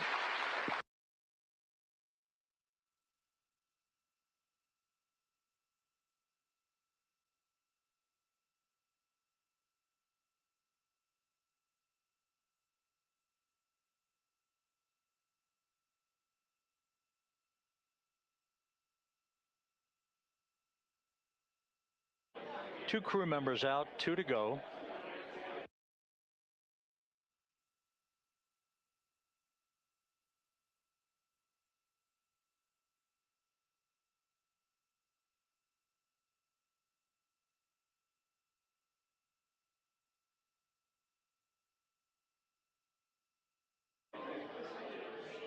We're about 1 hour from sunset out in the Pacific. Everything continues to go well. Integrity's systems function perfectly during its entry back to Earth. And Reed Wiseman, the commander who will be last out of the vehicle, reported that all the crew members were feeling very well.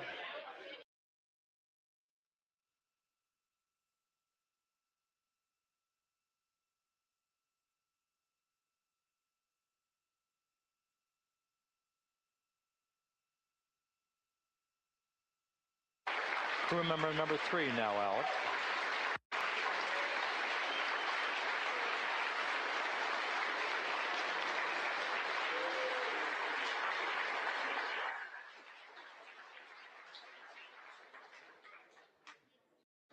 And now standing by for the commander, Reed Wiseman, who will be last out of his ship. Bobbing in the Pacific under almost ideal conditions, Integrity spanned 694,000 miles during its journey from launch to splashdown.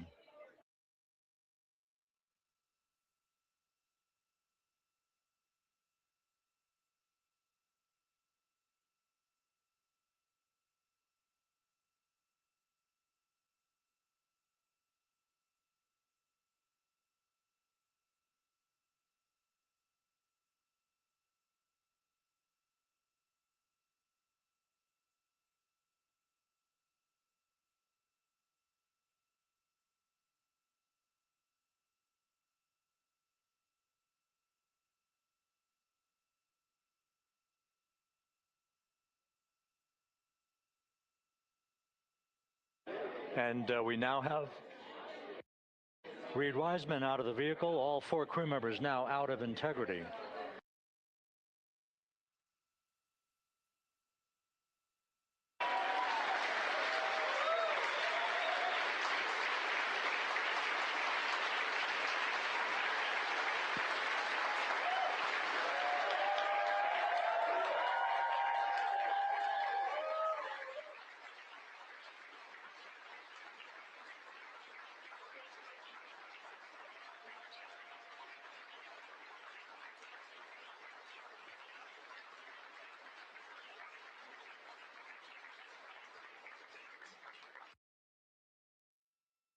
Once again, all 4 crew members now on the front porch, and the procedure to begin hoisting them up to these 2 Navy helicopters hovering overhead will begin shortly.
This is Mission Control Houston. The mission is over, but the melody lingers on as jubilation continues here in the flight control room. We should be expecting NASA's Associate Administrator, Amit Kshatriya, to be joining us shortly for a short interview while the recovery operations continue out in the Pacific. So we'll stand by for that. And then we'll turn it back over to Megan Cruz aboard the USS John P. Murtha.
This is Mission Control Houston here in the Artemis flight control room.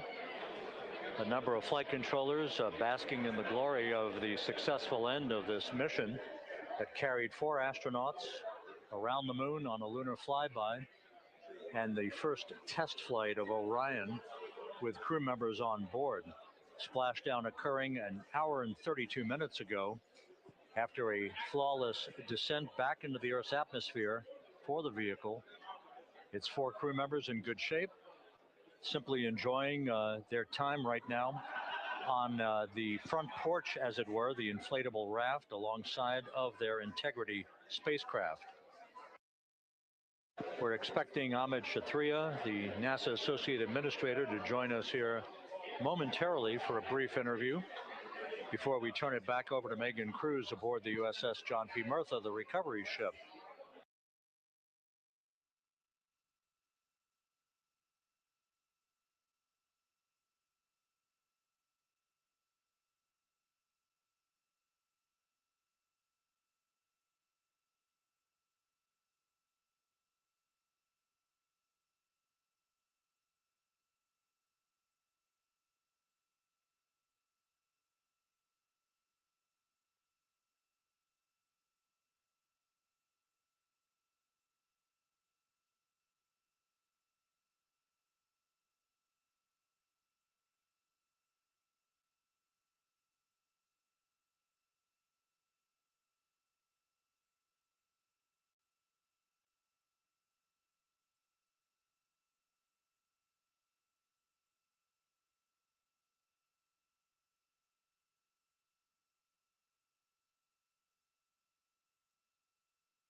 This is Mission Control Houston.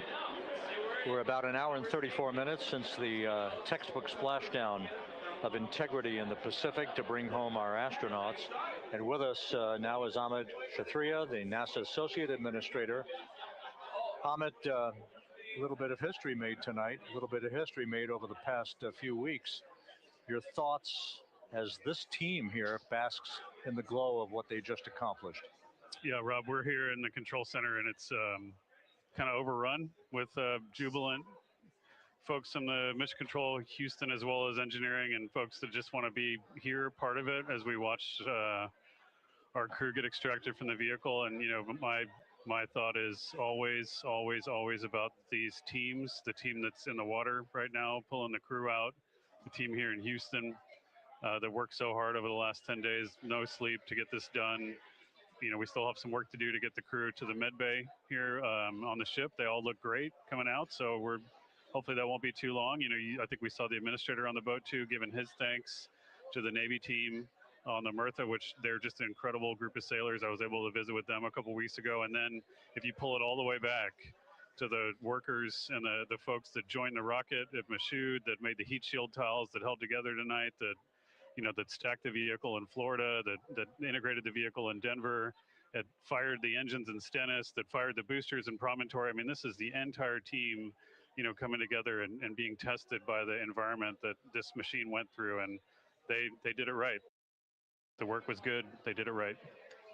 You've said in a number of briefings, of course, and in other forums that this is just the first step. The cadence has to step up, as the administrator has indicated.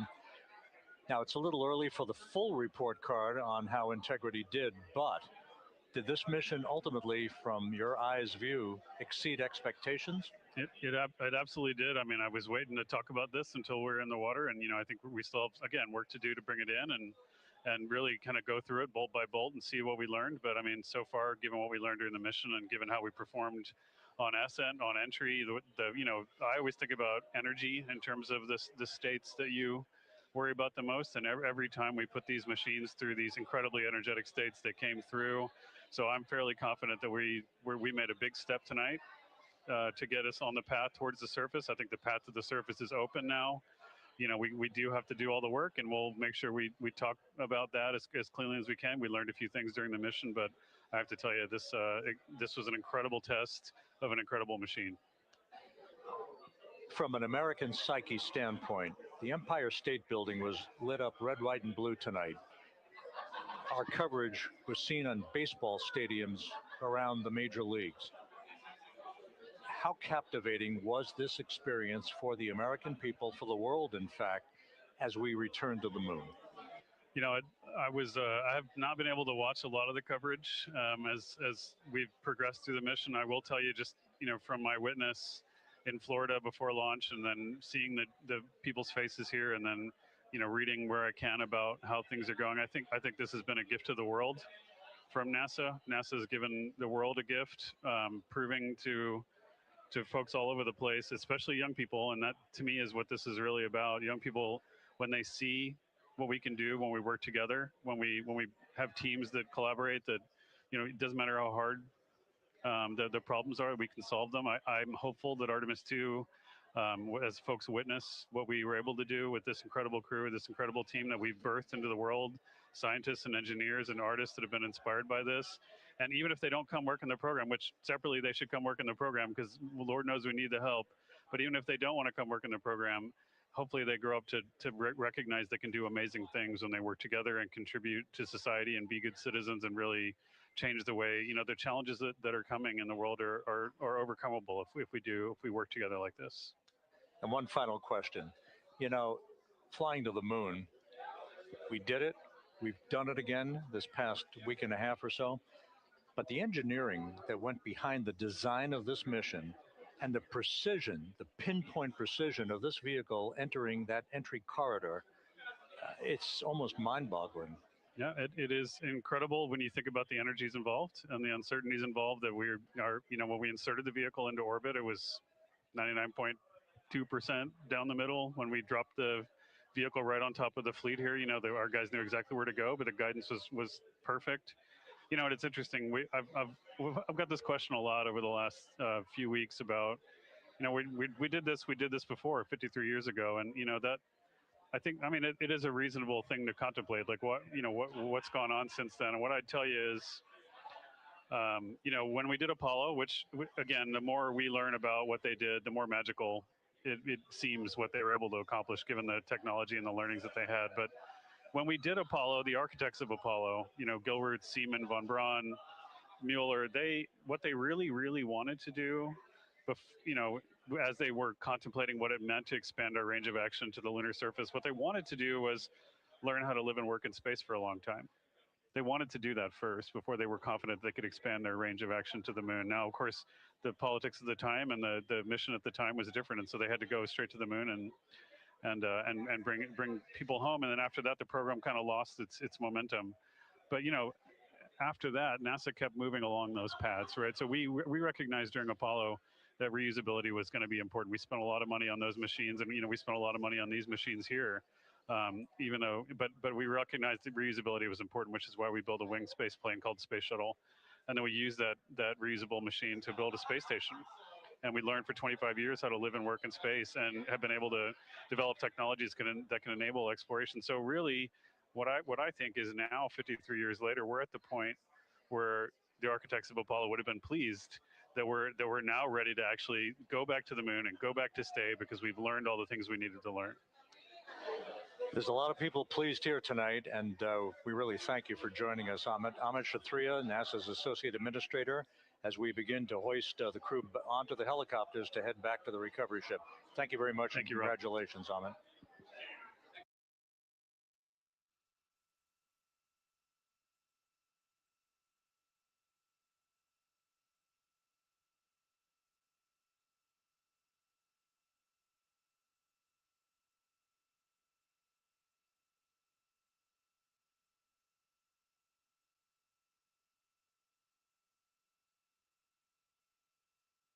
This is Mission Control Houston, with the crew members now beginning to be hoisted aboard the Navy helicopters. Let's go to Megan Cruz aboard the USS John P. Murtha, who will take it from here.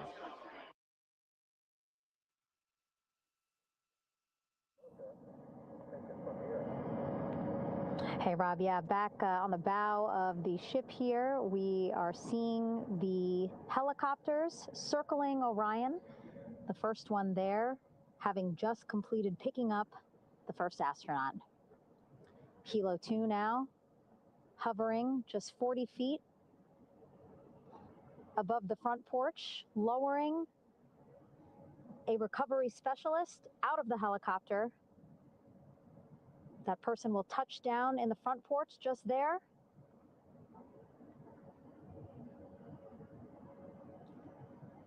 The crew members already outfitted with a harness that will allow them to quickly attach to the hoisting device.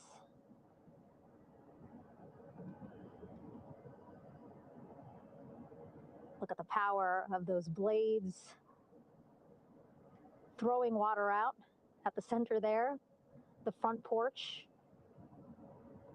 with now 3 astronauts and the recovery specialists. Again, crews already outfitted with a harness vest. And here we go. Second astronaut now off the front porch, getting hoisted into the second helicopter.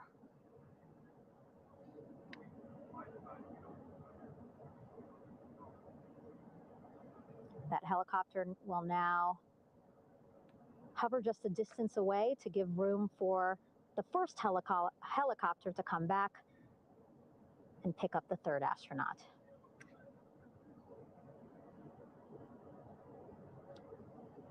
As we wait for that helicopter to come back, make its way back around, just want to mention that the President of the United States called our NASA administrator today while he was on the ship, just minutes after we interviewed him live on our coverage, and congratulated him and NASA on this history-making moment tonight. Helicopter 1 again hovering 40 feet over the front porch. We will soon see another recovery specialist getting lowered onto the front porch. Wow, imagine sitting on that front porch, the wind, the water. But again, the recovery team determines that a helicopter flight back to the ship here would be safer, faster, and more comfortable for our crew who just completed a 10-day mission around the moon. Third astronaut in the air, getting hoisted quickly back into the first helicopter now.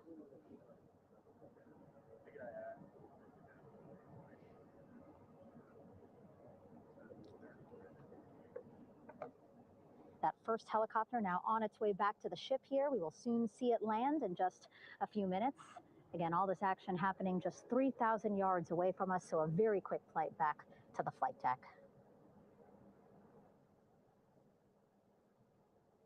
And now the only person left on the front porch, Commander Reed Wiseman. That second helicopter now making its way back over to the front porch. Here it comes.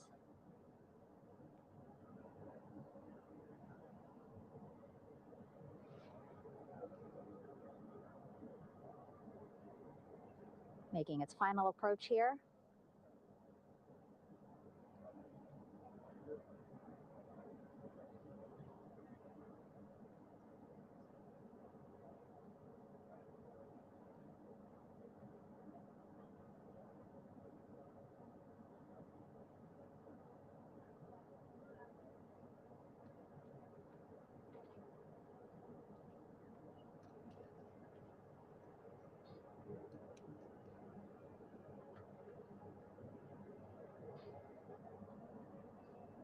The last astronaut, Commander Reed Wiseman, now off the front porch and almost into the second helicopter.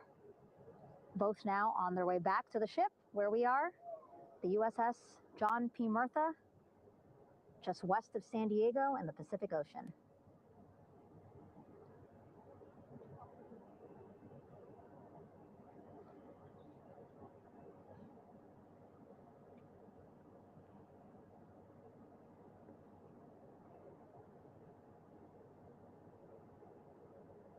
Exciting to see our 4 crew members minutes away from landing on the flight deck here on the recovery ship. 550 people on this ship, excited, ready, anxious, looking forward to welcoming this crew aboard.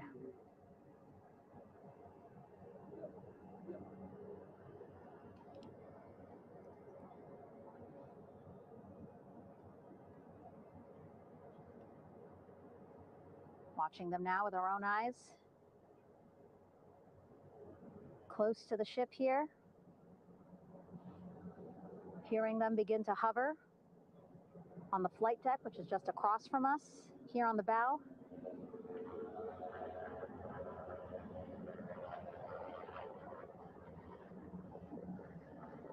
The first helicopter coming in.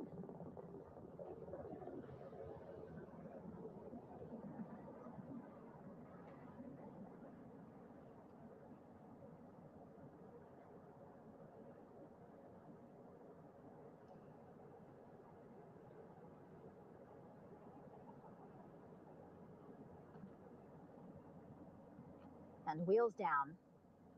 Wheels down of the first helicopter carrying 2 of our Artemis II crew. Pilot Victor Glover and mission specialist Christina Cook.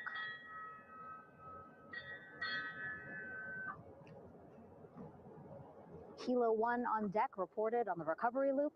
Again, the mission audio loops that the recovery team are using here to communicate with one another. And an announcement just made on the ship, integrity incoming. 2 more helicopters on their way to the flight deck, one carrying the crew, the other, one of our imagery helicopters. Again, kudos to our imagery and aerial teams for giving us these beautiful views of history in the making. Set amid a gorgeous, soon-to-be sunset here in the Pacific Ocean.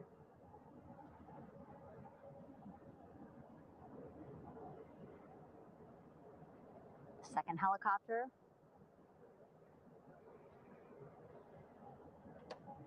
Making its approach of the flight deck.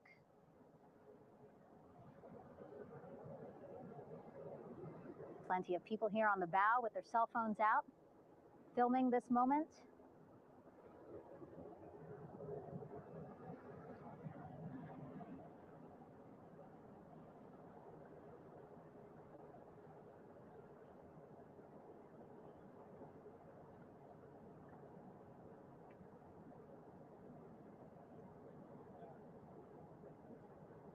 Some impressive flying here by the Navy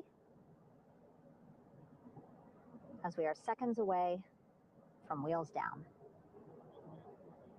And there you go. We now have all 4 Artemis II crew members on the USS John P. Murtha.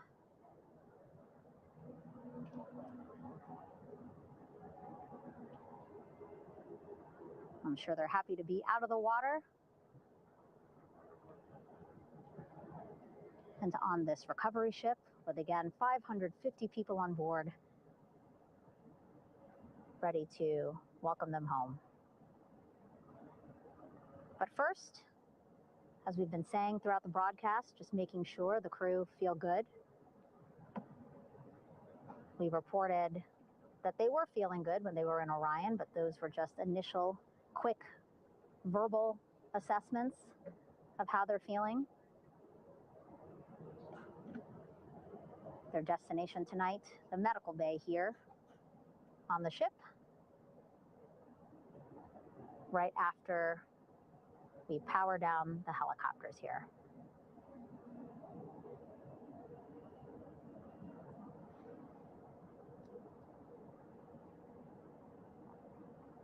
The team on the flight deck working quickly but methodically.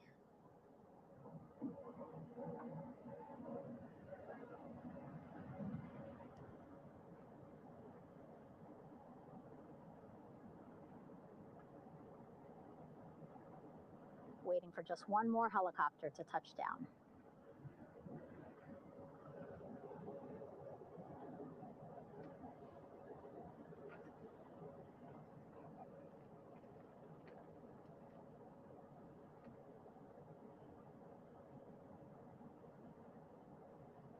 Very limited personnel here on the flight deck. Maneuver doctrine is in effect. As that third helicopter touches down.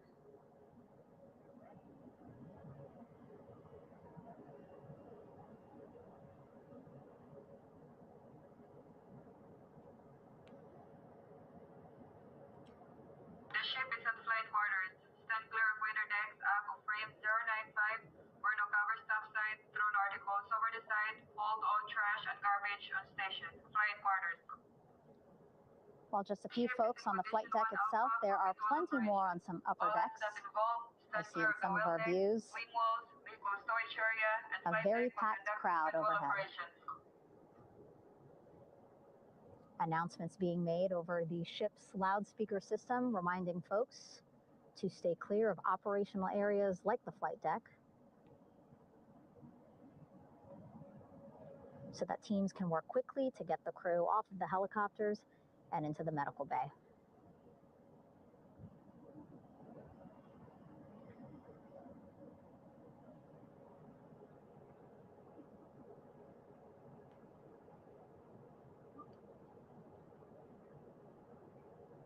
Splashdown today, 5:06 p.m.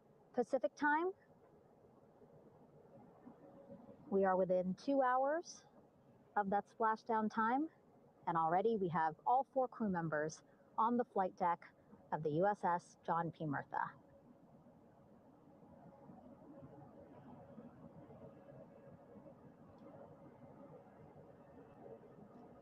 Again, crew waiting before getting out for the helicopters to completely shut down.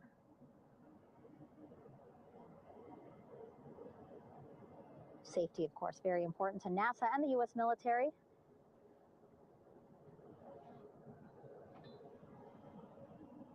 So we'll wait just a couple of minutes here before we start seeing crew members walk off the helicopters one by one.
All right, and now here we see pilot Victor Glover and mission specialist Christina Cook sitting on the edge of one of the helicopters, looking in great spirits. That familiar smile and laugh from Victor, I can see it from here. Christina, I'm sure, feeling the same way, just blocked a little bit by our camera here, but we'll see her here shortly. A photographer taking their pictures. Victor saluting folks on the flight deck. They look like they're in great spirits. Happy to be home, I'm sure.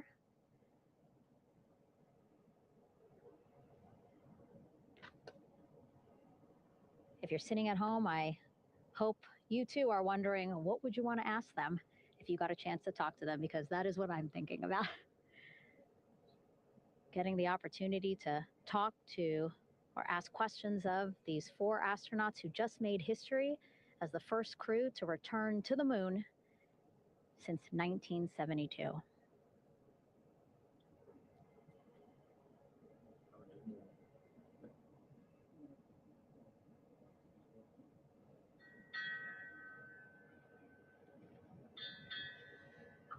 Oh, there we see Christina there, also smiling, finally peering out, waving at the cameras.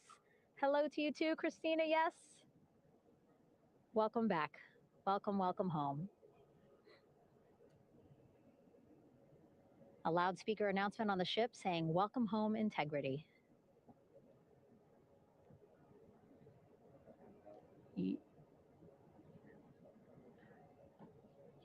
Victor in great spirits. I can't see who he's talking to, but I kind of think that he might be talking to his other two crew members. Shouting from across the flight deck, congratulations to one another.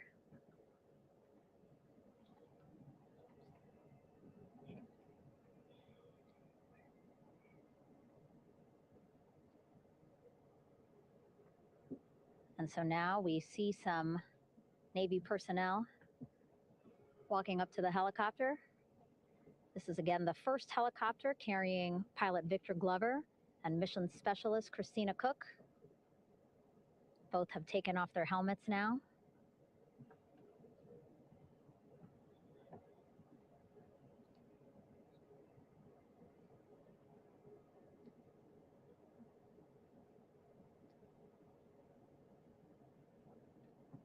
Some pictures, video to catalog this historic moment. A beautiful sunset just behind them here in the Pacific Ocean. Golden hour. These pictures will be beautiful.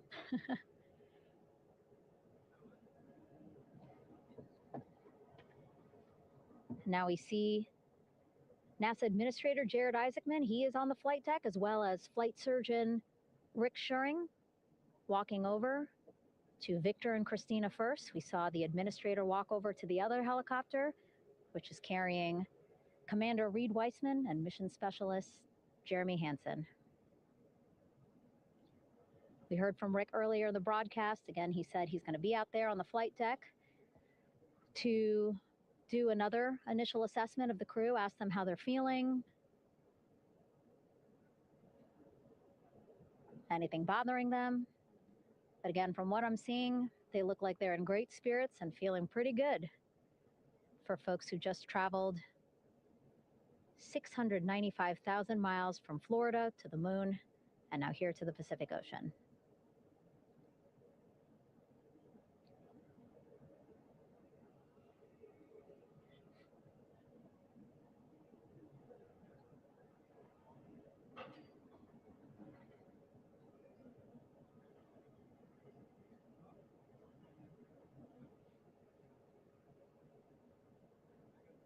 We're now seeing NASA Administrator Jared Isaacman walking across the flight deck. He had been talking to Reed and Jeremy, now approaching Victor and Christina.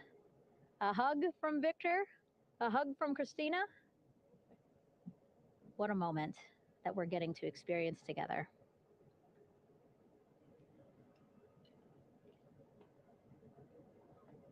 I'm sure congratulatory words. You know, we got to speak to the administrator live on this broadcast as well, and he said the kid in him right now, giddy, absolutely giddy at what we were able to accomplish today. Returning them home safely and in good spirits after a 10-day mission around the moon. And here we go. We're seeing Jeremy walking, waving across the flight deck, now on his way to the medical bay.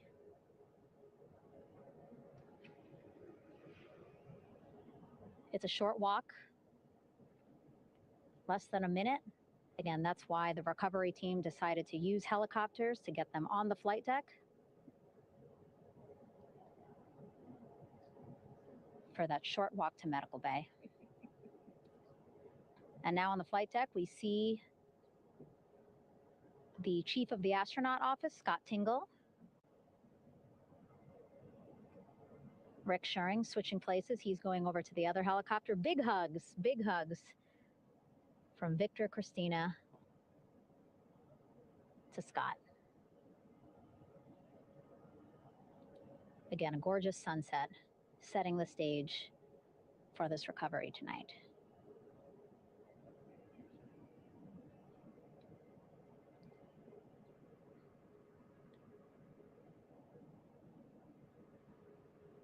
All right, and now here we are, Christina, making her way, looking thankful, grateful, happy to be home.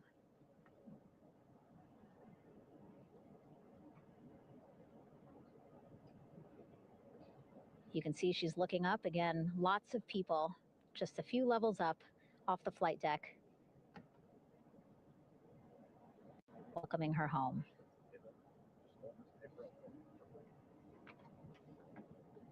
Scott holding the door like a gentleman, but back on his way to the other crew still on the flight deck.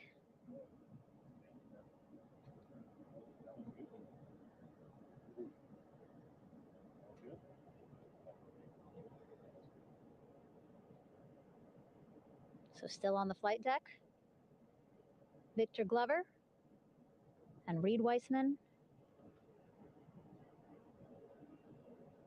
It looks like Victor will be the next one headed to medical bay. More hugs, more hugs. He's a hugger.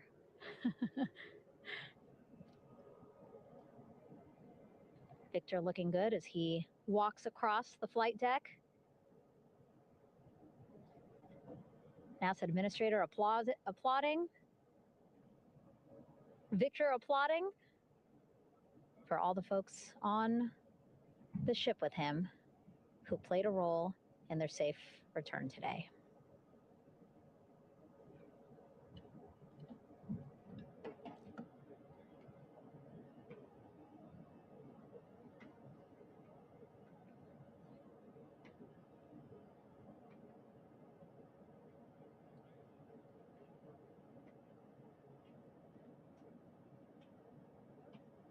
And finally, just one Artemis II crew member left on the flight deck, Commander Reed Weissman.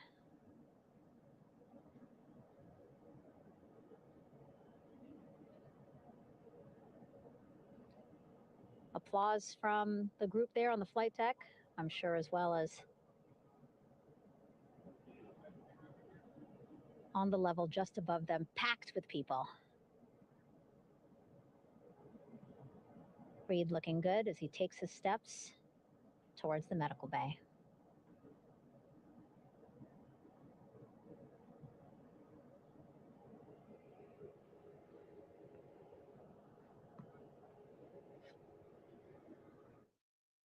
See our 4 Artemis II crew members back on the ship.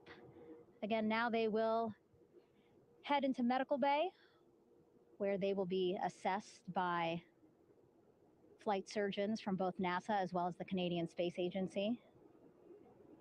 A more in-depth assessment. When they get to medical bay, they will each have their own nurse. They will be helped out of their suits. And then again, we'll check to see that they're feeling good. Make sure it's not just adrenaline, but that they are feeling good from their long journey back from the moon. Beautiful shot of that sunset, illuminating our flight deck.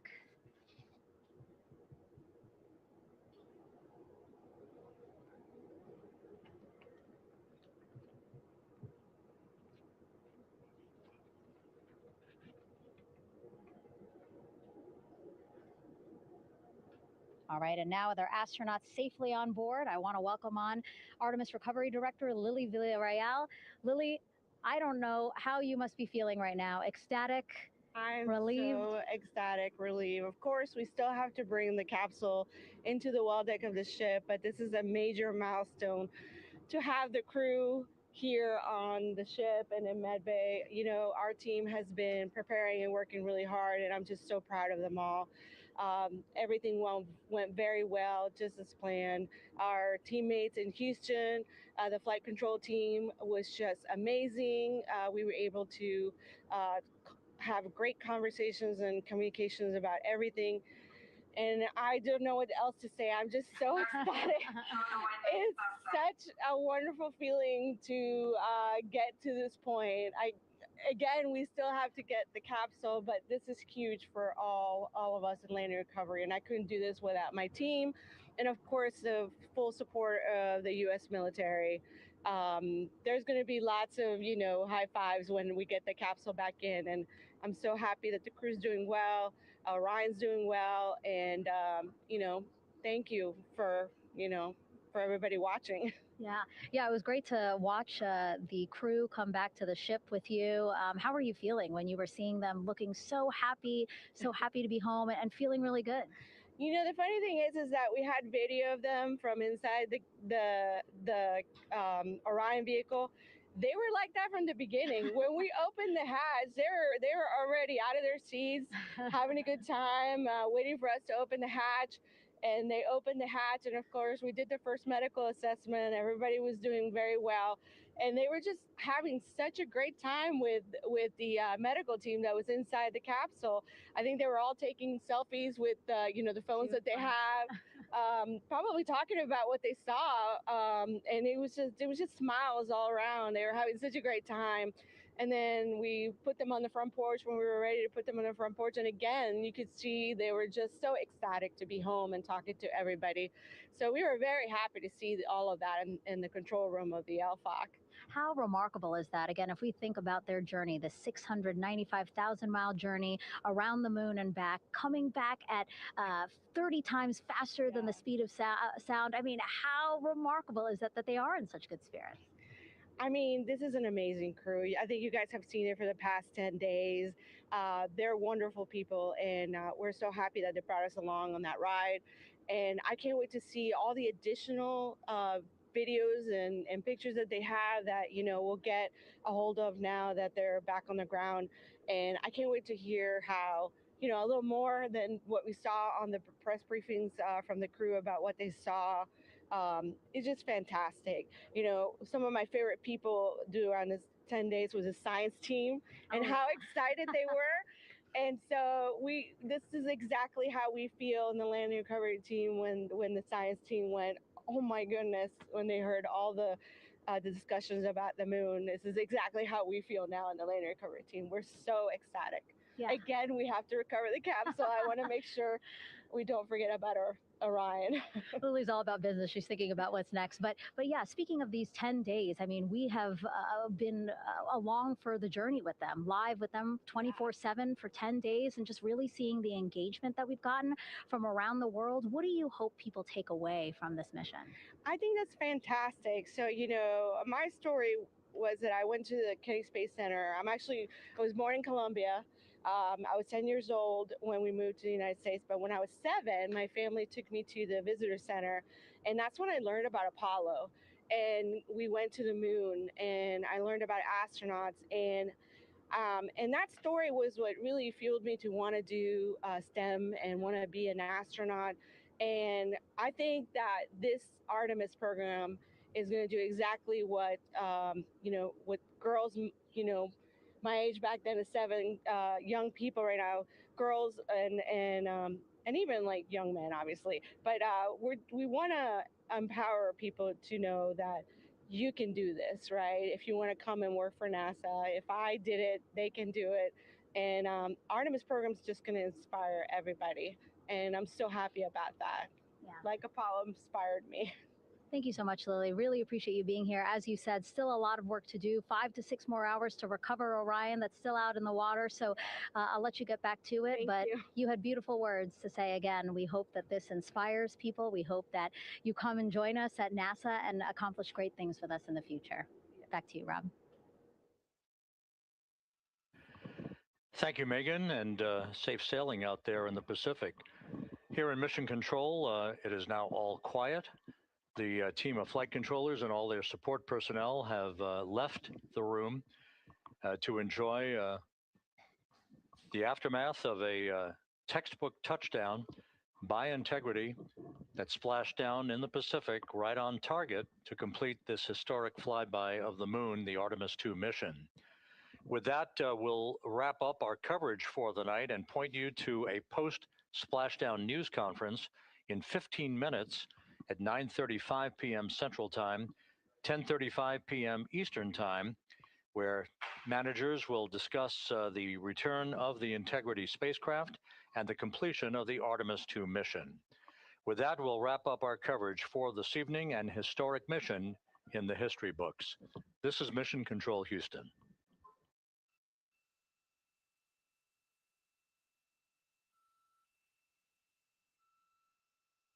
Main chute deploy. and we have 3 good main shoots. Houston Integrity, splashdown, sending post-landing command now. Splashdown confirmed. Estamos en la fase del replay, las mejores imágenes que hemos tenido. Bueno, muy interesante, muy interesante.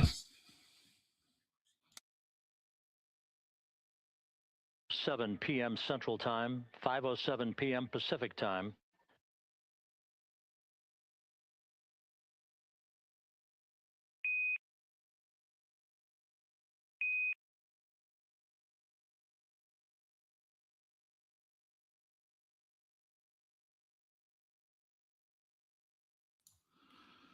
Pues con esto dejamos finalizado. Me imagino que harán una entrevista. Harán directamente. Y esperemos las entrevistas y demás en el momento que lo den ya más adelante. ¿Vale? Finalizamos transmisión de la misión NASA Artemis II. Un éxito. Ya veré qué nos dicen los astronautas, los conspiranoicos, que ha habido muchas historias raras, incluido en este directo.